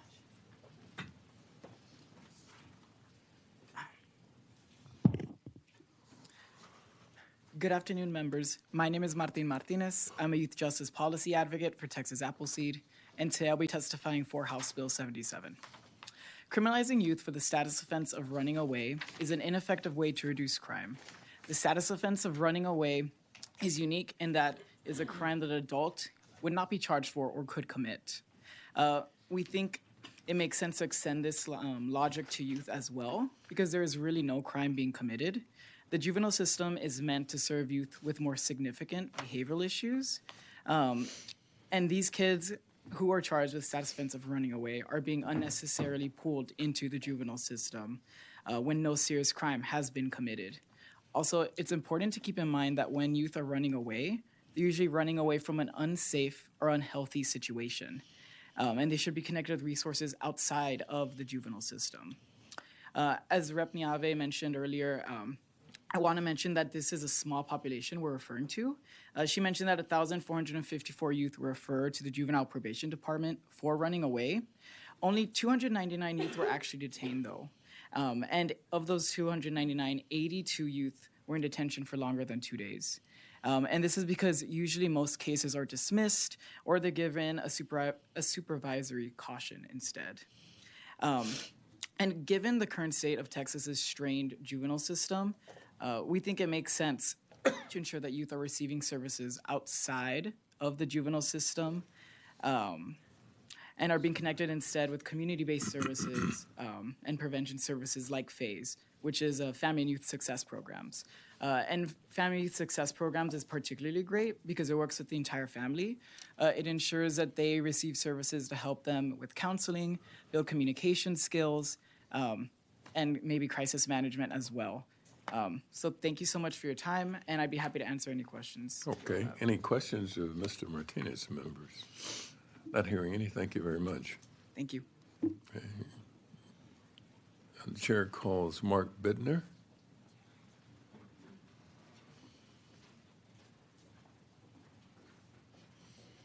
Chairman, members, thank you.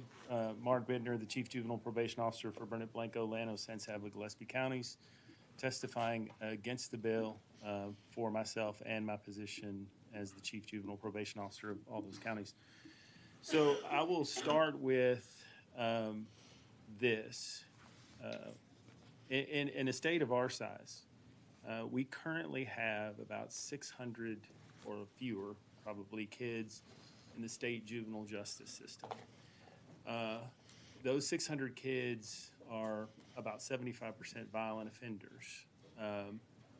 I think that as we look at the entire system, one of the things I'll say is I think as far as diverting kids from TJJD, we've probably come to the end of that.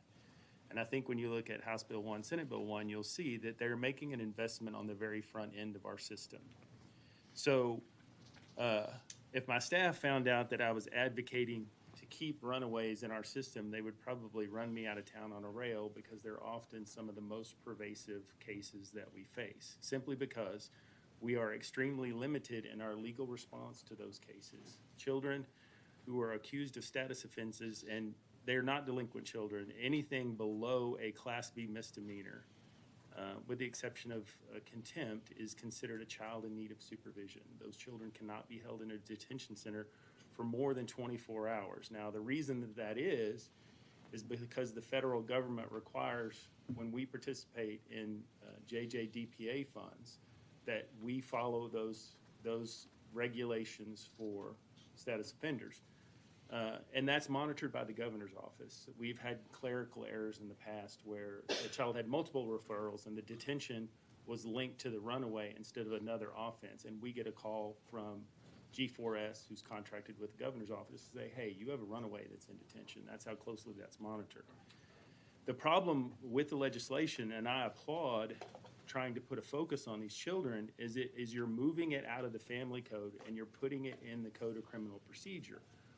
What effectively that means, and let's be clear about the runaway charge specifically, the runaway charge specifically is exclusively initiated by the parents of the child. No one else calls in runaways other than the parents of the child. So it is parents reaching out. So one of the important things that happens is we get runaways, and you saw from the statistics that the vast majority of those runaways are dismissed. And when you say you give a child a supervisory caution, what that effectively means is we sit them down, we talk to them, and we say, don't do that again. Here's what's going to happen if you get in trouble again, and let them go. The 311, probably almost, I'm trying to think just off the top of my head, every trafficking victim I think that we've had has started out as a runaway case. Because that is part and parcel to being trafficked, is you generally have to run away from home. Secondarily, we find that runaways who have pervasive issues that require our intervention have to be reported to DFPS. And where I'm going with all this is if you move it away from the probation departments, which my staff struggles with these cases because we can basically just offer services to these people, is that you're putting them in JP courts. And while urban areas may have a lot of programs to work with runaways, that doesn't exist in justice courts. It doesn't exist in municipal courts. It doesn't exist in JP courts, that they're going to have access, know how to refer someone to mental health services, know how to refer someone to counseling, family counseling, know how to refer someone to substance abuse services. The 311 of the total that you heard, they're in need of that in order to alleviate the runaway problem. And quite frankly, I don't want the runaway cases, but here's the beautiful thing about runaway cases. The only record that's created is in my office. It's not reported to DPS. And by the very nature of sealing, that case is going to go away and be erased from any record, period, including ours, TJJDs, and everywhere else. While I think it's important that we make an investment, and I think runaways are a very important segment of the population, because catching them early on, getting them the services they need, means that they don't progress into the system, right? That's a very important thing. But the bill as written just puts them in the justice court, and that's it. It doesn't make any additional efforts or resources or anything like that. So I think with that is my testimony. All right. Any further questions of this witness, members? Not hearing any. Thank you very much. Thank you.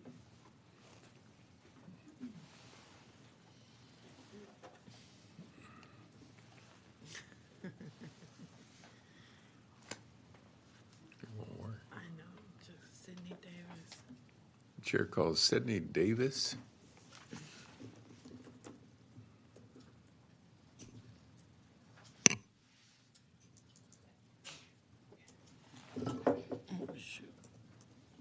Hello, my name is Sydney Davis, and I'm representing Texas Network of Youth Services. I am a member of the Young Adult Leadership Council, and I'm here in support of HB 77. I think it's important to decriminalize running away because when youth run, it's usually because they're lost or scared. They're seen as defiant and even breaking the law when they're often trying to escape something bad. Some youth are running away from abusive family or a placement that's unsafe. Many times youth are trying to put themselves in a safer situation and end up in more unsafe situations. Instead of giving youth misdemeanors for running away, we need to address the reasons why youth are running away. We need to find solutions to keep youth out of harm's way. For much of the time growing up, it felt like doctors, DFPS were in control of my life. The only time I felt like I was in control was when I was running away. I entered foster care at age 13, and I was placed in my first residential treatment center at the age of 14. It was okay at first, but things started to get worse. The staff were angry. There was one staff member who would restrain me, and I would fight back, of course. It felt like they were being rough on purpose. My grandma, who I was staying with before, would call me while I was there. I was afraid to share that I felt unsafe at the RTC because I didn't want the staff to think I was vulnerable. Once a staff member nearly broke my arm. He told me if I saw you on the streets, I wouldn't give you water. The whole time, my caseworker was trying to find me another placement, but I thought if you're going to put me in another place like this, I'd rather run away. This is just some of the examples of when the system I was in made me feel like I had to run away. It was the first time I ran away, but it wasn't the last when I had a bad placement and I felt like I had to get out. One time when I ran away, I called one of my caseworkers who told me if I was gone more than 48 hours, there would be a warrant out for my arrest. She also said whoever I was found staying with would be charged with harboring a runaway. I'm thankful for Judge Angela Fee, who never charged me with the crime for running away. When my caseworker would have to go before the court, I would go with them. The judge would pull me aside to speak with her in her chambers. She saw that I was hurt and actually felt for me. But not all youth running away have a judge who cares about them. Many youth get misdemeanors and fines or end up in detention for running away. These are just some of the reasons why I think decriminalizing running away is good. Please support HB 77. Thanks. All right, so how are you doing now? I'm okay now. I'm better. When I aged out of care at 18, I'm not gonna lie, I had, put myself in situations to where I had to learn the hard way. But now I'm in school. I have my housing, my college tuition waiver. After I aged out, I got all of that. So trying to, stay in my element, find my purpose. So you're going to college? Yes, sir. Where are you going? Houston Community College, Oh, part-time. good. Oh, congratulations. Congratulations. And I think what you realize is that something that we all end up realizing, and that is that sometimes life has to teach you, but you always end up taking the final exam first. And sometimes that's not so good. But the whole idea is to keep getting up and keep doing the things that create better options for you in the future. And so I just want to say thank you for doing that, because you'll be a great example for all the other kids in foster care. And they're looking forward to you doing that. Because when they see that you can do it, then that sends a message to them that they have a chance also. And so congratulations to you. Thank you. All right. And let's see if I think, we got a question here. No, just a suggestion. You were very effective up there. So just want to throw out maybe running for office is in your future. So great job. Thank you. Thanks, All Mr. right, Chairman. thank you. Let's see, Shannon Epner.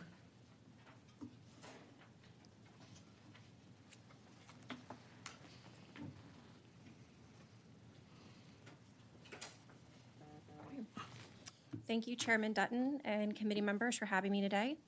My name is Shannon Epner, and I have the privilege of serving as the Director of Executive Initiatives for Big Thought, and I am here in support of House Bill 77 and am representing Big Thought. Big Thought is an education impact nonprofit in Dallas-Fort Worth and is focused on closing the opportunity gap and ensuring that all youth in marginalized communities are equipped with the skills to create their best lives and world.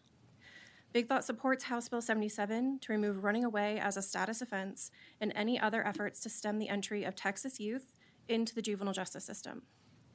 For over 25 years, Big Thought has run a post-adjudication community-based program called Creative Solutions. Within this program, we serve youth in Dallas and Tarrant counties. Over the years, our youth who are ages as young as 10 all the way up to 17 and who come back as alumni and volunteer and work for us as well. Our youth have shared their stories about their first interactions with the justice system. And for most, it was being detained and charged because they were runaways. If they had never been charged with the status offense and they had never came into contact with the justice system, they may have never have been impacted by the justice system later in their life. According to a report by the National Runaway Switchboard, more than 1.5 million youth across the country experience a runaway episode each year. And we're seeing these numbers go up with the impact of the COVID-19 pandemic and our mental health issues. In Texas alone, we see thousands of youth have runaway episodes, and many of those youth end up being charged with a status offense instead of receiving resources and support. Predominantly, the youth being impacted by this law are young men and youth of color. Running away is often caused by factors outside of a youth's control. Family issues, bullying, mental health challenges. We have decades of research that states detaining youth and getting them engaged with the justice system is not a best practice.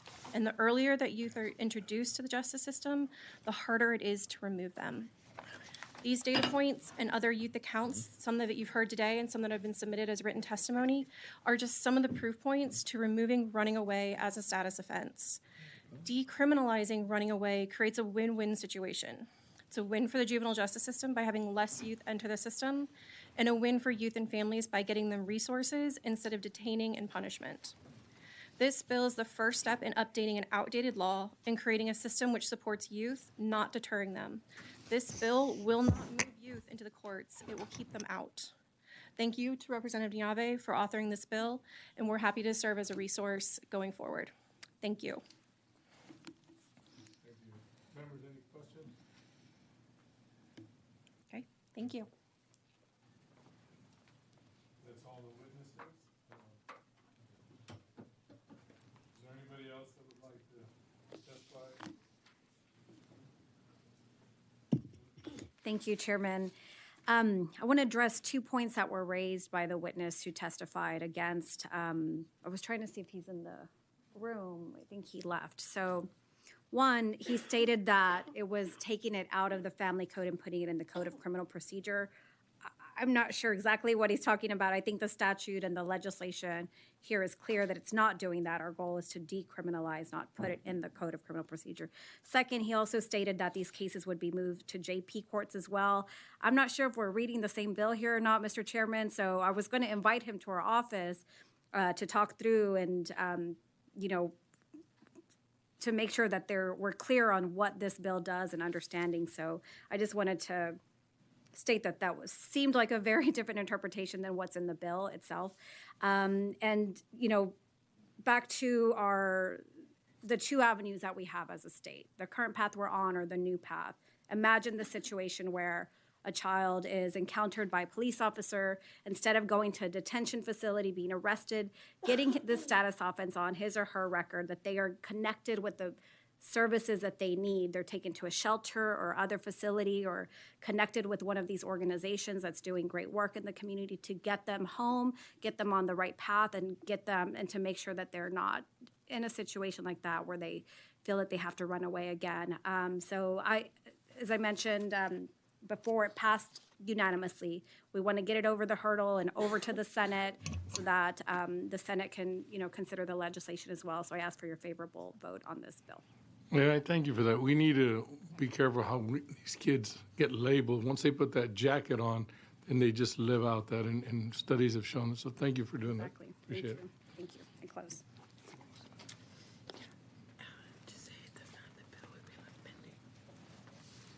Thank you, Representative. There's no objection. The bill will be left pending.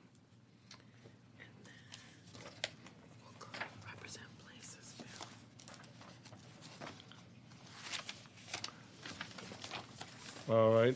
At this time, we'll be laying out House Bill 1502. Representative Plaza. Thank Thank you so much, Vice Chair Lujan and committee members, for giving me the opportunity to lay out this very important bill. Last session, Representative Ray Lopez and Senator Perry passed a bill that required ad litem attorneys to undergo trauma-informed care training to better understand and serve the children they represent in court, our children in foster care. DFPS conservatorship, and those otherwise removed from their home by the department due to abuse or neglect. This bill is a sister bill to Senator Perry and Representative Lopez's efforts and builds on that foundation from the 87th session. Members, as you all know, ad litem attorneys are only a part of the equation when it comes to cases involving conservatorship or the termination of parent-child relationships. In family court, judges and the attorneys representing the department are the other part of that equation. House Bill 1502 seeks to have judges with jurisdiction over these cases involving children in the conservatorship of DFPS and DFPS attorneys party to those cases trained in trauma-informed care and maximize our potential for family unification and the best outcomes for our foster care kids. I want to be very clear about a few things. We are not labeling children or families traumatized. That's not what this bill does. This bill acknowledges that children in child welfare systems have probably had at least one traumatic experience. That abuse or neglect has caused those children to be removed from their home, separated from their world, and placed in the conservatorship of DFPS. Exposure to trauma does not always determine adverse outcomes for parents and their children. However, for some parents, prior trauma exposure may negatively impact the manner in which they interact with their children, also termed intergenerational trauma. The training provided by this bill will help attorneys and judges improve their interactions with both children as well as the parents, which is crucial to achieve the goal of family reunification, which I know is always the department's primary goal. And when that's not possible, we have to explore other placement options, such as foster care or to send kiddos to RTC, as we've heard before. All these decisions made about our foster care children's futures are decided in court. And as I mentioned, each of these children have had experience at least one traumatic episode that impacts their views, their understanding of the world around them. I cannot overstate the importance of this training, that we will empower our judges and our attorneys to be able to identify the needs, the characteristics, and the behaviors of children that are in foster care and our child welfare system. I'm trying to get this as quick as possible. I know you guys are tired. Many of the kids rely on fear-based coping strategies that are often mislabeled as willful disobedience. Those who are not able or haven't been taught to identify and understand root causes of children's behavior, that is trauma. They have misunderstanding of those differences between a child who has experienced trauma and a child who has mental disorders. This training will allow judges and attorneys to differentiate between the two and determine the best course of action for a child demonstrating their needs. This will prevent children from unnecessarily being labeled with an inaccurate medical diagnosis, being prescribed psychotropic medications they do not need. Trauma-informed training strengthens our legal system. It improves our attorney-child relationships, ensures screening, in-depth assessment, and evidence-based treatment. It allows the department to complete screenings to provide a full picture of the child's needs and explore non-pharmaceutical treatments that are more impactful. The training will also include best practices to prevent the child from being re-traumatized or experience further trauma. In the care of the department, once again, I can't overstate this importance of this training enough. We are here to solve problems, as Chairman Dutton said, not just talk about them. Some key points I want to highlight for members regarding this training. We are not increasing the number of training hours judges have to complete. We are simply just adding the topic of childhood trauma to be included as part of the training already that exists. This requirement only applies to judges who hear cases involving family separation, child abuse, childhood trauma cases, and of course, those affecting the parent-child relationship or conservatorship. Judges who do not have jurisdiction over these subject matters do not have to hear it, and do not hear these cases, do not have to take this training. This training will also qualify as a continuing legal education, so it will count towards CLE training. Members, we have the chance to do the right thing here. The negative statistics of our aged out foster children have remained the same for far too long. And I don't have to remind you of the news articles that we've seen the last couple of years about children literally dying in foster care. Our children are worth the effort to undergo training. They are worth the effort to improve our judiciary and our legal system. We can do more. We must do more. We must pass House Bill 1502. I request your favorable consideration. I have brought many witnesses to testify on this bill, and as you can see, we have an overwhelming number of support. I've never seen this much support on a bill before. So with that, I reserve my right to close. All right. Hey, I got a quick question for you. I know you and I talked a little bit about this, and I didn't get to circle back with you. Were you able to talk with Judge Sakai on this? I was not able to talk to Judge Sakai, but I had talked to him last session on this issue, and he was actually very supportive and helped us pass the ad litem bill that we passed last session in Representative Ray Lopez's office. Now that I don't represent Bexar County, I have not had the opportunity to talk to him, but I will do that. I would assume you'd be a big advocate. I don't want to speak for him, but I assume so as well. I'll be circling back with him to check with him. Absolutely. County. Okay. Members, any other questions? Yes, sir. Thank you, Mr. Chairman. And thank you, Representative Plessa, for bringing this bill. It's so important. And help us understand, I mean, the science of trauma and what we understand about trauma has changed so much just in the last few years. And I know we talk a lot about this on the Education Committee, about how it actually just changes your brain, it changes your body. You know, it's not just a spiritual or psychological, it's a physical reaction that kids, especially because their brains are developing, have to trauma. So, I mean, your bill is really just helping our system catch up to the science on this. Is that right? Absolutely. And like I said, I have witnesses here that could probably articulate this much better than I can. Yeah. They are experts in their field and they deal with this on a daily basis. But I can tell you from what my understanding is that children can experience trauma almost immediately after birth. Yeah. And those things stay with them forever. And so it's very, very important that everybody that touches these children within our foster care system understands what trauma looks like, how it manifests, and how to deal with those things so that we don't label our kids bad, right? We understand where that trauma is manifesting from. We understand where that behavior is manifesting from. And then we can meet those children where they're at and help them deal with those traumatic experiences. We need to do that to ensure that these children are set up for success so that when they go into our society, they don't just end up back into a system, usually the criminal justice system.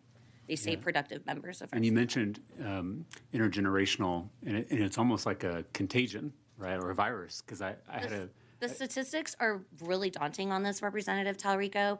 We see that if a child was in the foster care system, they'll tend to have children that go into the foster care system.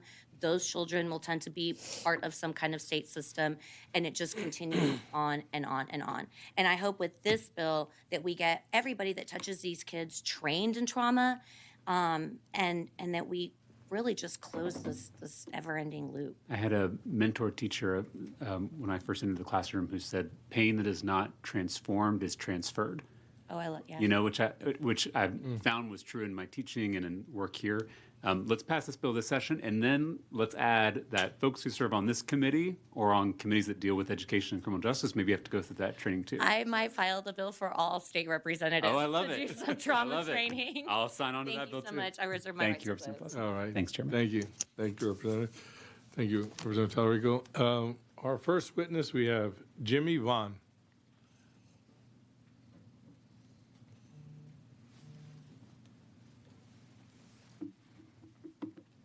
Good afternoon. I'm Jimmy Vaughn. I'm testifying for the bill. I'm here on behalf of myself.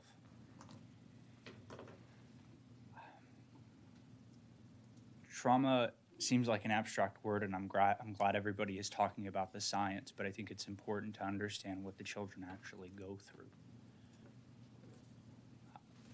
Some of the less trauma-filled things that went through my life were I moved 6 schools.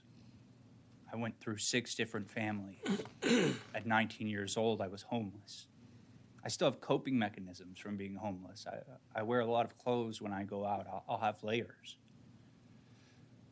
But the trauma and the impact that it has on your brain, I often find myself, after I've been triggered, fighting with one hand behind my back. And I mean that literally. There are some things that I just can't be around, like vinegar. I had a foster parent that beat us and forced us to clean with vinegar often. So now when I smell the scent of vinegar, my brain has a trauma response. And that response, it makes everything fight or flight.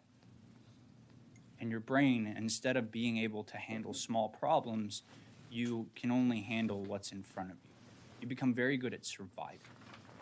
So instead of thinking about whether or not I'm going to eat something for the day, I'm thinking about whether or not the person that cut me off in front of the road actually has something out for me. It takes the most simple and mundane things, and it makes them the biggest mountains to climb. And, you know, I have a therapist. I do EMDR.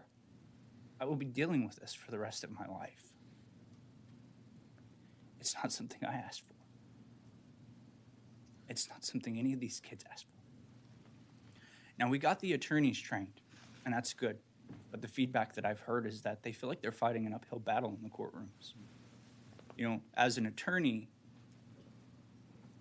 we all have the same cases. We can all review the same case law. We can all look into the same evidence and the same facts. And when you go through law school, you go through this unique compression of your brain where you all have this like psychic reasoning with each other. And trauma training does that. I mean, we witnessed it here, Representative Tallarico, when you guys were discussing the bill and the mutual understanding that you guys had with the importance of trauma. Unfortunately, the judges who are making the most important decision in these children's lives, they're completely untrained.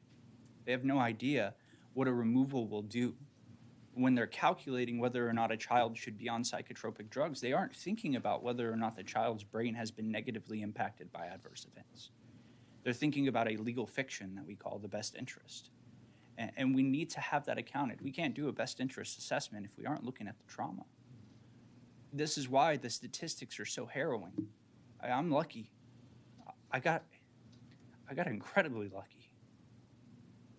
4 years ago, I came here and representatives wrote me all kinds of letters to get into law school.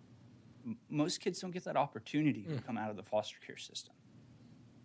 And unfortunately, due to my trauma, I have a hard time representing those children directly. That's something that I struggle with guilt on every day. But I've come back from representing a child and my wife says, "Babe, I don't think you can do this anymore." You come home and you don't look like you're there anymore. You're just not there behind your eyes. And I just don't know how to connect with you after you've done this. Like I said, we live with these things forever. So if we can get ahead of it, if we can have DFPS trained, if we can have the judges trained, we can start making decisions that are preventing these permanent damages from happening to the children. Thank you. Thank you for your testimony. Members, any questions? Go ahead. Representative Lopez.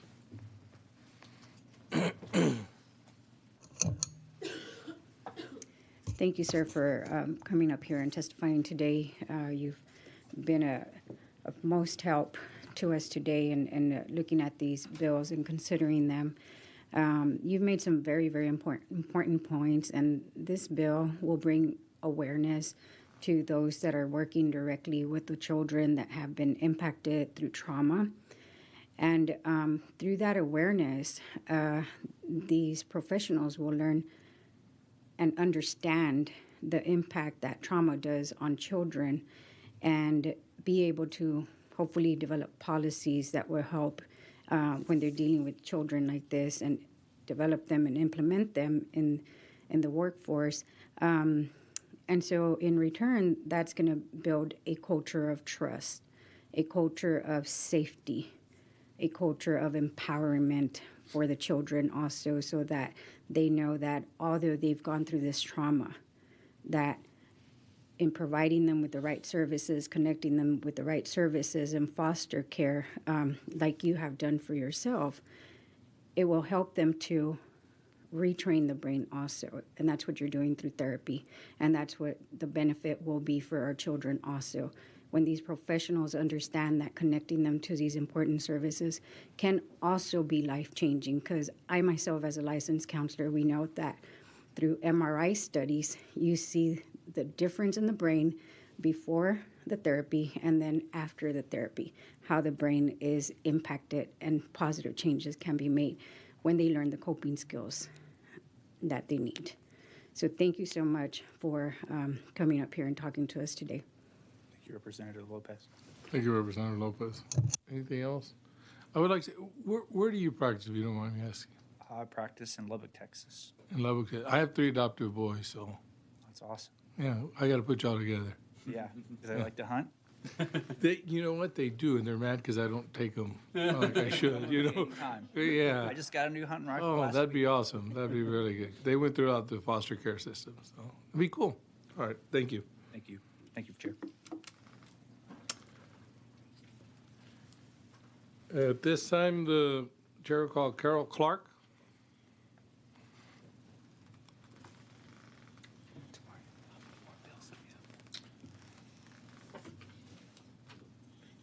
Yes, Bill. 2 of German done bills, and then which do you want to lay out? Representative Cook's bill. I don't know who's maybe I'm sorry, go ahead. No problem. Introduce yourself and let us know where you stand. Good afternoon. My name is Carol Clark. I'm the retired judge of the 321st District Court in Tyler, Smith County, Welcome, Judge. Texas.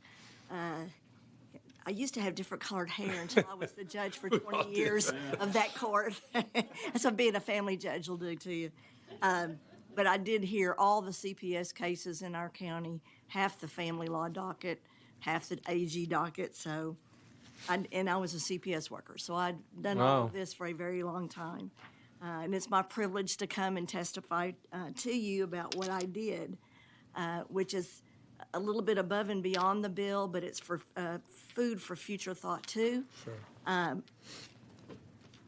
I developed in my court, with the assistance of Dr. Karen Purvis at TCU and some others, a trauma-informed court, and I started in 2007. And I didn't really start out to do that, but it just kind of, God works in mysterious ways, and it, through my association with TCU and some of the colleagues that she had, I developed this court over time. And when I left, I can tell you that we were fully functional and operational, and we were returning about 48.7% of the children we dealt with to their families, which beats the state average. It beat other cities my size. And so I am for all the training bills that you can pass, because everybody, we worked as a team, and everybody in the system was trained. All of the mental health providers were trained even more. And so if you hadn't had proper training, you didn't get to represent anybody in my court on that docket. I even used it on my custody dockets and whatnot, because you don't have to be in CPS to have had trauma. So I think that all of the people since we're talking about CPS, all of the people need to speak the same language. They need to work with each other on a regular basis so that we can get the children home. One of my prosecutors that I had for 10 years now represents kids out in Nevada, and she told me, I talked to her, that without a deep understanding of trauma and its profound effects, she could not have represented the department. She could not represent the kids in Nevada she now represents. As you well know on this committee, the thing that faces us the most is drug addiction. If I had any clients that came before the court that didn't have drug issues, they were like 1 or 2 a year. So we know trauma drives addiction. You've obviously had some training, and you know that yourselves. So I would say this is what we need judges to know. It's what drives this addiction that you're seeing. You can't cure the addiction. It's never cured. It's like cancer, and that's how we treated it.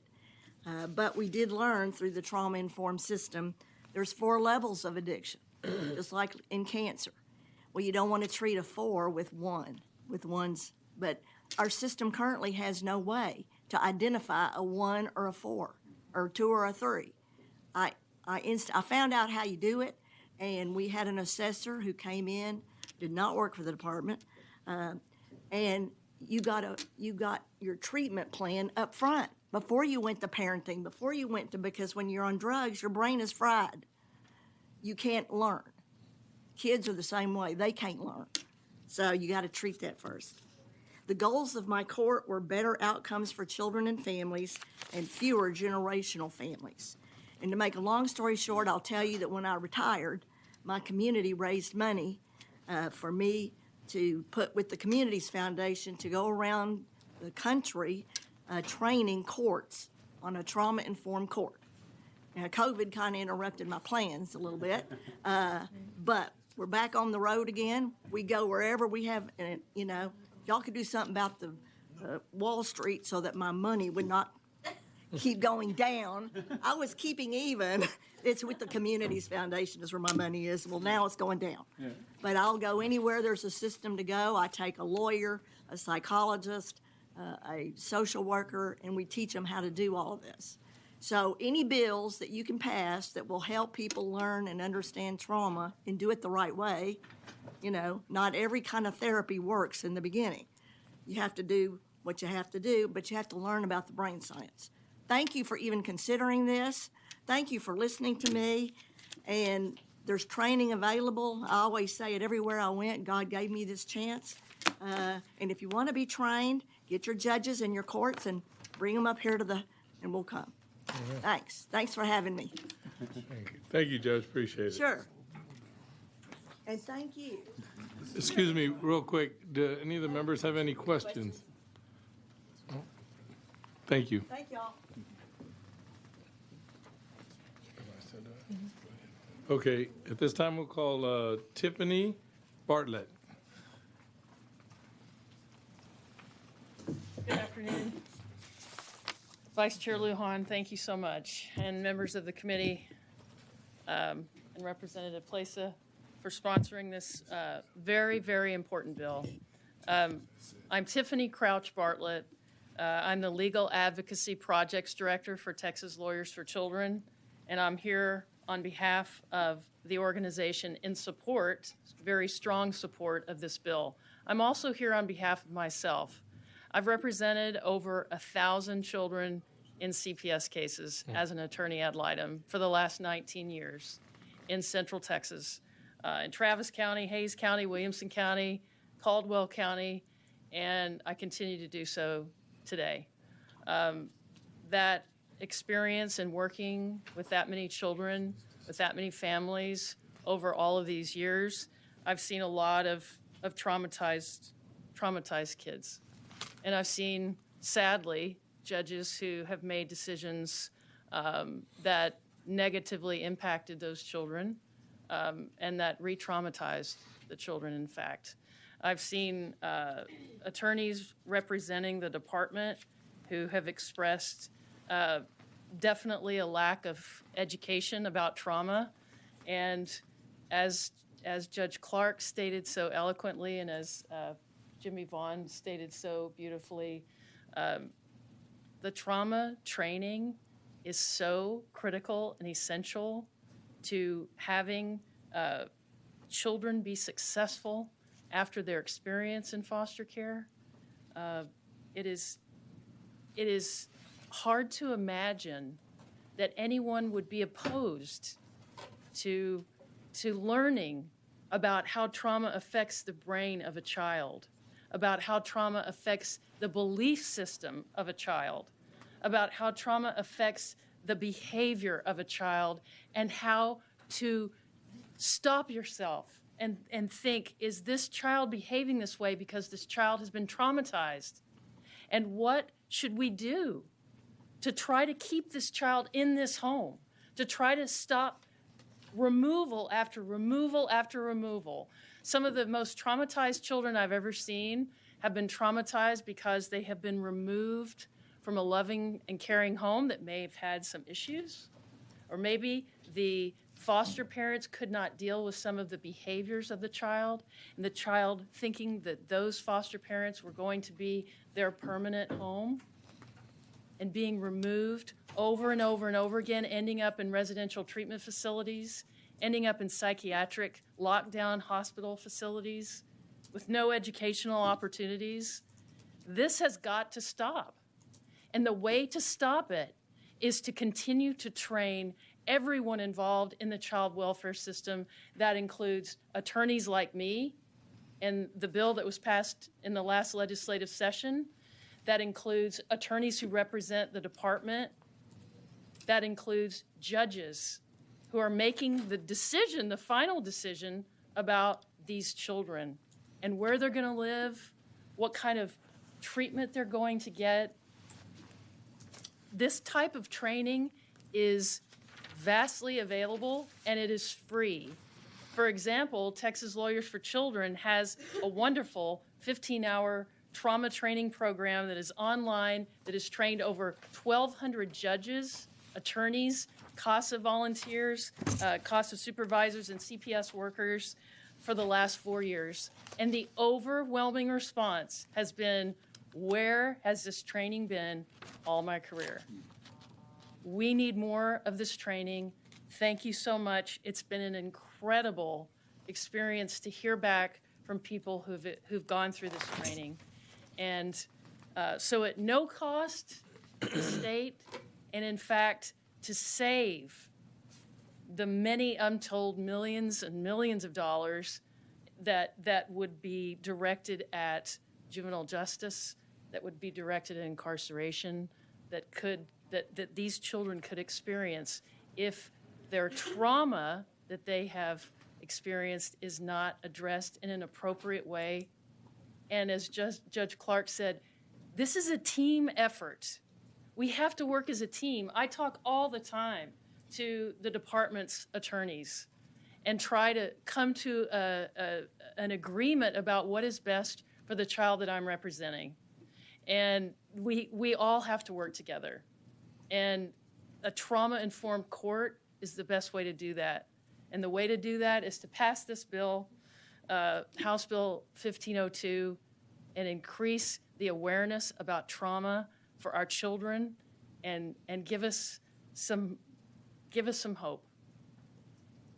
Thank you so much. Thank you, Ms. Members, any questions, comments? Thank you so much for your passion, too. I love that. Thank you. Thank you so much.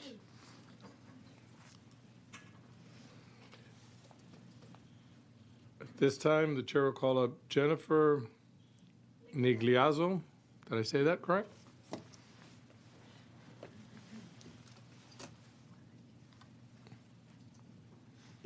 My name is Jennifer Nigliazzo. I'm representing myself, and I'm for the bill. So just a little bit to know about me. I was actually a foster kid. And trauma is, you know, a lot of people say everyone has trauma, but the trauma that people go through that have been in the foster care is beyond a lot of people's imagination. And I'll share a little bit of my trauma that I've had. When I was 3 years old, my birth mom was an alcoholic. She drank a lot of meth, and she would go to parties. And I was left at 20 different homes, just kept being moved and moved. And one time I got left at a house when it was only with men and pornography all around the walls. It was child pornography. And no one knew that I was there until 3 days later. And I've had tantrums, and my birth mom has tried to commit suicide plenty of times with herself and when I was with her. And I have strong impression when it comes to men. And I still have that today. Just like a lot of people have talked about coping mechanisms, mine is when it comes to men. I cannot be in a room with one person if it's a man.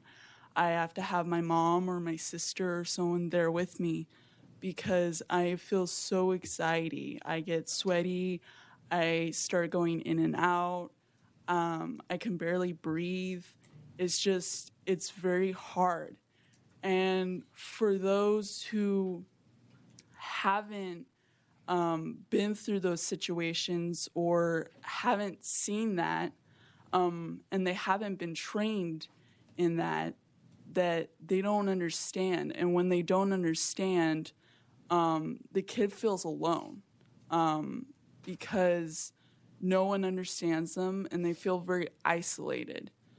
And to have someone, an attorney, a judge, to be taught about trauma and what it does to the human brain, and how it affects that person even later in life, will make that child trust that person, because foster kids don't really trust the system because they have no one that they can go to and really explain. And when they do try to explain, it's usually through their actions, just, like when they take drugs and stuff like that. They're trying to tell you that they are scared, that they need help, but they don't know how to say that in words because they've never had someone ask that. Like, are you okay? And so I am for the bill because I want people to know that trauma is a real serious issue. And if we got this bill passed, it would make a lot of kids' lives different. And it has. I got help, and my mom right there, she adopted me at 5, and she got me a lot of help. And I have several disabilities, and now you wouldn't be able to tell it today, but other kids that if they had the help that I had, you would see them like you would see me today. And I just want you guys to know how important it is for people to understand how trauma is. Thank you. Jennifer, thank you for having the courage and the strength to be here. That's really awesome. I commend you for that. Members, any questions? Anything? Thank you. Thank you so much. The chair will call Angela Costin.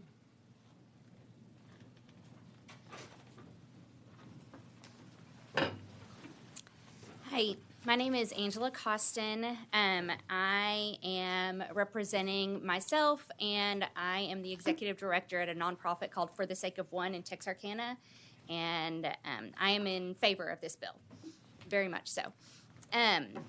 So I have a bachelor's degree in education from Ouachita Baptist University and a master's degree in education from Henderson State University. I taught in the public school for 11 years, was a foster parent for 7 years, was a bilingual teacher, and taught kids to read and speak and listen and all this stuff in English and Spanish. And I'm well educated. But I may have unknowingly further traumatized around 220 children and the 12 children I fostered because I didn't know better. It wasn't until my son, our first foster baby, who was placed with us straight from the hospital, so that trauma begins in utero, not at birth, had such big behaviors that my husband, who's also a teacher and an assistant principal, so also well educated, and I didn't know what to do with our 6-year-old son. We went through 6 days of intensive evidence-based trauma training where we learned that cortisol, the stress hormone, passes through the placenta and is like bleach on the brain. We learned that there are mirror neurons that light up in a baby's brain in that first year of life when eye contact is made with a nurturing caregiver and can heal the brain. I cried when I realized how much of his behavior was partially my fault because of the postpartum rage that I had taken out on him when he was 2 years old. Fortunately, I was able to recognize this issue after 3 months and received help from medical professionals. Then I truly understood the full impact of trauma. The application of science to understand how relationships can unlock healing in trauma and myself has changed my life. Now I am a trauma trainer who has trained over 500 educators on trauma in 2022 alone. My work was even recognized in 2018 in Washington, D.C. when I was awarded a congressional pin as an angel in adoption by then U.S. Representative John Ratcliffe. Just as I was a good teacher before my full understanding of trauma, I'm sure the judges in Texas are good judges. They know the law, and they know how CPS is supposed to function. However, many are inflicting more trauma on children because they don't know better. Judges who are making life-altering decisions for families and children need to have a full understanding of what has happened to children and the effect it's had on their brains. They need to understand the negative effects that changes, especially sudden changes, can have. So many times the emphasis is put on the parents and their rights and feelings because children are more resilient than adults. But we can't let the resiliency of children be an excuse to cause them more trauma when we know there's a better way. This better way must be shared with those in the most powerful position in the state to stop the trauma and change the trajectory of a child's life. Judges' decisions can positively or negatively alter the path of human life and those of subsequent generations, just as it's already been talked about. Opponents of this bill may argue that the training is unnecessary or that it'll place an undue burden on judges. I know I felt that many trainings I attended as a teacher were placing one more thing on my plate that I didn't have time for. However, trauma training, the understanding of the impact of stress and neurochemicals on a child's ability to trust, love, learn, make good decisions, and plan ahead is crucial to setting the child on the trajectory of transformation. It's critical to ensure that judges have the knowledge and skills to make informed decisions that prioritize the best interests of the children involved in CPS cases. In closing, I urge you to support House Bill 1502. When we know better, we can do better. Please help judges know better because the future lives of our children depend on it. Thank you, Ms. Carlson. Good perspective on that. Thanks. Members, any questions? Thank you so much.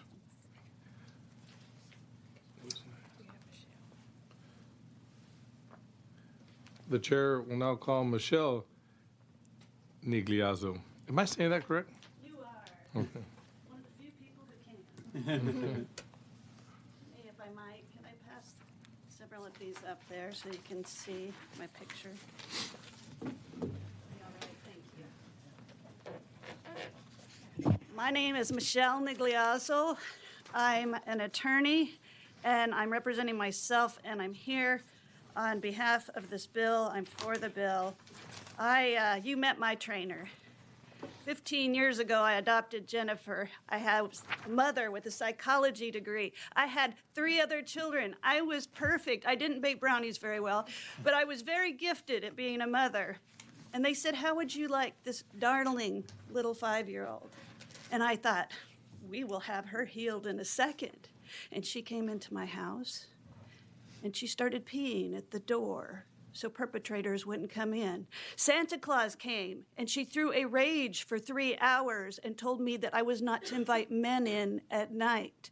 So our family, for the rest of my children's 15 years, did not do Santa Claus. All of a sudden, one day I go in her room for 3 hours, and I sit through a rage where she tries to hurt herself. Her strength was stronger than mine. And I fell to my knees, and I said, God, what am I supposed to learn? Because nothing I know can even touch the trauma of that child. And it was painful to watch. And through that experience, I was led to organizations such as ATTACH, an Attachment Trauma Network. And these are national and international trauma organizations who teach people about trauma. They write the books. Dr. Bruce Perry, a pediatric neurologist, was one of the first people I sat at the feet of, Karen Purvis. And what I did is I called him and I said, I'm an attorney. Can I be on your board for free if I can learn something? It gave me a little break from home, and it let me sit there at the feet of experts. I went to Dr. Bruce Perry, my first attached conference, and I cried, and I said, what do I do? And he said, you know, we can do a brain assessment on your daughter, and I can show you what that neglect, that trauma did to the brain. He said, but I'll tell you one better way to do it. You tell me her behaviors, and I'll tell you what part of the brain is affected.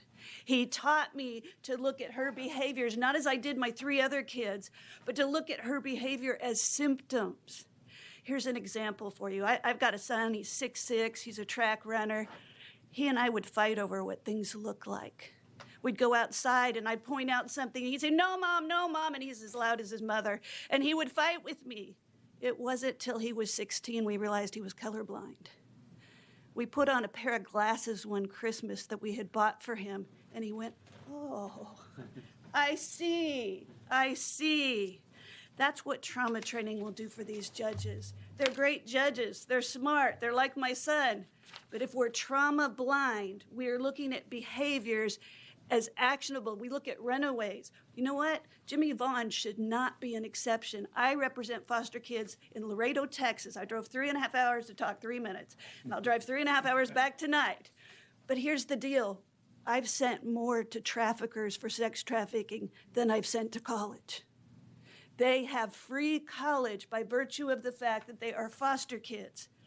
But because nobody understands and heals that trauma, and the traffickers understand that trauma, make no mistake, I work with the highest risk kids at risk on the charts for the governor's office for sex trafficking. We use their See It tool. I work with those kids. My kids have been kidnapped and tattooed by traffickers because the traffickers understood the trauma better than our system. My kids take marijuana, and everybody on the team says, those bad kids. Marijuana works better than the therapies we are using because our system is back in 2005 where I knew nothing. You now have Bruce Perry. You have experts. We have an outdated system. And if we could put the glasses on those judges, they would be like my son and they would go, oh, I see it now. And that is the difference. Let me just share a closing example. Dr. Bruce Perry said there was a kid in a middle school, picture of Jimmy Vaughn in a middle school, and the kid got in there and he got a new teacher and he started acting up. He started causing problems. He was difficult. And they said, this kid is too hard to work with. He doesn't want to learn. He's not doing anything but disrupting the entire class. Let's throw him out. Dr. Bruce Perry went in and met that teacher. He wore strong Old Spice cologne that was the same as the perpetrator. The kid didn't know why he was acting out, but he had flipped to survival mode. If an active shooter comes in a room, you all aren't going to know your address. That's how it is every time that kid smells that cologne. That's how it is every time Jennifer sees Santa Claus. And if we don't get that, we're going to punish that kid again and again and again. And you know what? Most of the parents I work with are that kid grown up. And they're again in trauma in a system that just took their kid. Everybody's acting up. And when we put on the glasses, we have compassion, and we have now services and brain science that we can make more Jimmy Vaughns, more Jennifer Nigliazos, more of the other girl who spoke. But the traffickers have it on us right now, and it's up to us to change the game. Thank you so much. Thank you. Great testimony. Members, any questions, comments? Thank you for what you do. Thank you so much. Appreciate it.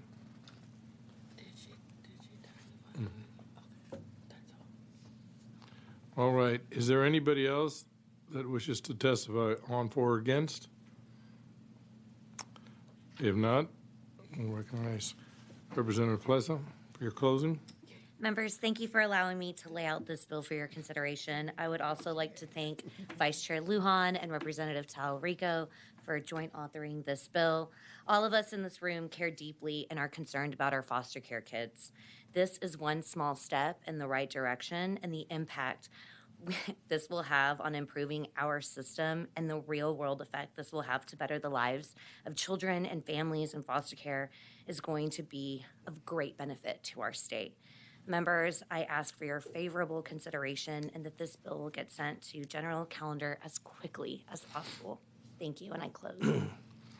Thank you, Representative Plessa. If there is no objection, the bill will be left pending. Is there objection? The chair hears none, and the bill is left pending. 2946. All right, we'll be laying out Bill 2946. Chairman King. Yes, sir.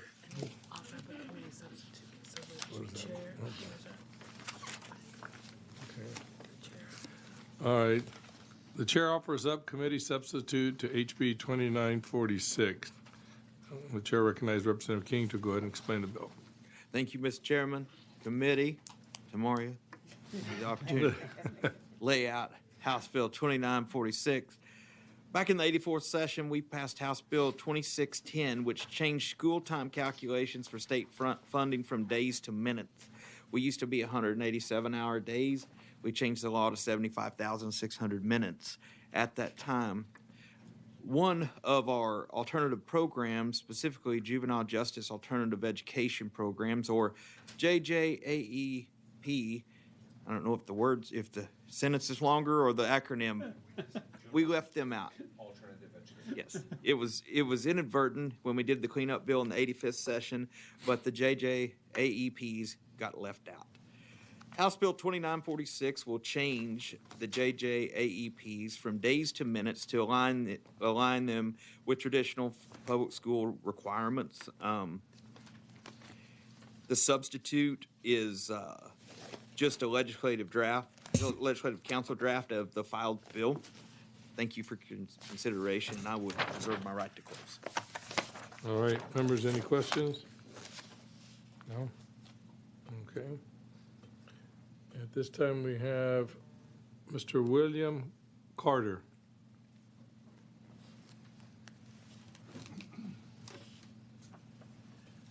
Hi, my name is William Carter, Lubbock County Juvenile Justice Center.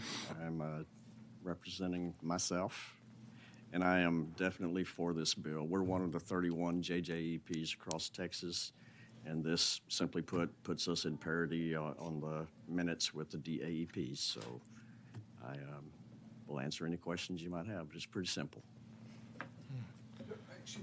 Yes, sir. I haven't been able to find any reason not to do this. Are you aware of anything? No, sir. Okay. Okay.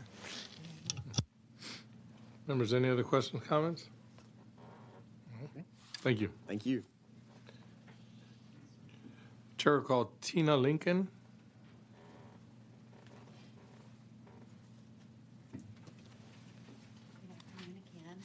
I feel like we become family today.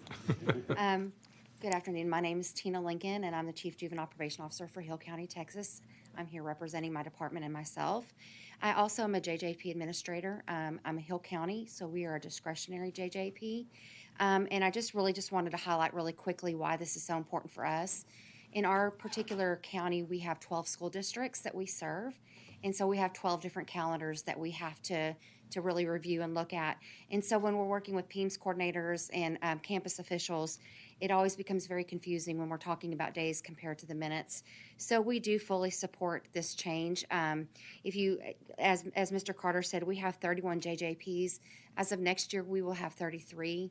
So you think about all of those JJPs with all those different school districts that we serve on a daily basis. This is just going to make the process for reporting. I'm a small county, so I'm the one responsible for all of my reporting. And so this is going to just make that transition for reporting purposes, as well as transition for our students back to school campuses to be much more succinct. And it's just going to benefit the school districts as a whole. So again, I just fully support this bill, and I'm happy to answer any questions that you might have. Thank you. Members, questions? Thank you very much. Thank you. All right, is there anybody else wanting to testify on, for, or against? Don't hear any. We'll recognize Representative King to close on HB 2946. Thank you, Mr. Chairman. I close. Thank you, Mr. Heene. The committee substitute is withdrawn, and there's no objection, and the bill will be left pending. Is there objection? Chair hears none, and the bill is left pending. 1654. Representative Cook. Is he here? No, Representative Smithy is going to lay it out. Okay, okay. At this time, we have bill number 1654. And Representative Cook, but Smithy, you'll be laying it out. Okay. Thank you, Mr. Chairman. Thank you, Mr. Chairman. Representative Cook had asked me to lay this bill out, and so it amends Chapter 53 of the Family Code. And in Chapter 53, it's 53045, we have a list of offenses that the prosecuting attorney can refer to petition the grand jury that the child engaged in delinquent conduct that constitutes habitual felony conduct. And there's a list of about 16 things. We've added 17, which is criminal conspiracy, and this bill would add the engaging in any of the first 16 incidents in organized criminal activity. And so what the bill, the effect of the bill would be for determinative sentencing. It would allow a court to sentence that juvenile who engages in gang violence. This, right now, the court can only do indeterminate sentencing or certifying juvenile gang members as adult. This would give the option to the court to seek a determinative sentence when a juvenile gang member engages in organized criminal activity involving a violent offense. The purpose of the bill is to protect communities from juvenile gang violence and also to provide appropriate rehabilitative resources to juvenile gang offenders. All right. Be glad to answer any questions. Representative Smith, thank you. Any questions? No. All right, at this time, we'd like to call up, Chair will call up Stephanie Richardson. Good afternoon, or I guess I should almost say good evening at this point. I'll keep it brief. I know it's been a long day for everyone. I am Stephanie Richardson. Again, I'm from the Tarrant County District Attorney's Office representing the elected DA and showing our support of this bill. As stated, these engaging cases are going to be our serious gang cases when we file something as an engaging rather than the conduct that's underlying it. So we only file those in the most serious of gang-related activities. I always like to explain our determinate sentencing law is a bridge. It's basically for our most serious offenders, if approved by a grand jury, hearing those facts, feel that maybe something more is needed, but maybe we could get that something more in the juvenile system if we create that bridge between the juvenile world and the adult world. So this would allow us on those gang-related offenses to try to keep them within the juvenile system, but to provide the extent of the services that someone like that would need when they're seriously engaging in gang activities without having to seek something like certification if we thought, an engaging offense is appropriate because of the gang activity. So because of those reasons, we are seeking to continue to build that bridge in this type of offenses and keep those cases within the juvenile courts, but be able to provide the level of services they need if the grand jury approves that. Thank you. Representative Wu? Thank you. Appreciate you being here. So I think I understand what it's trying to do. Is the intent of this because the amendment, the legislation basically says that you have to be. I'm sorry. The activity has to be one of the other prior 17 listed serious felonies, right? It's basically anything that of the offenses for that would be listed under the engaging statute, which does include several of those predicate offenses, as well as some other things that would fall under that. It would open that door to being able to consider that for determinate sentencing, is my So understanding. the way I would guess you're going to use this is for kids, like you have a juvenile that you can't charge with, let's say, an ag rob, right? That you can't put them on the scene of an ag rob, but you think that because their involvement, they may have been a part of planning it somewhere in the past. You can show their criminal conspiracy. Well, I mean, no, because that would be number 17. Yeah, I'm just trying to figure out. I mean, essentially, it's the type of situation where the alleged criminal activity is one of the 17 that's listed, but you couldn't charge them for what's on there. I always kind of think of the engaging as maybe the Texas alternative to the RICO statute, is that maybe it's that where it's the series of the conduct and the gang-related activity basically kind of opens the door for us to be able to go into that series of activities where maybe there's one activity that, we can't necessarily put them as a direct conspirator one way, but we can put them in another way, and it alleges that whole range of activities, and it opens that door to that testimony is how I always think of the engaging statute. I think a lot of times people refer engaging cases because they see 3 people, and they think that, oh, there's 3 people, it must be an engaging, and we can up that level. That I don't. In my understanding of the intent of that statute, that's not what that is. This is going to be for those range of gang activities. I have to imagine that this application through this way would have to be really, really rare.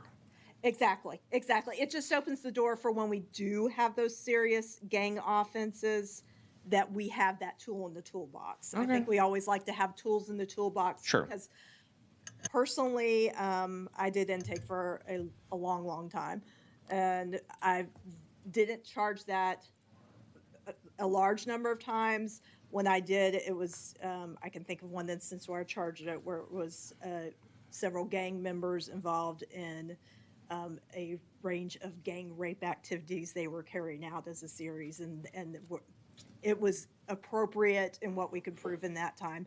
While it is a rare tool, when it is an effective tool, I would definitely like to have that tool where we could, create that range of punishment and that bridge when appropriate to be able to offer that and not have to just look at underlying offenses. And, that gives us a wider range of what we could do and still keep something in the juvenile system as appropriate.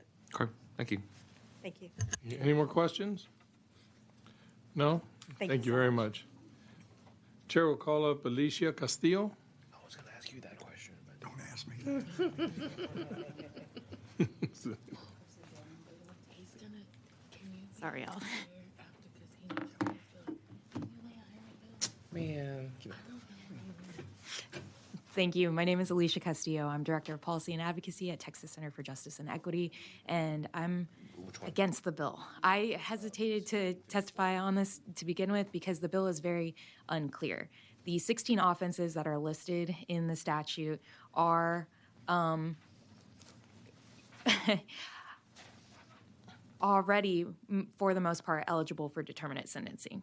And so at best, this bill feels a little bit redundant, and at worst, it does feel like it's trying to capture maybe second-degree felony arson, where no one was harmed. And I wish that the bill was a little more clear so that this didn't sound like just a question to the committee, but ultimately first-degree felonies in Texas are eligible for determinate sentencing for kids. And I feel like we honestly need to be moving away from determinate sentences rather than trying to expand that. But I'm not even sure that this bill truly does expand that to the degree that it purports to. So I would urge for further clarification in another version of the bill, and I would be more than happy to work with the office. I already have been in contact with the office. I'm just not sure how, what that's going to look like. Thank you. Members, any questions, comments? Thank you very much. Is there anyone else who wishes to testify on, for, or against H. Bill 1654? If not, the chair recognizes Representative Smitty to close on HB 1654. Thank you, Mr. Chairman, and I'm sure we'll leave the bill pending, and I'll pass the comments along to Representative Cook, and he can hopefully get those concerns addressed. So, okay. With that, I'll just close. Thank you, Representative Smitty. If there's no objection, the bill will be left pending. Is there objection? None. The chair hears none, and the bill is left pending. What's your bill number? 2794. Can I do it from here?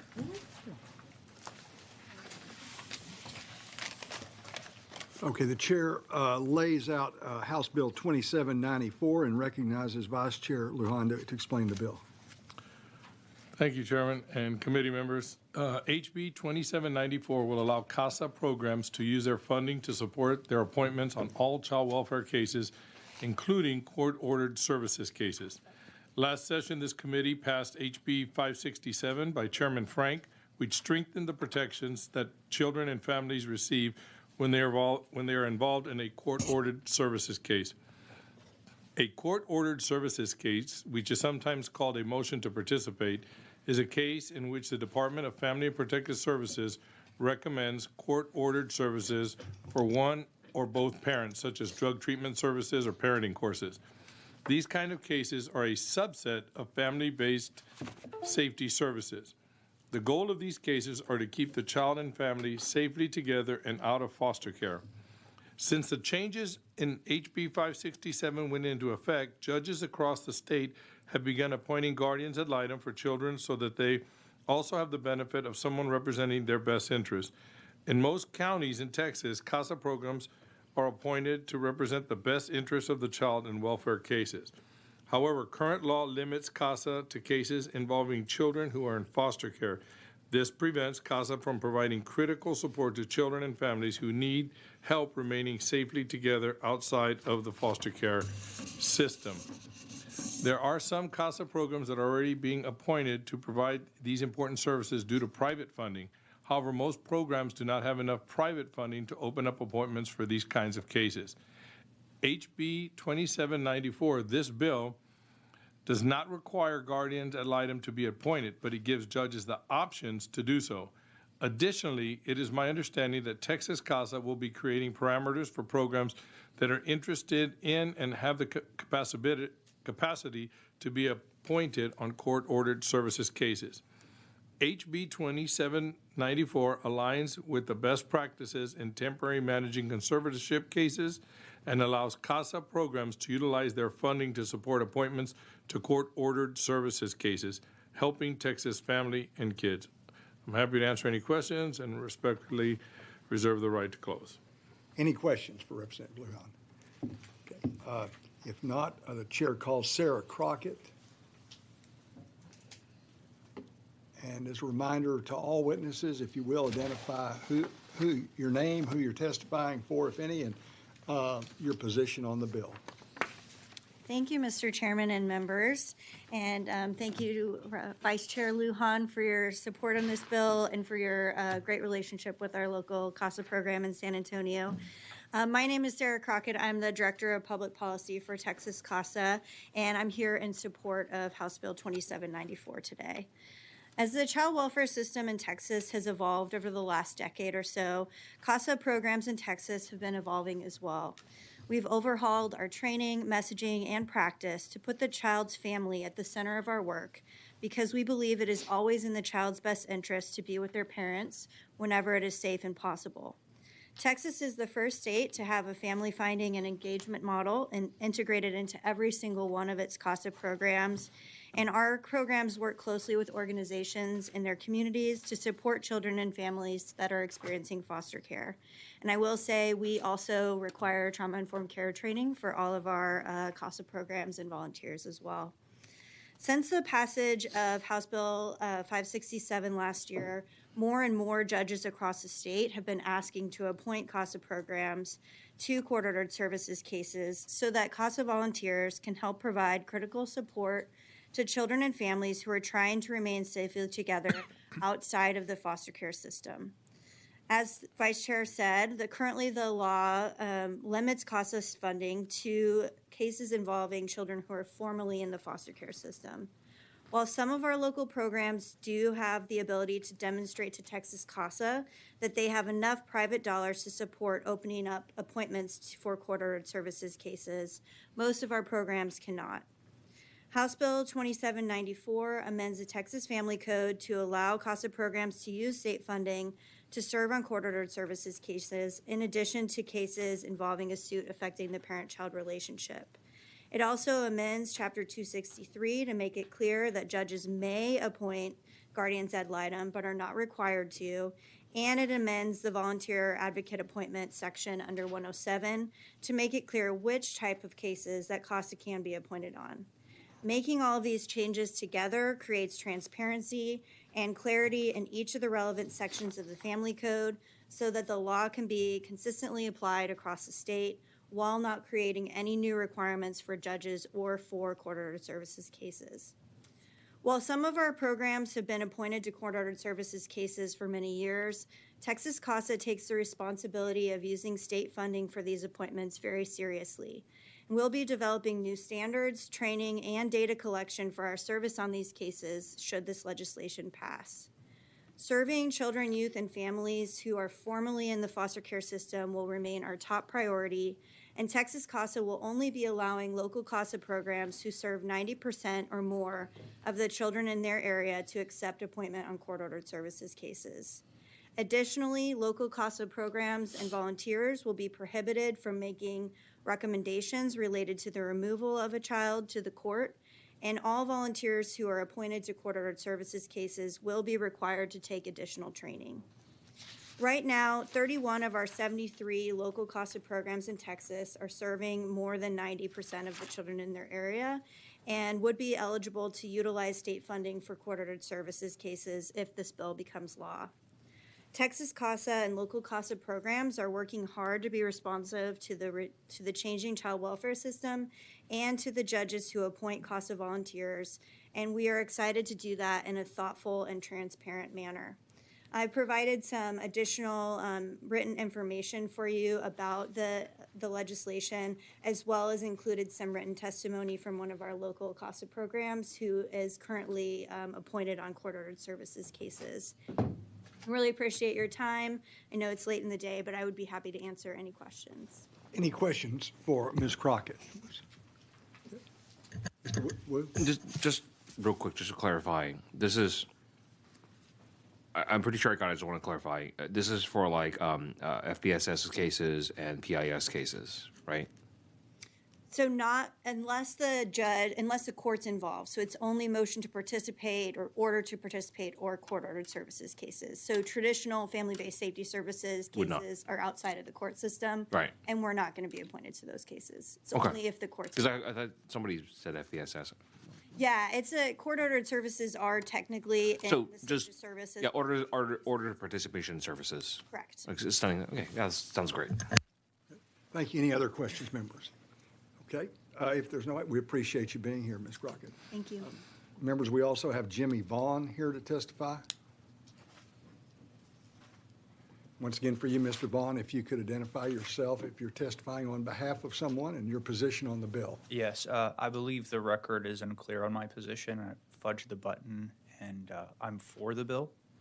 I imagine that might be a surprise given my earlier position. Well, we're going to have to ask you if the clerk has your permission to change your affirmation form to show that you're in favor of the bill. Yes, I give the clerk permission to change my affirmation form Thank you. that I'm in favor of the bill. So we'll note that you're for the bill, okay? Yes, for the bill. So I had a CASA worker named Ron. Ron was a really good CASA worker. He bought me my first pair of golf clubs. I golf to this day. I think CASA has a lot of great programs, and I think having them involved in this best interest determination is helpful.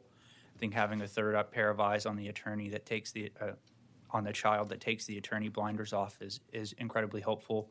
This is the same position I took last legislative session when we passed the bill that required the judges to appoint an attorney at litem or a guardian at litem. I think we need both in the room. I think it's important to have all perspectives when it comes to handling the child's case. Thank you, Mr. Vaughn. Any questions for Mr. Vaughn? Okay, thank you for being here today. Is there anyone else here to testify for or against or on House Bill 2794? There being no one, the chair recognizes Vice Chair Lujan to close. Yes, sir, Chair. Smitty, thank you. I just want to let my colleagues know that this is something really near and dear to me. I'm a former CASA volunteer, my wife and I, and I just see the impact that they can have on the lives of these children. So I just hope that you guys can support that. Thank you. Thank you, Mr. Vice Chairman. If there is no objection, the bill will be left pending at this time. There's no objection, so it will be left pending.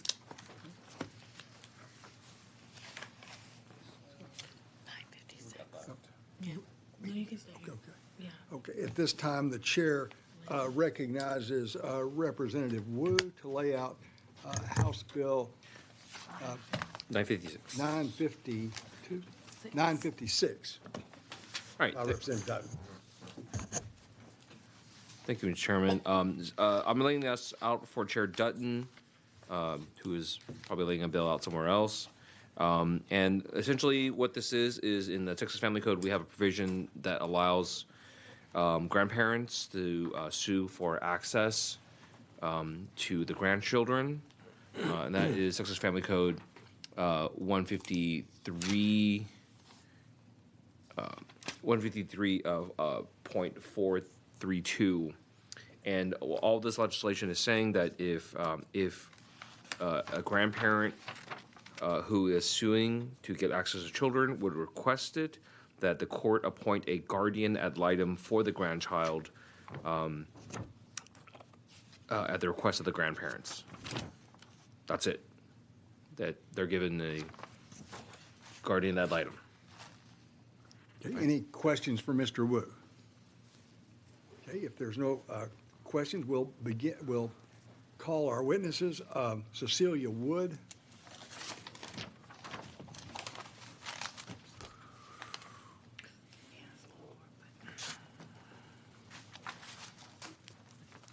Good afternoon, Mr. Chairman and committee. My name is Cecilia Wood. I am here today testifying on behalf of the Family Freedom Project, which is a organization which is part of the Texas Homeschool Coalition. It's a project devoted to protecting parental rights and the parent-child relationship. And also on behalf of myself, I'm a practicing attorney. I've been practicing for 37 years, and I'm board certified in family law since 1993. And I am testifying against this bill. This bill, as probably you've heard many times, parents have inherent fundamental liberty interest in making decisions in their children's upbringing and what is best for them, including with whom they associate. Therefore, any bill that burdens that has to be narrowly tailored to address a specific concern. Grandparents have no rights unless they're given to them by the legislature, and they have no obligations. They don't have to support the children. They don't have to worry about whether they're educated. Grandparents are simply people who are related to the children. And although I'm also a grandparent and a great-grandparent, so I realize that we often play significant roles in these children's lives. But if you have a fit parent, and in this case, we are expanding this to say, this bill actually expands what's already the law to say you can have two parents working together, raising their children, and still a grandparent can come in and they can interfere and interject themselves into the family unit. And it's been previously noted in the Troxel case and in other places, but primarily Justice Kennedy in the Troxel case, the burden of litigating a domestic relations case is again in itself a burden on that fundamental liberty interest. So this bill, of course, even in certain circumstances, even if it was a single parent or whatever, the bill was intrusive. Now we are expanding this, and we are adding mostly, this turns this whole process into somewhat of a fishing expedition. So it's very unclear as to whether, the way it's set up now, you have to have an affidavit. You have to be able to prove, it's like a prima facie case in any other situation, that you're going to be able to show, as you swear under oath, that you're going to be able to show that if the court doesn't grant you this relief, that there is going to be a significant impairment to the physical health or the emotional well-being of this child. Now, we are not talking about children who are being raised in meth houses or children who are being trafficked or something significant on its face that you would recognize, because those cases, why would you just be asking for a weekend or two with your grandchildren? You need to then go in and ask for custody, and you have an obligation, even as a grandparent, to call CPS and let them know what's going on, and they can do investigations. We're talking about very, very rare situations. The burden of proof will ultimately be hard to meet because you still have to prove a significant impairment to the child at the end of the case to prevail, and we have decades of case law that tell us this has to be specific, there has to be a manifestation of how this is going to come out. So removing the obligations to put this in the beginning in the affidavit does nothing to increase the relationship between the grandparent and the parents who will ultimately make this decision if they do not prevail in the case. It does nothing. It draws out and basically allows grandparents to come in, look around, see if they can find something. And in many, many cases, we've talked about the money situation of people who cannot defend themselves. Not always, but in many cases, the grandparents have the significant resources, and because the parents are using their money to feed the child, house the child, educate the child, put them in activities, develop their talents. And so, and the other question that is not answered in this bill is who's going to pay for this guardian ad litem? Because the county can't be required to pay for it because it's not a government case. And the law specifically prohibits that under 107.023C of the Family Code. So this bill, rather than narrowly tailoring intrusion into parents who are presumably doing a very, very good job, or at least an adequate job. They're doing it for where they are and their status in life. We're now going to let someone come in and burden them in even further. And I can tell you that in 37 years of practicing, I had one case where the grandmother was taking this little boy to his physical therapy.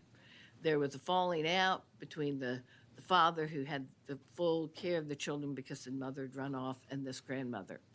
And she went into court to get the 2 hours on Tuesdays and Thursdays to be able to take this child to this therapy that the father was unable to take the child to, and the child was missing.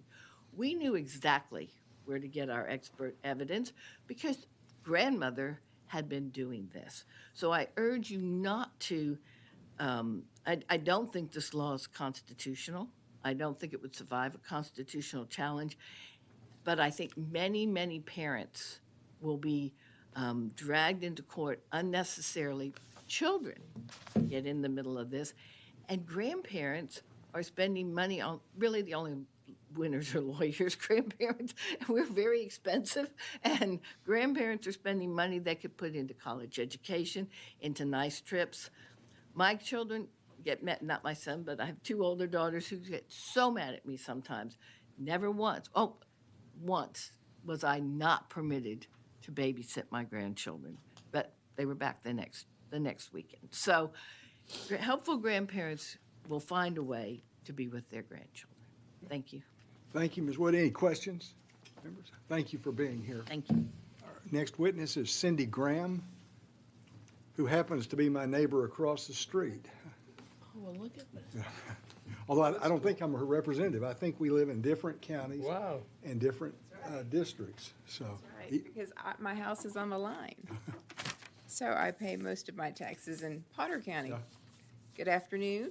It's been a long day.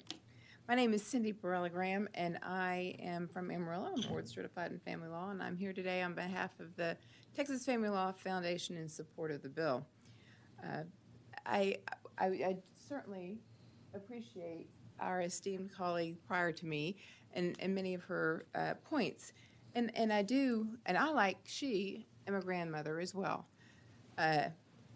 I will tell you the great thing about this bill when I read it and reviewed it was that I thought this is great because right now it solves an impossibility for grandparents because it allows what really is an impossibility under the law, I think, a grandparent to avoid the expert testimony. I think that's what the prior person up here testifying was talking about when she said, you don't really need an expert. This other case that she gave you the example of actually had an expert.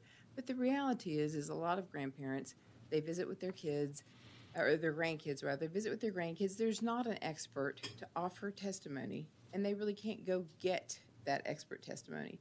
And the reason they can't go get that testimony is because they've been visiting with their grandchildren in a social setting, not in a take your child to physical therapy setting. And so the reality is for these grandparents who've been in these children's lives for a long time, they don't have the access to an expert to have to hire an expert who then has to offer testimony. And also they have to state about that expert in the requirements of the statute when they file their lawsuit. So if there isn't that expert at the beginning of the case, then the lawsuit can be dismissed fairly quickly by the judge. So there is this a little bit of a flaw there in that they have to offer expert testimony and oftentimes can't. There's always going to be 1,000 examples everywhere of somebody's situation who may be problematic or perhaps the ideal situation where people get to visit their grandchildren frequently. But I will submit to you that last year I had a woman who contacted me. Her daughter had been a drug addict, actually still is using, and her son-in-law at the time was using, but he became clean and sober. So, of course, the parents divorced. There's a whole ugly nastiness to all that stuff. Her daughter doesn't really get much possession because her daughter's still on drugs, and the dad hates the mother and thus hates the grandmother. Mother and daughter don't get along. Grandmother and daughter don't get along very well. So here this grandmother has been in this child's life until these people get clean and sober. In this case, we have a 12-year-old child. And granted, it was about 2 or 3 years prior to that where she was able to see this child on an ongoing basis and actually had the child in her home, but had never gone to court to get custody. And so now we have the situation where father's remarried, new wife doesn't really care for grandma either. And so we have the situation where this child and this mother have a bond. And because of the law, it's next to impossible for mother to be able to go and have a relationship with that child. The expert part of this bill really makes it very difficult for these parents to be able to have access to or to be able to get their foot in the door with the court to even discuss these things. The key thing here is the grandparents also have to show that it would be injurious for the child not to have a relationship with them. That's been a high standard. It's still a high standard. That is still actually part of this bill, and that part wouldn't be going away. But without expert testimony, it would at least get their foot in the door to be able to continue to have a relationship with this child. And they have to show it's not going to harm this child in any way, shape, or form. I think the thing to understand, too, about the ad litem, the guardian ad litem position, I do believe that this bill could use improving in that. I believe that a grandparent who's asking for that access should also be the person who has to pay for the fee for the ad litem. Those funds should probably be deposited into the registry of the court and not paid directly to the guardian ad litem so that there's no potential for bias in that way, shape, or form. But that's really probably one thing I would suggest that perhaps this be added to this bill. So with this removal of this expert, it really does make this much more family friendly to grandparents. And again, I would say that probably what we need to do is make it so that the grandparents would have to pay for the guardian ad litem fee. The foundation supports this bill, and we ask you to approve it. Thank you. Any questions? Thank you, Ms. Graham. Any comments or questions, members? Mr. Wood? Just real quick, and just to reiterate that while there are back up, the Texas legislature provided some rights for grandparents. Those rights are extremely limited, correct? Yes, sir. Okay. And the burden to even obtain those rights through the court, I mean, the burden is extremely high. Yes, sir. And I mean, for most vast majority of families, they're almost insurmountable kind of hurdles. I would agree. Yeah. And so in the very, very rare circumstances that a court would allow this kind of case to continue forward, a guardian ad litem who is supposed to be unbiased and only looking after the interests of a child would actually be very helpful to a court in helping discern what the actual who's sort of like who's telling the truth kind of thing. I would agree, and I thank you for reminding me that that's the part I left out of what I should have said. But yes, you're correct. Okay, right. Thank you. Any other questions? Thank you for being here. Thank you. We have Megan Corser.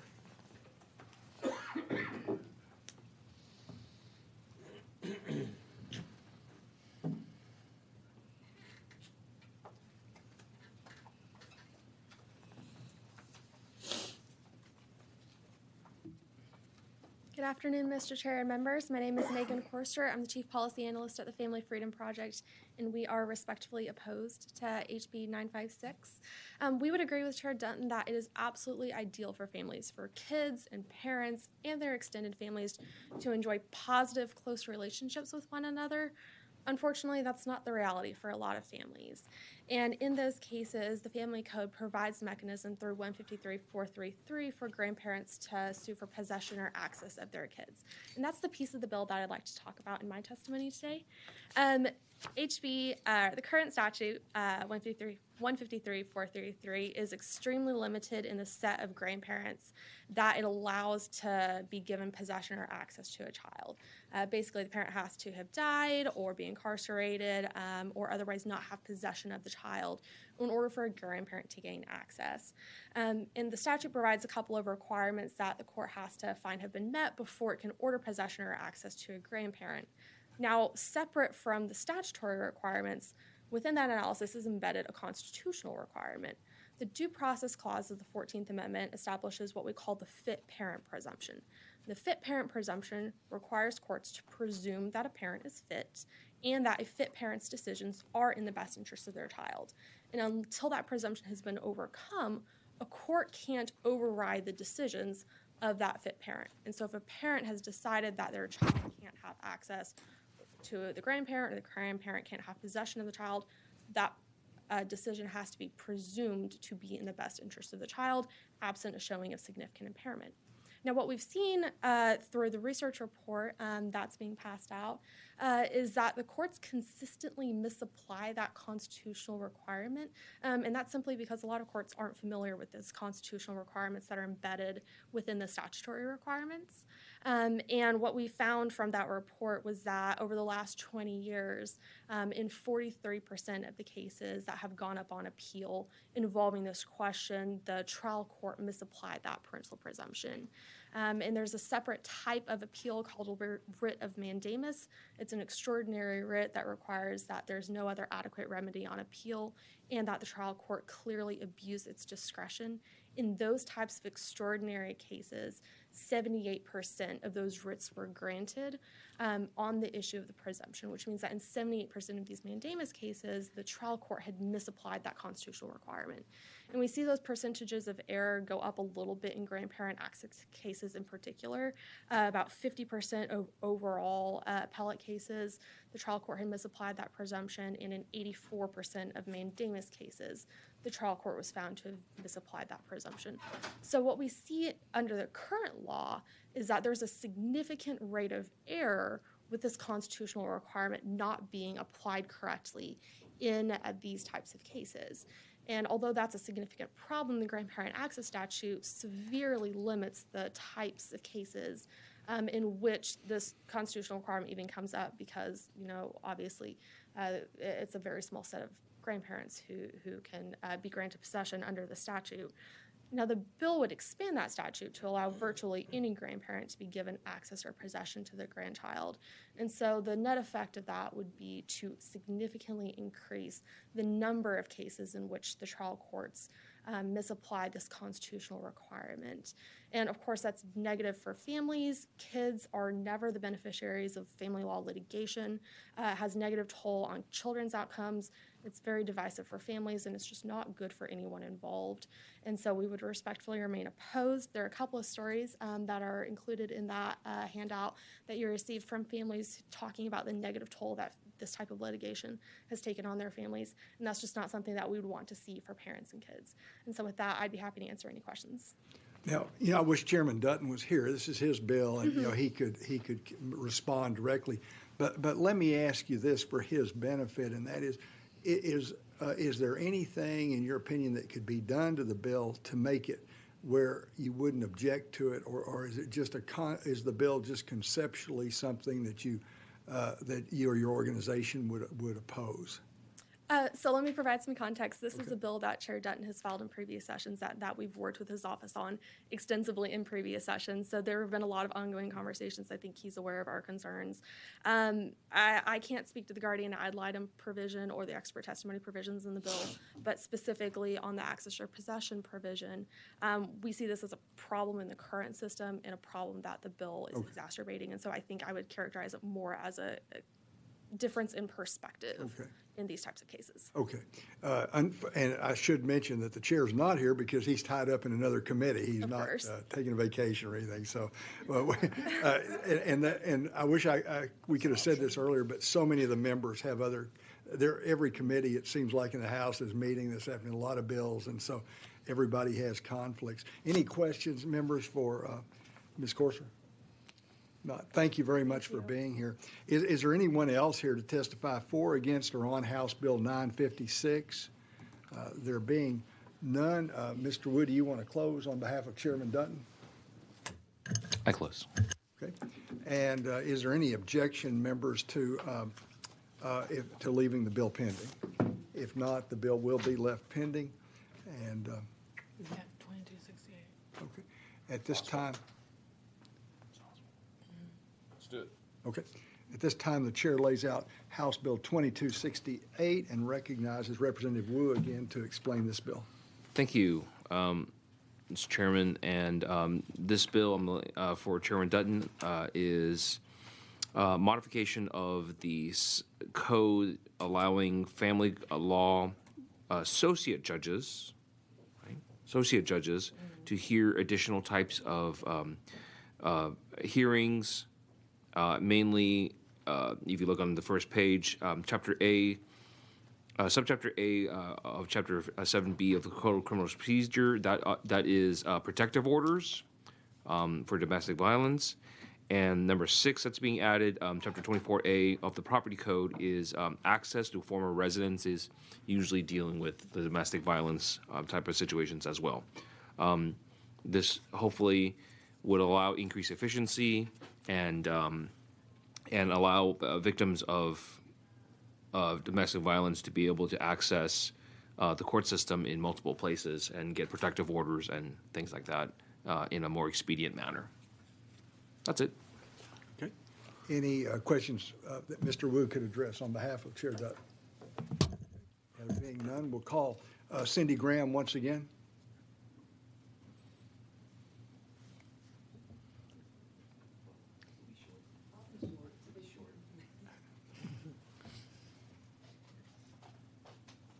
Hello again.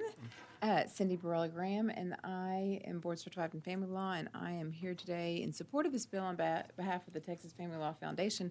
And I'm going to be real short and sweet and tell you that the foundation believes that this should absolutely pass because it frees up the presiding judge's time and defers to the associate judge's courts, which will most likely be getting these cases heard much more quickly. Since COVID, family lawyers across the state have really had troubles getting cases set as quickly, and so this will really free up their time. That's all I'm going to say, unless somebody has questions, because I know the person coming next is going to do a much better job. Oh, Lord. Any questions from Ms. Graham?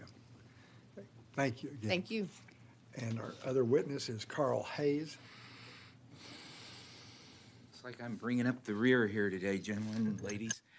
My name is Carl Hayes, and I am the presiding judge of the Family Court of Hays County, Texas. I am here to speak in favor of 2268, HB 2268. As the judge of the family court, I am an associate judge, and my jurisdiction is set out by Section 201.005 of the Texas Family Code. And currently, district judges do not have the authority to refer to the court for handling, to refer to me to handle three specific types of matters. The first are family violence protective orders, or actually protective orders under subchapter A, Chapter 7B of the Texas Code of Criminal Procedure. And these are protective orders that are stalking protective orders and sexual assault protective orders. Even though most of these type of protective orders involve families or involve children that are involved in existing or part of past marital relationships, people that are involved in dating relationships, cases that would ordinarily come in front of the family court. In addition, the current provision does not allow cases under chapters 35 and 35A to be sent to an associate judge. And those provisions are provisions that were created, I believe, in 2019. It was actually 2017. And it allows for those situations where, and it's just a reality of our modern society now, that sometimes extended family members are taking care of kids. Like an aunt will have to take care of her sister's kids, or we have grandparents who the kids are left with a grandparent, and then they don't have any legal rights to get the child enrolled in school, to get them medical care, to even get them signed up to do things like extracurricular activities like soccer.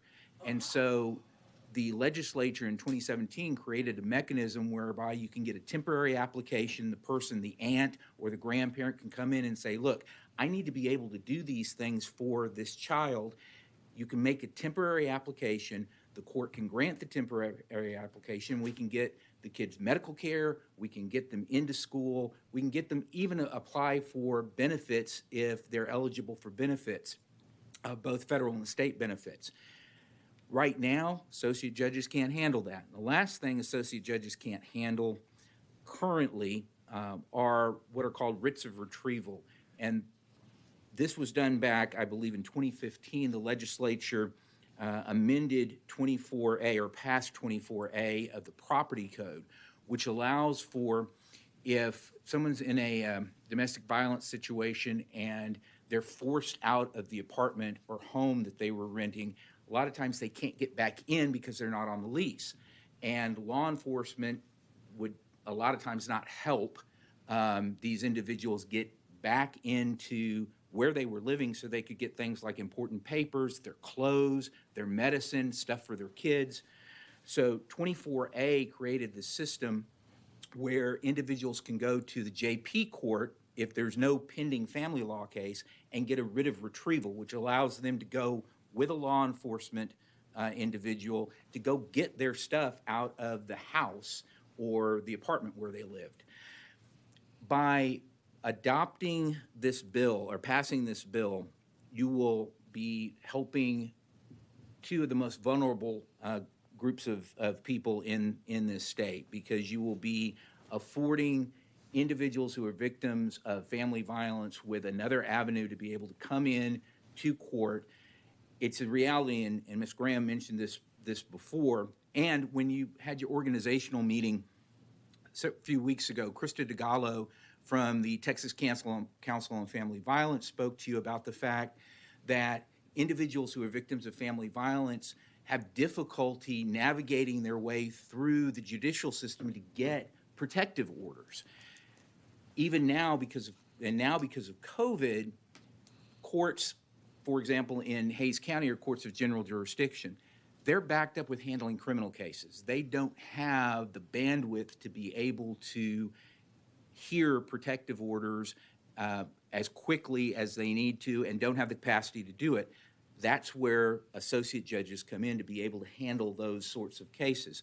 So you're going to be helping victims of domestic violence by adopting this. You're also going to be helping children who are in need of care by adopting this, because you're going to give another avenue for individuals to come into court and get these orders more efficiently, more effectively, and in a timely fashion. Any questions for Judge Hayes? Okay. Okay. All right, Thank you. Thank you for being here. Anyone else here to testify for, against, or on House Bill 2268? There being no one, Mr. Wu, you ready to close? Thank you. I think this is a very straightforward and simple amendment that nobody can oppose. Okay. There we go. I close. Any other questions for Mr. Wu? Anybody? So if there is no objection, the chair will leave House Bill 2268 pending. Being no objection, it will be left pending. Is that it? That's all of our business members. So with that, the committee will stand adjourned pending call of the chair.